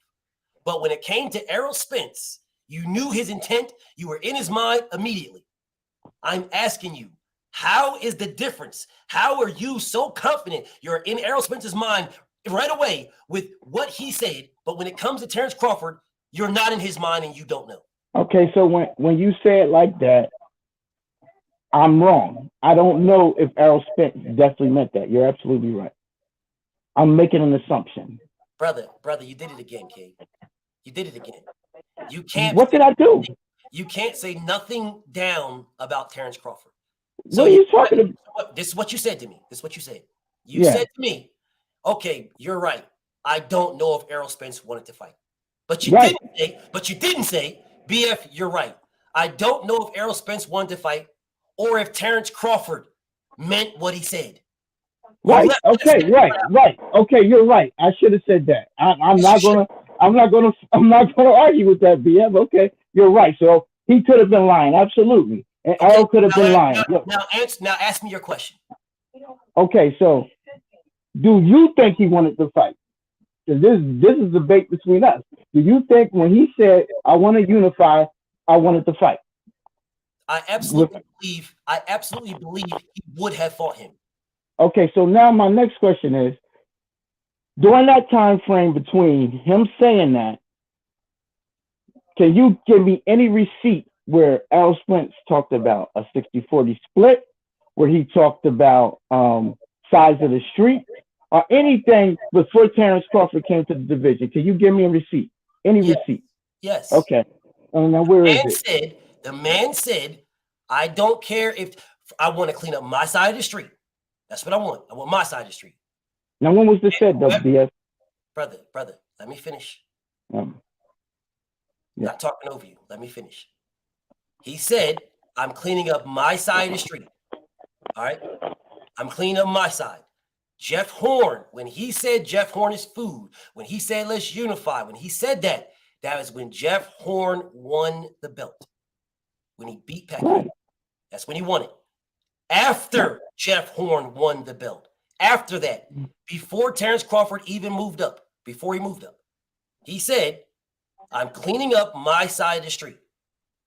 When I finish, brother, stop talking over me. I'm not talking over you. Stop it. All right. Go ahead. What he said is, I don't want to mute you, but you're going to make me do it. All right. So what he said is, again, because you asked me this question, I'm answering it. When Errol Spence said what we just agreed he said, when you asked me would he fight, and I'm telling you, I absolutely believe he would fight him. He would. If it was presented to him, I believe he would. And you asked me, well, give me a receipt about 60-40 or anything he said during that time before Bud moved up. And I am telling you, before Terrence Crawford moved up, Errol Spence did an interview in the gym. He was sitting in the gym. This was in 2017. It was, I want to say April, if I'm not mistaken. April or May of 2017. He was sitting in the gym and they asked him, this is before Terrence Crawford moved up.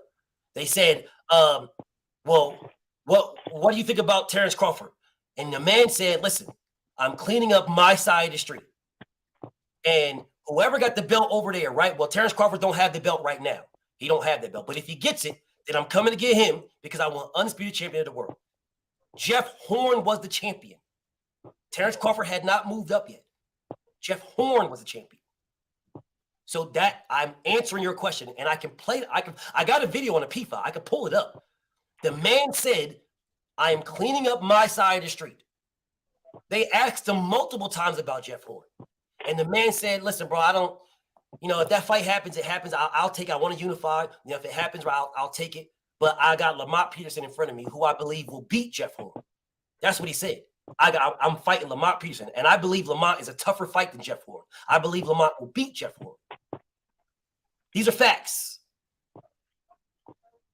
Next question.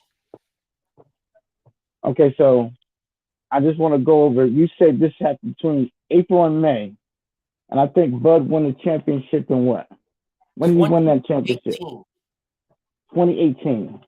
In June, when Errol Spence fought his IBF mandatory a week later. The same month. They fought the same month. And so when was he calling? Okay, so I know he called this guy out a couple of times, right? Who? Jeff Horn. Jeff Horn called who out? So Jeff Horn called out. I said Errol called Jeff Horn out a couple of times. No. What happened was what I just said. That's what happened, is what I just said. So when did he call? So when did he call him out? Before, after the April? When he beat Pacquiao, right? When he beat Pacquiao. Because when he beat Pacquiao, he went on social media. He said he wanted the winner of that. Do you agree with that? What's wrong with wanting the winner? What's wrong with that? Yes. What's wrong with that?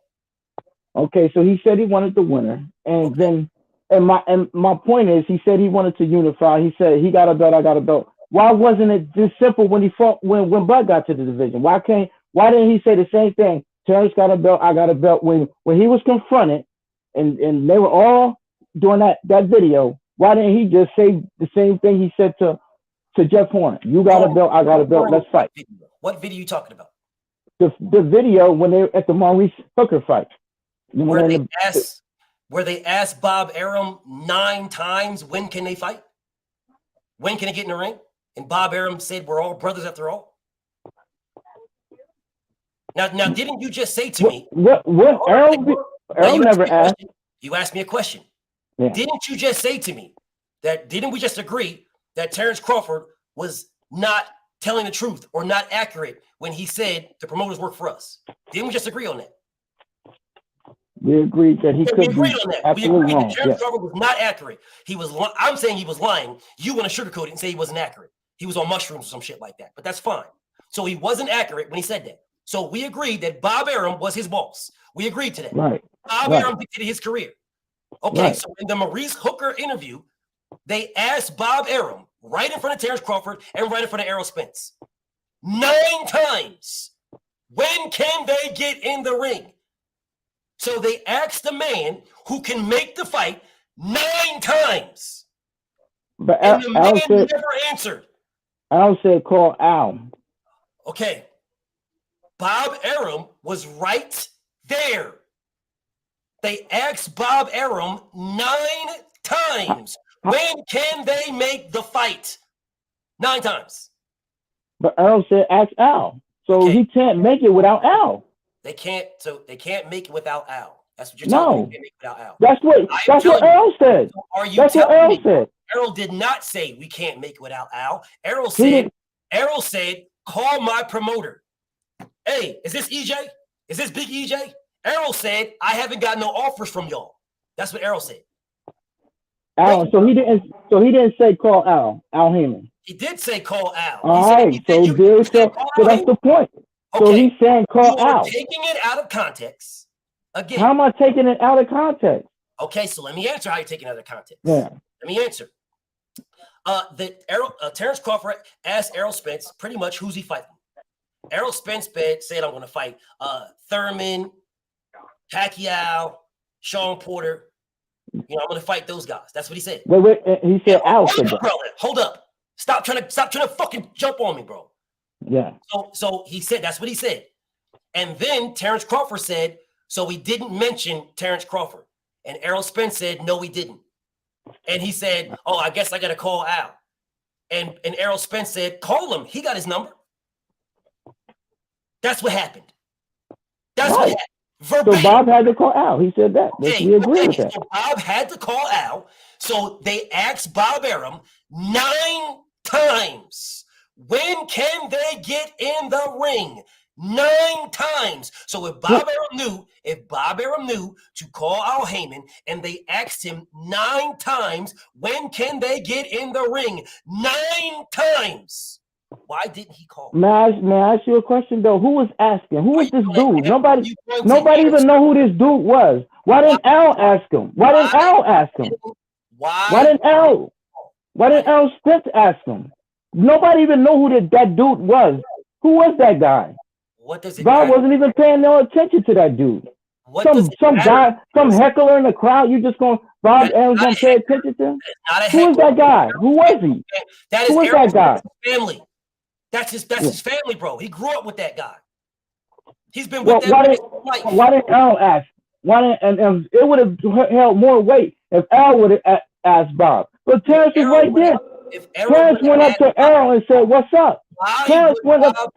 Ask Errol why would Errol ask Bob when Errol told Terrence to his face the road he's taking? He told him to his face, I'm fighting Pacquiao, I'm fighting Thurman, I'm fighting Sean Porter, maybe Danny Garcia. Okay, I got a question for you, BS. Why would he, bro? Those were champions. I got a question for you, BS. Hold up, brother. Hold up. Mm-hmm. What did Terrence Crawford have that those guys didn't? They had belts. What did he have? He had a belt. Okay, so he had the same thing that they did. So what's the difference between them and him? What's the difference?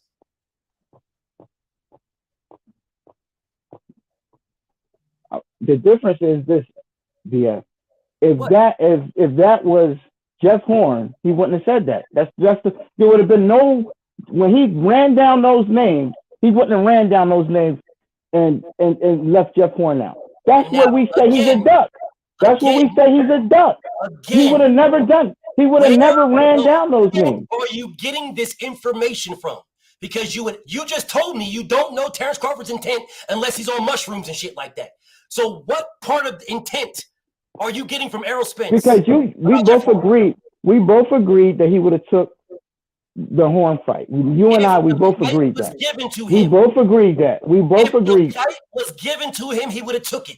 Was Terrence Crawford given to Errol Spence? He called him out. Terrence Crawford. Okay, Jeff Horn called Errol Spence out too. No, he didn't. I don't remember that, bro. Jeff, okay. So are you telling me Jeff Horn didn't call out Errol Spence? He called out Errol Spence and Keith Thurman. Oh, maybe he did. I don't remember. I didn't see that video. Maybe. There is no maybe. Yes, he did. There is no maybe. All right. I have to go with it because no, you don't have to go with shit. It's a fact. You're saying it like, oh man. You know what? I'll play it for you. I'll play it for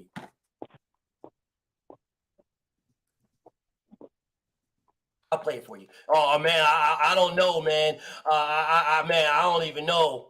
Cause man, shit, man, I don't. Man, never heard it, bro. I ain't gonna sit here and lie in front. I don't know. Don't worry about nothing. Just relax. I'm listening. Okay.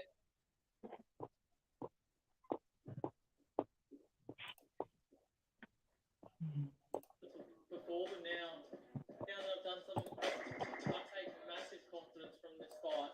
I believe in myself before, but now that I've done something like this, I've climbed Pacquiao Mountain, which is I like to call it, but now I've got to look at the other guys that are up there as well, which is Keith Thurman and Errol Spence. They're 2 targets, I guess, on the list as well. Did you hear that? Can you tell me what he said? Because he sounded like he had that. Did you hear it? He had marbles in his mouth, bro. Can you just? So he got marbles in his mouth. So what Jeff Horn said? I did hear Errol Spence name. Yeah. What Jeff Horn said, what he said, and I'll play it again for you. Matter of fact, you know what? Fuck playing it again. He said, fuck playing it again. I'm not going to play it again. I'm going to show it to you. I'll download it and show it to you. Fuck playing it again.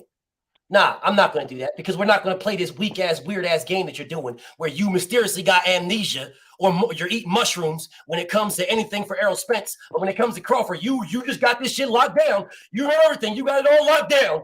It's all locked down there. All right. Okay. Okay. I'll give you that point, but here's my question So for you. you heard it now, right? So now you heard. Did you hear it now? All of a sudden, did you hear it? I really don't know. I know he said Errol Spence. I don't know exactly what he said though. I know that he said Errol Spence. I heard that name, but I'm just saying Errol Spence and Keith Thurman are his next targets. Oh, okay. All right. I just didn't hear what he said. I'm not. Okay, cool. Okay, good. Okay, now you understand. I got it. Errol Spence and Keith Thurman are his next targets. Meaning. All right. I get it. I want.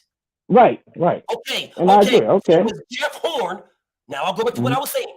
Was Jeff Horn offered to Errol Spence? Probably no. There is no problem. He was not. There is no problem. He was not. And you know why he wasn't offered to him? Because Bob wasn't going to let you guys, PBC, get another belt. This is the business of boxing. Really? Okay, so if Bob wasn't going to let PBC get another belt, then Right. what makes you think he was going to offer Terrence Crawford to Errol Spence? Because Errol Spence is 147 and Bud. Try again. Don't start stuttering. Because listen. Bud is coming from what? A weight class under Errol? You saw how much bigger Errol was than Terrence? You would think, hey, just go ahead and take that belt. So he's much bigger than Terrence. If it's go ahead and take the belt. Right. Okay, so wouldn't that be Al Heyman offering Errol to Bud and not Bob offering Bud to Errol? You just talked about how much bigger Errol is, how much bigger he is. Right. Okay, so I will ask you again because you just said that Bob Arum wasn't going to allow PBC to get another belt from Jeff Horn. You are basically calling Jeff Horn a fucking bum. He is a bum, and I'm agreeing he's a bum. Good. I'm glad. Good. I agree he's a bum. So again, you're telling me that Bob Arum wasn't going to allow Al Heyman to get another belt. Now you're telling me how small Terrence Crawford was. So if Terrence Crawford is so small, then why would Bob allow Terrence Crawford to fight Errol and get another belt? Listen, because Terrence is different, bro. Terrence, what's so different? You just told me about how small he was. He has a lot of confidence in himself, bro. He walked up to this man that was way bigger than him and got in his face and told him he wanted to fight. I mean, and what did Bob say? And Bob said, hold me back moment. He told Errol, hey, stay away from Terrence. Okay, why? Remember that. Why is Bob telling Errol to stay away from Terrence and not saying, let's make the fight? Why is he not saying that? Because remember, Bob controls Terrence's career. We've already established that. Right, you're right. If Bob controls Terrence's career, why is Bob telling Errol to stay away from Bud? That part I don't understand, to be honest with you. That part I don't understand. I know. Because with Bob Arum, but I'm saying, but you and I, but you said the fighters, but the question is, did Terrence want to fight, not Bob? Terrence wanted to fight. Does Terrence want to fight? No, you said that Errol Spence is a duck. That's the question that I asked you. Okay. The question that I asked you is how is Errol Spence a duck? That's the question I asked you. So I'm explaining. So don't tell me the question was, does Terrence Crawford want to fight? Because that was not the question. All right. The reason I'm saying, this is the reason I keep reiterating. This is the reason I'm saying he's a duck. Because pause. Time out. Pause. Yeah. You just said when I asked you, we've established that Bob Arum dictates Terrence Crawford's career. Terrence Crawford was on mushrooms when he said the promoters and managers work for us. We've established that Bob dictates his career. Right. My question to you is, when he was asked 9 times if he can when can he get in the ring? Right? You said, well, who is that guy? Doesn't matter who that guy is. Doesn't matter. Bob Arum, of course, what you told me just now. Bob Arum said, and you said it as if you was getting somewhere. Oh, Bob Arum told him, you stay away from Terrence Crawford. My question to you, fine. Why would the man who dictates Terrence Crawford's career tell Errol Spence to stay away from that fighter? Please answer. And I just answered that, and I said maybe he didn't have confidence in Terrence. I don't know. Okay. I mean, maybe Bob didn't. So if Bob Arum doesn't have confidence in Terrence Crawford, Bob Arum. Right. We've established that from that statement right there. We are in agreement that Bob maybe didn't have confidence in Terrence Crawford. Right. Okay. Right. We've also established that Bob Arum dictates Terrence Crawford's career. We've established that. Right. Okay, so if the man who dictates his career and doesn't have confidence in him, if that man does that, how did Errol Spence duck when that man, Bob Arum, needs to make the fight? Okay, so may I explain now? Please. Okay, so regardless of whether the fight is going to come to fruition, a person can still duck. And this is what I'm saying here. So when the confidence that Errol had when Jeff Horn had that belt and he said, let's unify. He said it with, no 60-40 nothing, let's fight. So that meant, look, if we can make a deal, he's not going to put it in public. He's going to make that fight because he knows he can beat this guy. What I'm saying is when he ran down those lists, if that was Jeff Horn, he would have never ran down a list like that. He would have said, okay, Bob, let's get this fight going. You want to fight me? Let's see if we can get this fight. There would have never been a list of fighters where Jeff Horn was not on the list. That's where I say he's ducking it, because this was a duck plan. Because why isn't Terrence on that list is because you're ducking it. That's why. And you didn't have the same energy that you had with Jeff Horn. You did not have that same energy. Okay. All right. So I'll say again what I said to you before. When Jeff Horn was the WBO champion, before Terrence Crawford moved up, and they asked Errol Spence about it, Errol Spence, 2 interviews they asked him about it. 2. The first one, he said, I am fighting the fighters on my side, and then I will go get him.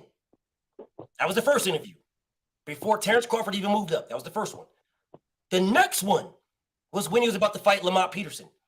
They asked him again about Jeff Horn. And he said, I really don't even care about that guy. I'm fighting a better fighter who I believe will beat Jeff Horn. So when you're telling me if they asked him about a list, he wouldn't have had the same energy because of Jeff Horn. He knows he can beat Jeff Horn. They literally asked him, and he said, I'm not worried about that guy. I'm cleaning up my side of the street, and then I'll fight him. Facts. Try again. You keep bringing up this. Can you play that video and timestamp it for me? Can I play that video so you don't remember? Play that video. You keep alluding to this video. I want to see it. I want to see it. I'm trying to figure out. This is what I want to know before I play this video. I'll play it. Right. Why don't you have all the receipts before you down and disrespect the man? You can look for stuff, but you only can if you don't find it, you can't find it, bro. You're not going to get that off, sir. You're not going to get that. So let's try it again. Why are you shitting on Errol and disrespecting this man and calling this man a duck and downing him without knowing the things that I know, without having the videos, without watching these things? How can you disrespect this man without having the proof? Bro, I saw that video, the epic video, bro. I saw it. You saw what video? The video where Terrence wasn't on the list, and I know if Jeff Horn would have been there, they would have never done that, because he just said, let's unify. When it came to Jeff Horn, he said, let's just unify. There was no 60-40. There was none of this other nonsense that when Bud said, let's fight. It was there was never, okay, just fight. Let's fight 64. Let's just fight. Let's leave the negotiations not in public. Let's just fight. But when it came to Terrence, it was never like that. Come on, bro. It was never like that. So Errol Spence never was like that. So Errol Spence putting conversations about negotiations or whatever in the public. Of course, and the man That's came a back. duck. Shut up, because you keep trying to talk over me. And Errol Spence came back and apologized for saying 60-40. He apologized for that. Said I shouldn't have said that shit because now people are running with all this other bullshit. But 60-40 was a good deal. It's not a bad deal. It's a good deal. So that's a duck because he said the number that can make the fight happen is somehow a duck to you. But Terrence Crawford told the entire conversation about him with BLK and Al Heyman and Errol Spence's conversation. He told the entire thing, and that's not a duck. But Errol Spence saying 60-40 in public, telling you guys what will make this fight. He told you we can do 60-40. And not only did Errol Spence say we can do 60-40, he didn't say that's the definitive. He said it should be 60-40. But we'll know in negotiations, Al knows what I'm worth and Bob knows what he's worth. Those are his words verbatim. He never said 60-40 or no fight. He said it should be 60-40. That's what he said, verbatim. But yet you niggas, again, you just say some goofy, stupid ass shit and you run with it as if what you're saying is truth and it's not. But then you sit here and say, Errol's a duck, Errol's this and Errol's that, without having any of the information that I'm going to show you. You didn't know that Jeff Horn called this man out, but yet you say, oh man, Terrence Crawford called him out. He should have fought Terrence Crawford because Terrence Crawford called him out. But Jeff Horn called him out, and he didn't fight Jeff Horn. But that's different though, right? Because Jeff Horn was a bum. Jeff Horn's a bum. So it's different if you don't fight Jeff Horn, even though Jeff Horn called him out. But Terrence Crawford called him out. He got to fight Terrence Crawford. If he don't fight Terrence Crawford, it's a duck. So BS, no, that's not what I'm saying. So what are you saying? Listen, he didn't have to fight. He didn't have to fight Terrence that night, but he could have said, look, you're on the list. I'm going to fight you, and I'm going to fuck you up and shit like that.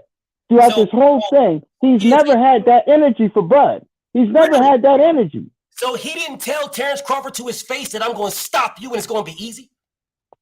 Yeah, that video was great, and that was great. That was great. That was great. But he didn't have the energy the whole time, bro.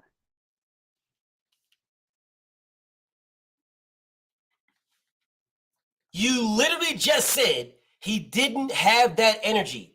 Now you changed it and said he didn't have the energy the whole time. The only person chucking and jiving, keying and dancing around was Terrence Crawford. It was not Errol Spence. It was Terrence Crawford. Every time Terrence did that, and he said he didn't want the fight, it was because he was frustrated. Because Errol Spence would start talking that soft shit. I want to go to my farm. I want to tend to my animals. Well, why he talking about me? Come on, you know that getting up and running from the fight. After he beats what's his name, Porter, he gets up and he's all disappointed, leaving it's just his energy. Why are you moving? What energy are you talking about? He never said that he's not fighting Terrence Crawford. Never. Name a time where Errol said he's not fighting that man. Name a time. Well, remember when he had the press conference, he said, why is he at my fight? He said he ain't going to never fight me. Who says that, bro? When did Errol Spence say, I am never fighting Terrence Crawford? When did he say that? He never said that. Okay, so the other guy, Terrence Crawford, said on a litany of occasions, I'm never fighting him. That fight's behind me. Many times. He was frustrated. Because he was frustrated. If he was frustrated with Errol Spence, why wasn't he frustrated with Manny Pacquiao? Bob was protecting Manny. Bob was protecting Manny. Yeah. So then why did Bob make the fight later on? I guess at that point, Manny was washed up. So Bob made the fight when Manny was washed up. So how is Bob protecting Manny? So how is he protecting him by making the fight with Manny? That's what Bob said. He was protecting him. I'm just going by Bob. How is Bob protecting Manny? How? When Manny was washed up and he's making a Terrence Crawford fight. But the thing is, that fight never happened though, so we don't even know if he really was making it. Neither did Terrence Crawford and Errol Spence. That fight never happened either. And neither did Errol Spence and Jeff Horn. That fight never happened either. Yeah, but the difference is that this man. Here's another thing. When he was on Brian Custard, he said, "Oh well, I was kidding about the split." So why did the split come in at 65-35 then? That's close to what Brian. He said he was joking about that. That's what Terrence Crawford agreed to. He was joking though. And let me explain something to you. Bob Arum was not. He did not. He was not protecting Manny Pacquiao. He protected Terrence Crawford. Yeah. So Manny could have beat Bud. Okay. Yeah. All right. Yes. See, this is the thing we're talking about. What? What are we talking about? This is what I'm talking about. You're saying that Manny Pacquiao could have beat Bud Crawford. I'm telling you that's what Bob Arum thought. Bud was around 29. This man is around what? I'm telling 10, 11, you that is 10, 11 years old. Arum said. The fight wouldn't even been fair. It wouldn't have been fair for what? For who? For Manny. He would have got brutalized. Bob Arum believes. He would have got brutalized. That is not what Bob Arum believes. Bob Arum believed that Manny Pacquiao would knock Terrence Crawford out. And how do you get that? Where? He never said that. You don't have that receipt either. No, I don't have it. Oh, well, when he said, okay, yeah, he said that way when he was coming up before he became champion. I think he said something like that.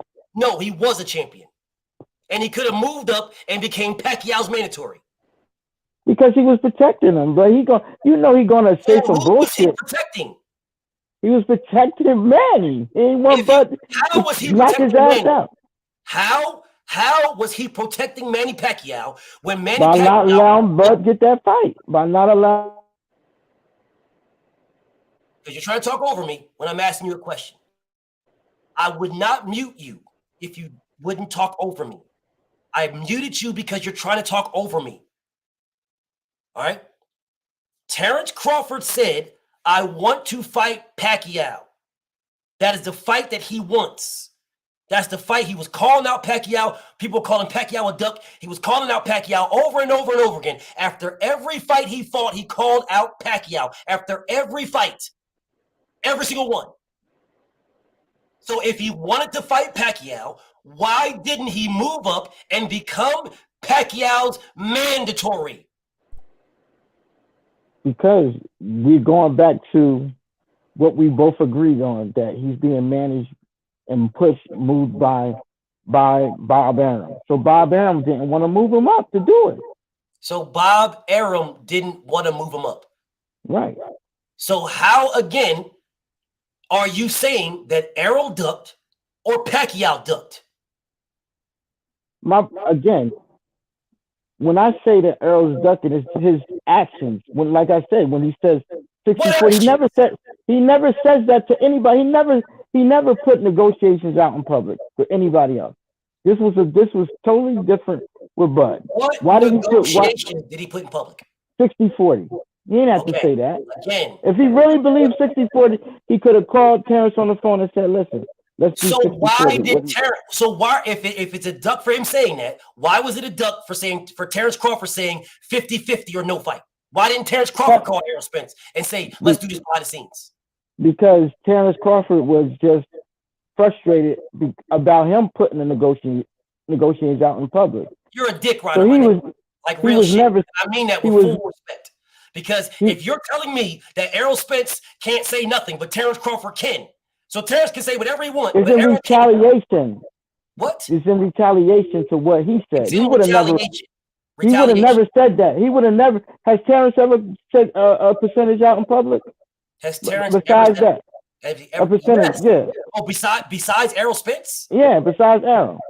No, but why would he? Why would he put any out?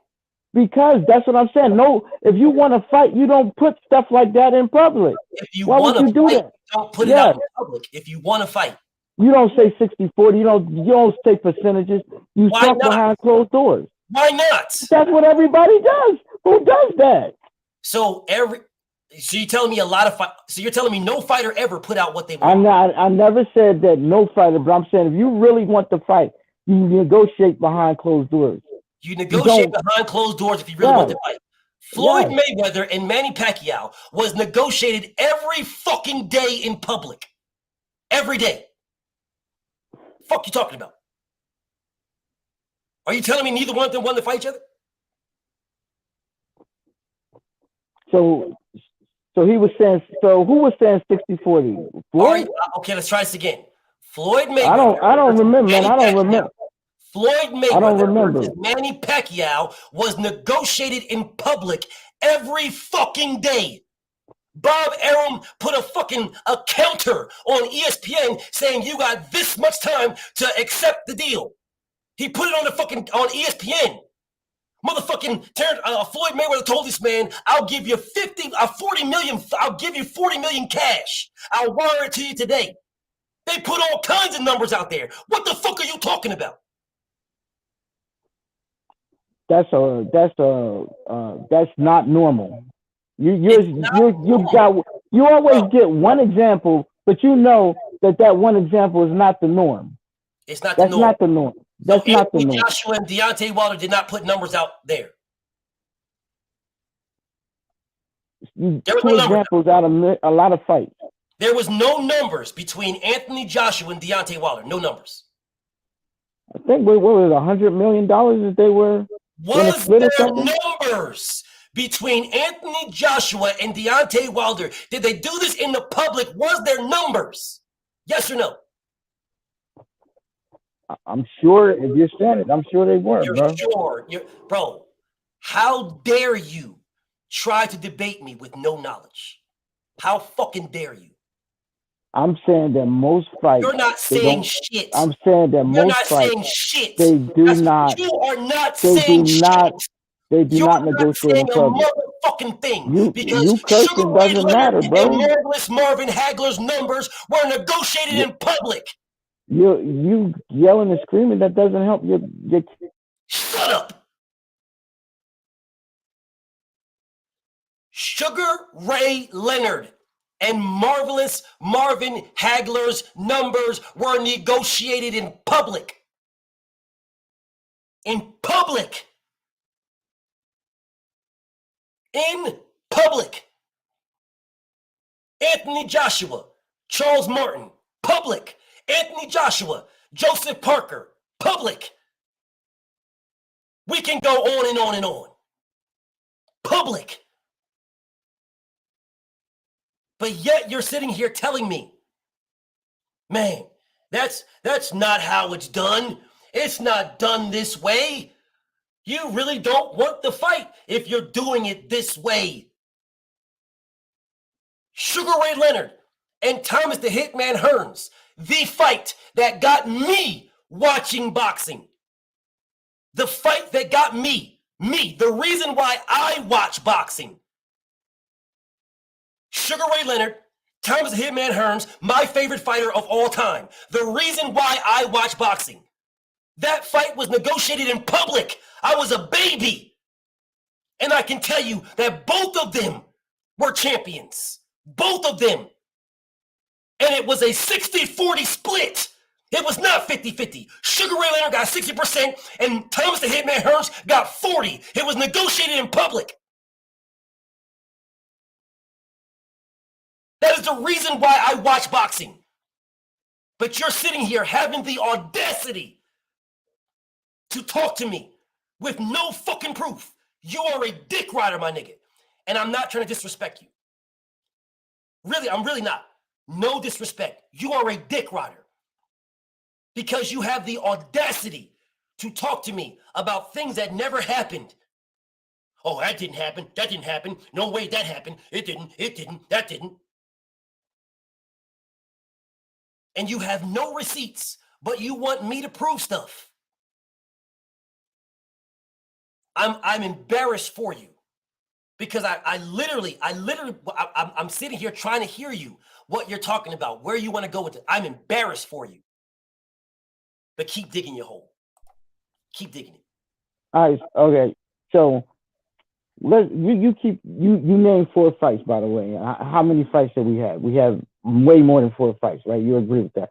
So, but let's move on.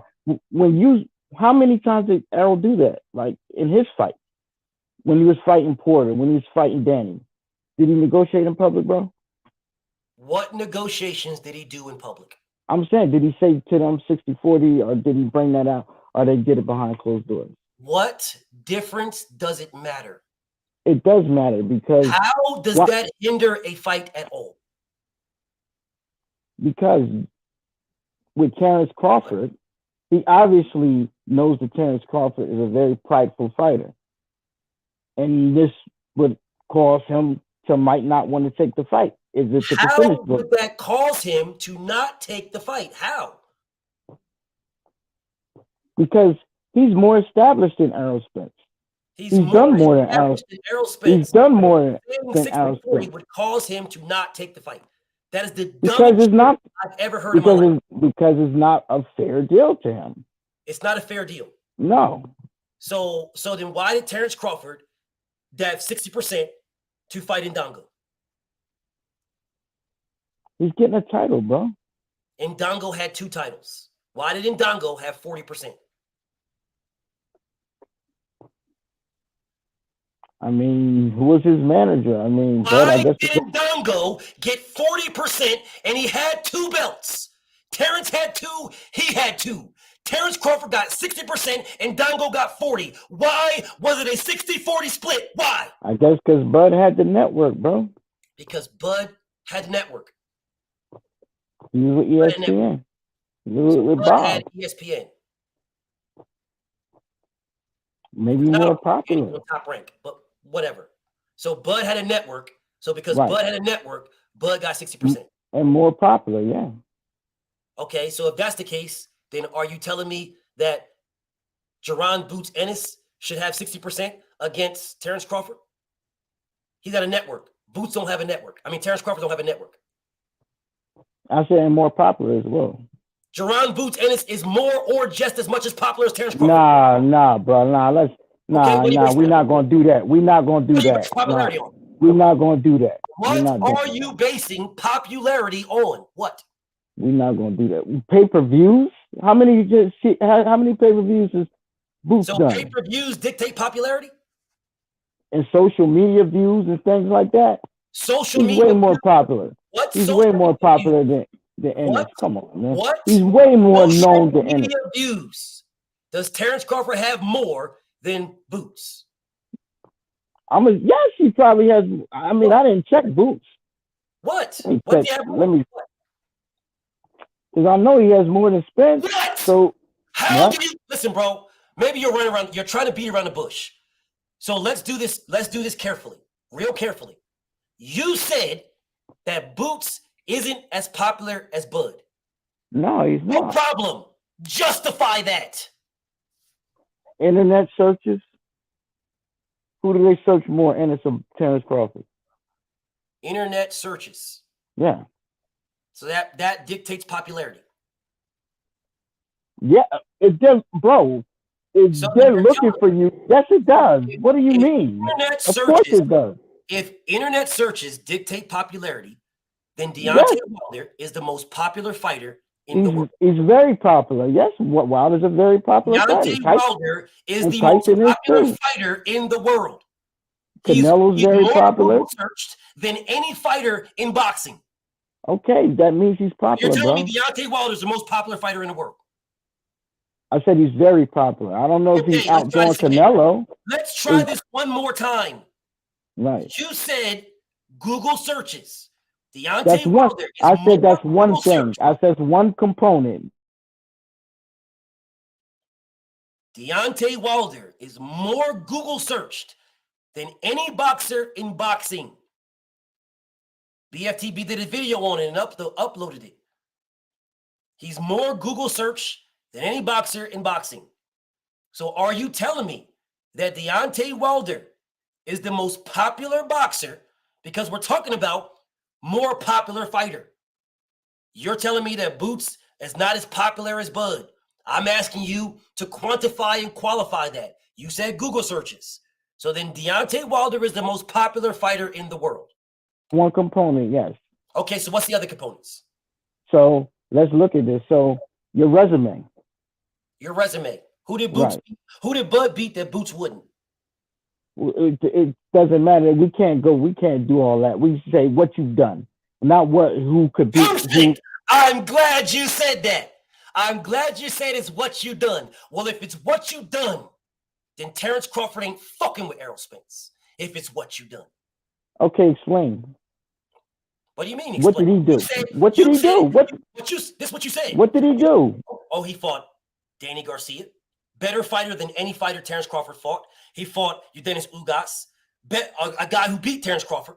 He fought Sean Porter when Sean Porter was the champion, not a washed-up Sean Porter. He fought the #1 ranked welterweight in the world in Kell Brook, the #1, and took his strap. He fought another guy who was top 10 in Lamont Peterson, who was also Keith Thurman's mandatory. Facts. Dropped his WBA regular belt, the one that Stanis Baratheon and Virgil Ortiz is fighting for. Yeah, Lamont dropped that to fight Errol Spence. All facts. Now name the guys on Terrence Crawford's resume that were #1 when he fought them. Undefeated? What do you mean #1? Name the guy on Terrence Crawford's resume who was #1 when he fought them. #1 in what? Who did he? I mean, what do you mean #1? Who did he fight that was #1? Okay. Who did know Errol fight? So I don't know how to I don't know how to better define #1. Like I don't know how you define what someone doesn't understand when I say the #1 fighter. So let me help you out. The general consensus, the overall consensus, the Bible of boxing, the Ring magazine, the Bible of boxing, says that the welterweights was Floyd Mayweather, Manny Pacquiao, and then Kell Brook. So when Floyd Mayweather, Manny Pacquiao fought, that dropped Manny Pacquiao.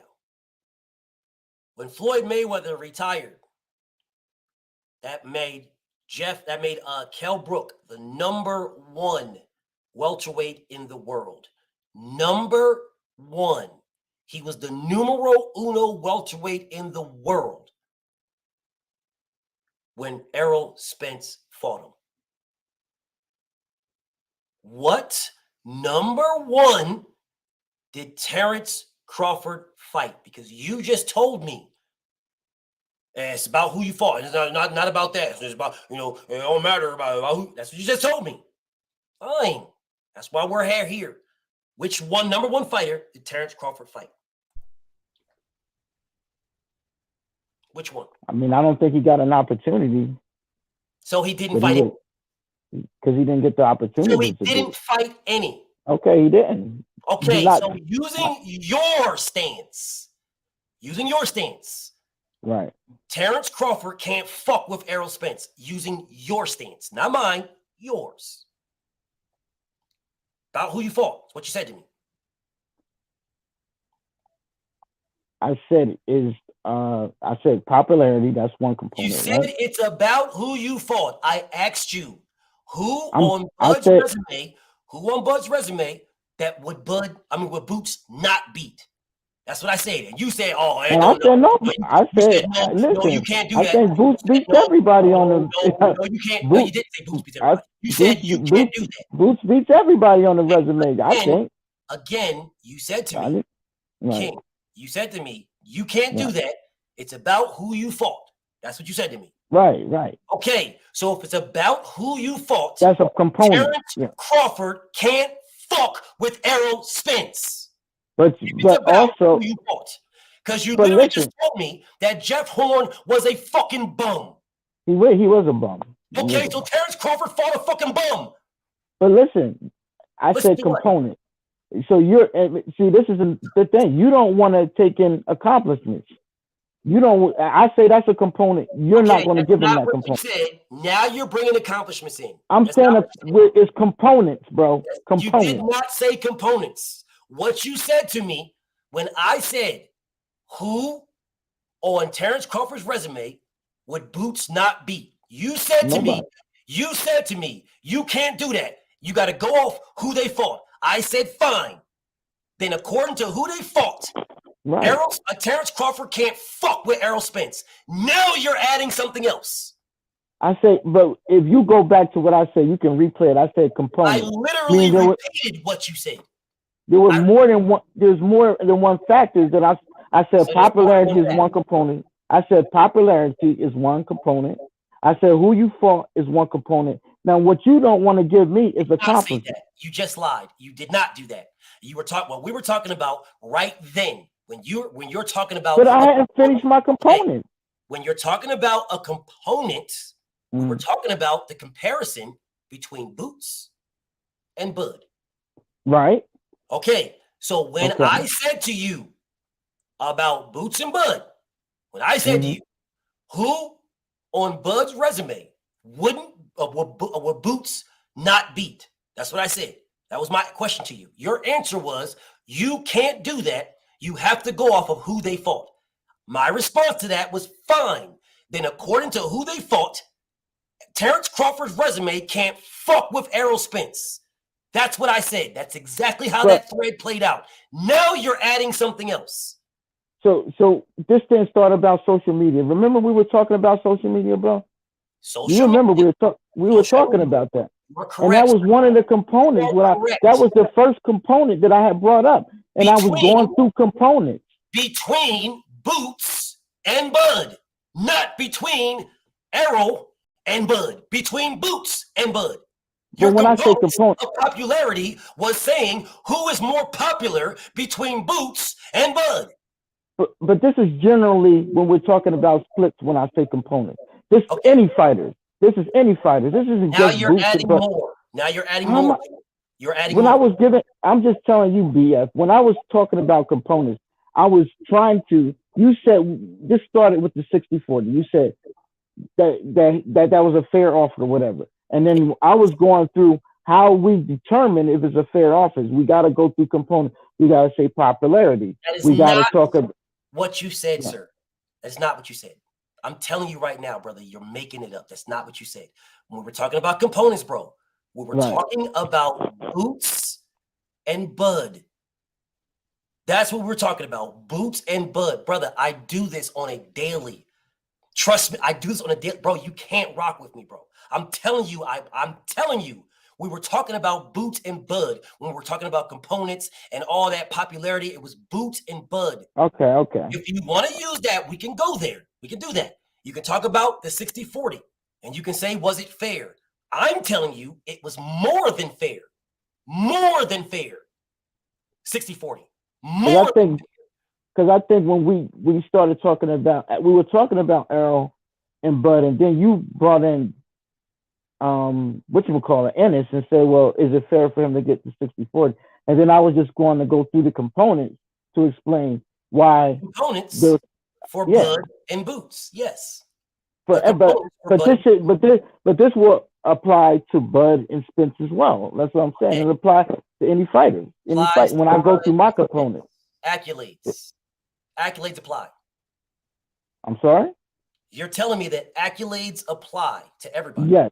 Okay. Yes, it's good. Okay, no problem. So then tell me, why wasn't Manny Pacquiao the A side to Floyd Mayweather? Okay, but Floyd had a lot of accolades. Try this again. Manny Pacquiao is the only 8-division champion in boxing history. He's the only one. Manny Pacquiao has done million pay-per-view buy fights without Floyd Mayweather. So why was Floyd the A side to Manny Pacquiao, whose accolades are better? But we have to go through all of the components. So let's start with the first component. Popularity. So who was more popular? Are you telling me that Manny Pacquiao wasn't just as popular as Floyd Mayweather? I don't know, bro.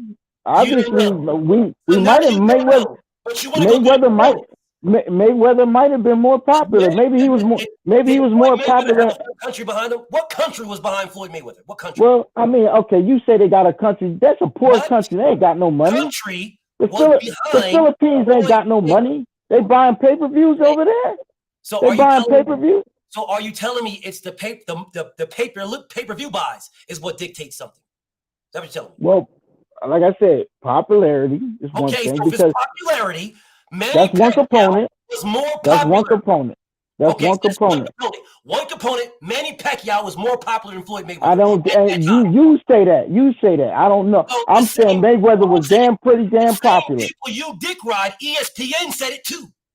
I don't care what ESPN said. I know Mayweather. You don't care what ESPN said, but you care. I know Mayweather. I know Mayweather was very popular. Let's try this again. He was very popular. You cared about what ESPN said when it came to Terrence Crawford. What ESPN says and does. You cared about it when it comes to Terrence Crawford, but when it comes to Pacquiao, you don't. I'm just telling you my opinion. You're not I telling think me shit. Mayweather was very popular. So let me You're ask not just going to say that Pacquiao was way more popular than Mayweather.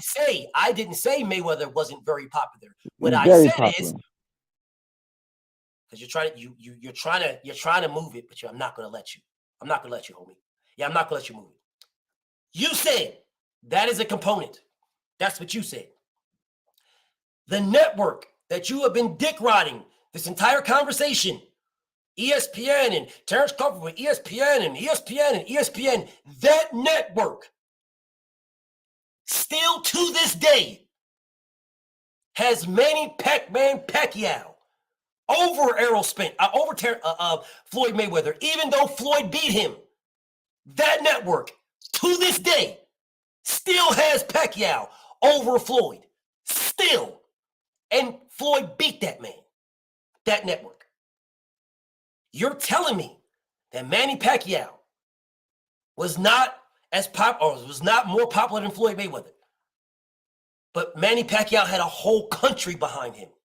But here we are again. You're telling me, oh man, that country don't have no money.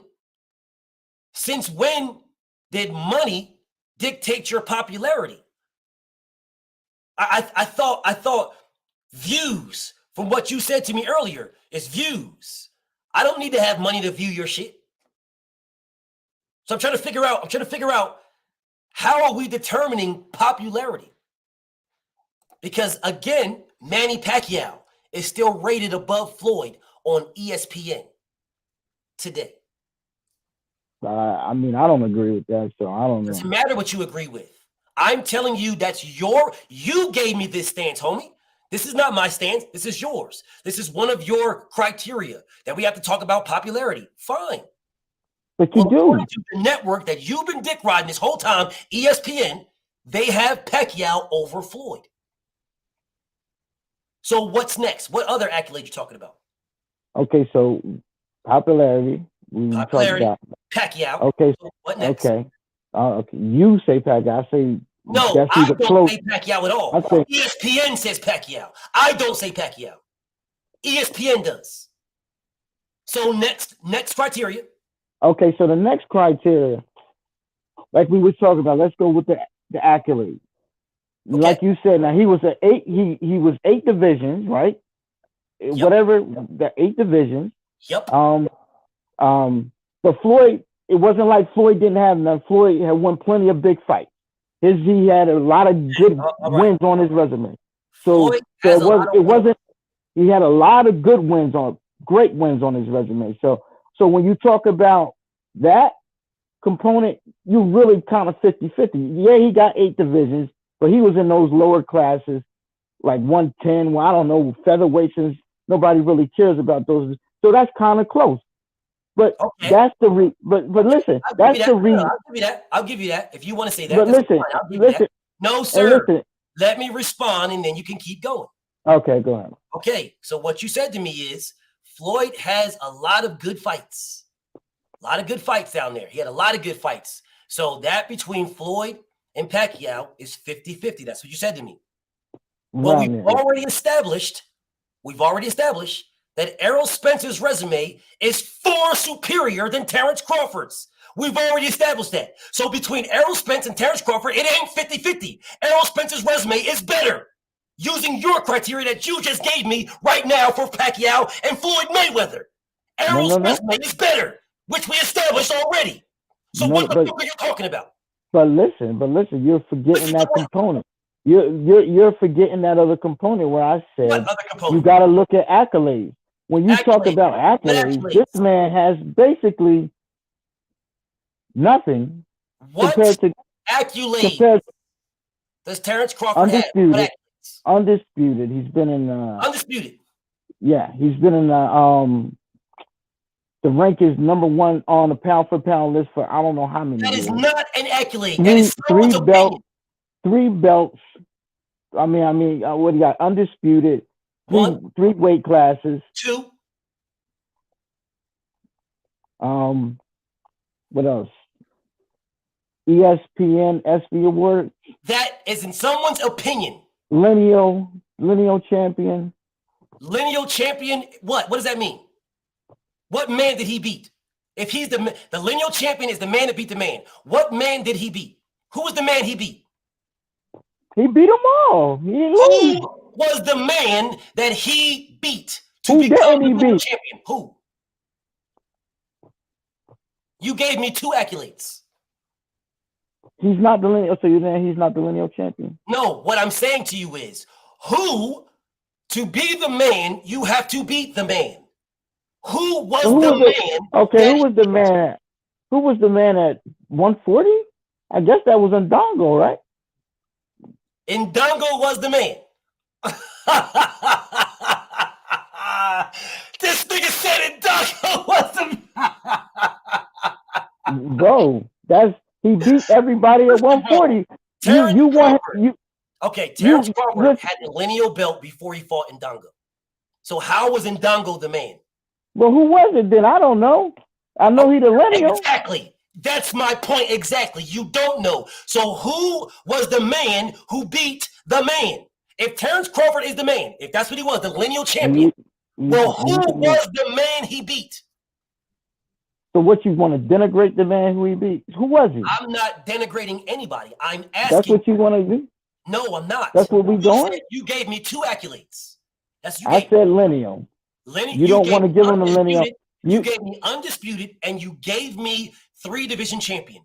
Lineal champion, I will give you if you can tell me who the man was before he beat them. Why do I have to tell you that? We're playing semantics. That's how you establish the man. Lennox Lewis became the man. He wasn't the man when he had the belts. He was the man when he beat motherfucking Shannon the Cannon Briggs, because Shannon the Cannon Briggs was the lineal champion. He was the man. Shannon the Cannon Briggs became the man when he beat George Foreman, because George Foreman was the man. I keep going on and on and on. Now I'm asking you, who was the man that Terrence Crawford beat? So if I can't name the man, you're not going to give me the lineal. If you name the man, I will say, okay, he was a lineal champion. So who was the man that he beat to become the lineal champion? Bro. What? I thought it was Ndongo, so I'm wrong. So can you just tell me who it was? Bro, I don't know. I'm asking you. I don't know who he beat. I don't know who the man I thought it was Ndongo. Ndongo was not the man. He got the belt. Okay. I thought it was him. Before he fought Ndongo. All right. If I don't know. If Ndongo was the man, then why did Ndongo get 40%? If you're the man, he should have got 60%. Or at least 50-50. You gave me this accolade, King. You can't give me an accolade and not tell me what it is. Okay, and let me explain to you why accolades are important. Oh, brother, no, sir. No, sir. It's going to get to where No, sir. We can establish. I'm talking about your criteria. I'm going off your criteria. I'm not saying your criteria is not important. So you don't need to explain to me why it's important. I'm going for your criteria. You said a lineal champion. I'm asking you, who did he beat to become the lineal champion? I keep telling you, I thought it was Ndongo. It's but not. You said it's not. No, right, I don't know. When he got there. So who did he beat to become the lineal champion? Because whoever he beat was the man. So who was the man is what I'm asking you. I keep telling you, bro. I thought it was. I don't know. But why are we harping on this point? So then how can you use that accomplishment? But they said they're the ones the boxing community is saying he's the lineal. The boxing community is saying that. So again, you're using someone's opinion. Again. No, the lineal is an actual thing. That's not an opinion. The lineal is the man who beat the man. That is the lineal champion, the man who beat the man. So you're saying he's not. So I am asking you, who the fuck was the man that Terrence Crawford beat? It's a simple question. I'm not trying to shit on you, bro. I'm not down on Terrence Crawford. I'm asking you a simple question. If you want to use that accolade, tell me who he beat to become the man. You can use it. I don't care. Use it. We can make that a third one. But can you at least, you can tell me who he beat for Undisputed, right? Ndongo. Yeah. You can tell me the 3 guys he beat for 3 division champions, right? Motherfucking Ricky Burns, Thomas Delorme, and Jeff Horn, right? 3 divisions. Now, who the fuck did he beat for lineal champion? Who? You want to use that accolade? No problem. Use it. But tell me how the motherfucker got it. Is there a problem with telling me how he got it? Is there a problem with that? How many times, BF, I told you I thought it was Ndongo. You said it's not. You said it's not, so I don't know who it is. So you want to take it off the list. Let's just take it off. Well, this is what we can do, King. We can put stuff on there that is not someone's opinion. My accolade, me. If I am a boxer, my accolade is what I did in the ring. That man was undisputed. That man is a 3 division champion. He did that in the ring. Telling me about his Boxing Writer Association award is someone's opinion. Tell me about him being a pound-for-pound fighter is someone's opinion. That's an opinion, King. That's not somebody's. That's an opinion. You that's not no accolade. That's an opinion. But they do value those opinions. They what? They do what? They do value those opinions. There is nothing wrong with valuing someone's opinion, bro. You can value an opinion. I'm not saying to devalue the opinion, but that opinion doesn't work for me in the negotiations. That's your opinion or their opinion. It means nothing to me. Okay, I'm gonna let you finish. You're not letting me say anything. That's a fact. You're not letting me say nothing because Monster Nui is looked at as #1 pound for pound right now. And I guarantee you, if he fights motherfucking Tank Davis, that motherfucker is the B-side. I guarantee you, I'll bet everything I'll ever make in life. If Monster Nui fights Tank Davis, he's the B-side. Matter of fact, I'll bet you even more that anybody from 147 and down, not named Errol Spence, is the B-side to Tank Davis. Anybody. Okay. Yeah. Okay. Why? So since we agree to that, agree that Tank Davis would be the A side to everybody from 147 and down. As a matter of fact, he's the A side to everybody, not named Errol Spence or Canelo Alvarez. He's the A side to everybody. Would you agree? Okay. Okay, bet. So since we agree, he has never been undisputed at all. The highest he's ever been on the pound rankings is like 5. That's the highest he's ever been. Right. He's a 3 division champion, but they're not major belts. Terrence Crawford are major belts. Right. 2 of his are major belts. The 3rd one is not. So how is Terrence Crawford the B-side to a man where his accolades are far superior? And I want to get to that point. I know where you're going with it, and that's the point I'm trying to get to. I'm trying to get to that. You want to get to putting asses in seats and pay-per-view numbers. I think that's where you want to go with this. That's not where I want to go. I'm going off what you're saying, bro. Okay.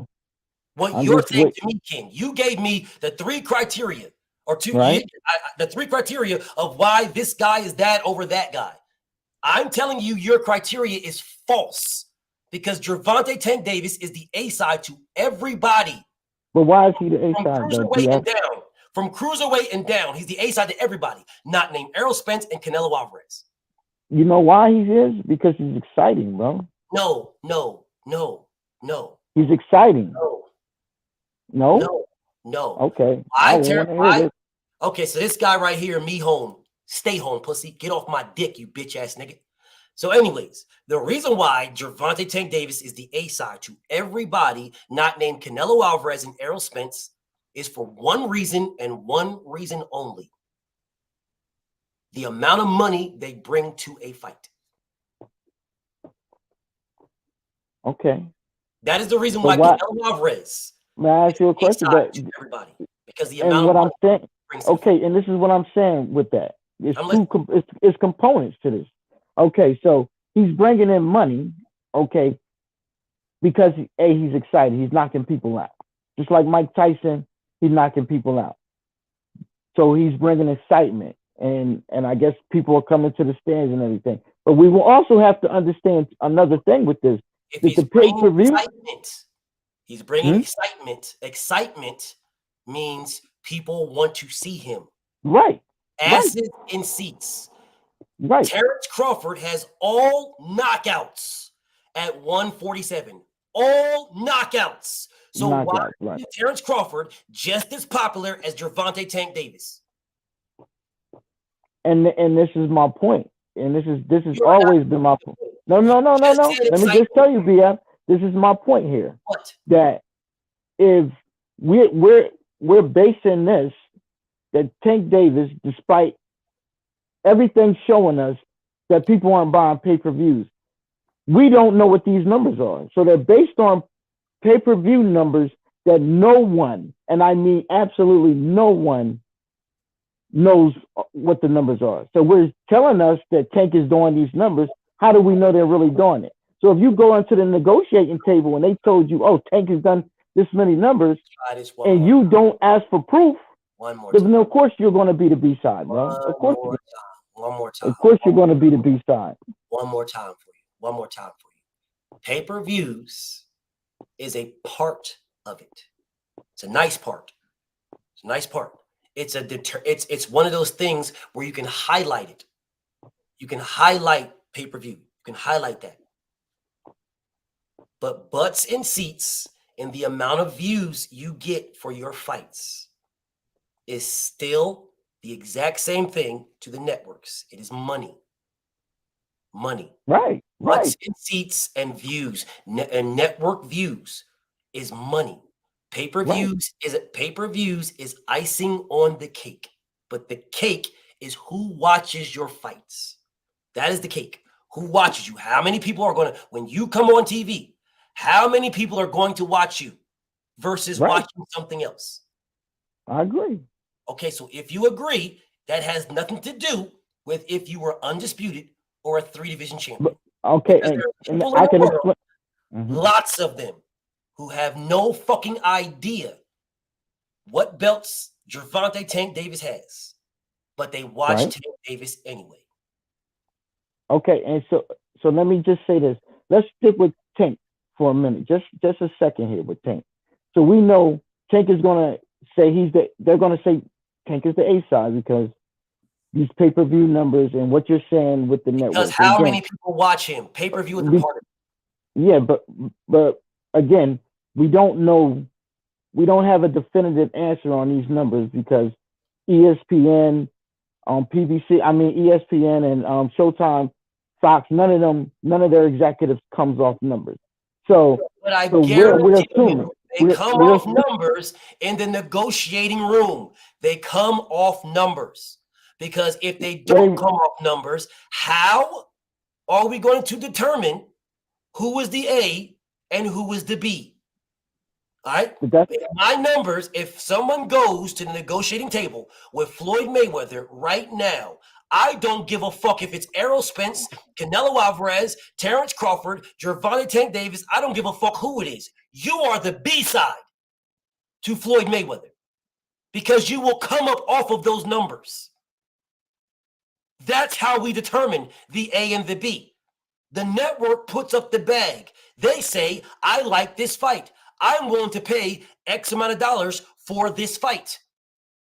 Now, you go to the negotiating table and you say, well, these are my numbers. Here's my numbers. I'm not putting these numbers out into the public, but I'm giving them to you. You know what you're talking about, the behind the closed door shit. Here's my numbers. This is why I'm the A side. And then you present your numbers. Here's my numbers. This is why I'm the A side. Yeah, that's why Derek James said yesterday's price is not today's price. Because Terrence Crawford's numbers changed. Good idea for you to bounce. Good idea for you to bounce, bro. Good idea.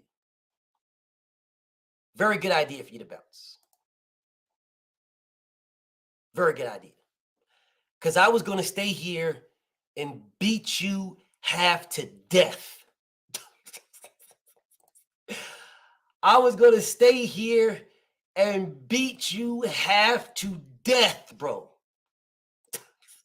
I was going to stay here and beat you and beat you and beat you and beat you. So it's a good idea.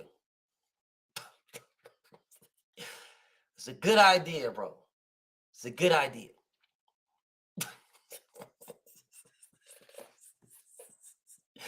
Hey, Big Mino, I put him in the dirt. I was going to stay here and beat you and beat you and beat you. I was going to whip on you like Sophia ran up on motherfucking, what's his name is, Uto's Harpo to beat me. I was going to beat on you, bro. I was going to beat on you. Good idea you ducked off. Anyways, I see you in the background, Bass Reviews, but I'm about to wrap it up, King. BFC, you homie. I'm about to wrap this one up. Yeah, no, you good, man. You good. No, I fucked up earlier, BF. I fucked up. I know. All right. Salute to the great. Salute to the great. With it. This is what I want, man. This is what I want. And this is why I asked that question. Man, I want Dev to show up to the Tank Ryan fight. King. Hold the question. Okay. Hold it. Okay. Don't drop it. Keep that question. Tell me tomorrow. All right, I'm with it. I'll give it to you for tomorrow. Tell me tomorrow. Yes, sir. I'm with it. Have a good night. Have a good night. Peace and blessings. Uh-huh. So now if old boy would have been here, like I said, I beat on him. I beat on him. Hey, Big Mino, I beat on him, bro. I would beat on him, bro. I whip him. Kunta Kinte style. But you know he dipped off. So it is what it is. And like my homie said, he'll be back. It's okay. Take another Quaalude. She'll love me in the morning. Anyways, I'll see y'all tomorrow, yo. BFTB, shout out to the mighty LDBC. Hold on a second. Salute to my brother Incel. Appreciate you, King, for showing me love, bro. My brother. Oh, the beautiful queen, my beautiful queen, Coach Amber. Appreciate you, Queen. She say big fish over crawfish. Indeed, my queen. Indeed. My homie Walt. Appreciate you, Brody. My homie Big Money. Appreciate you, King. Much love and respect to you, bro. Anyways, man, let me get the fuck up out of here, man. I'll see y'all tomorrow. Same time, same place, different bodies. Peace and blessings.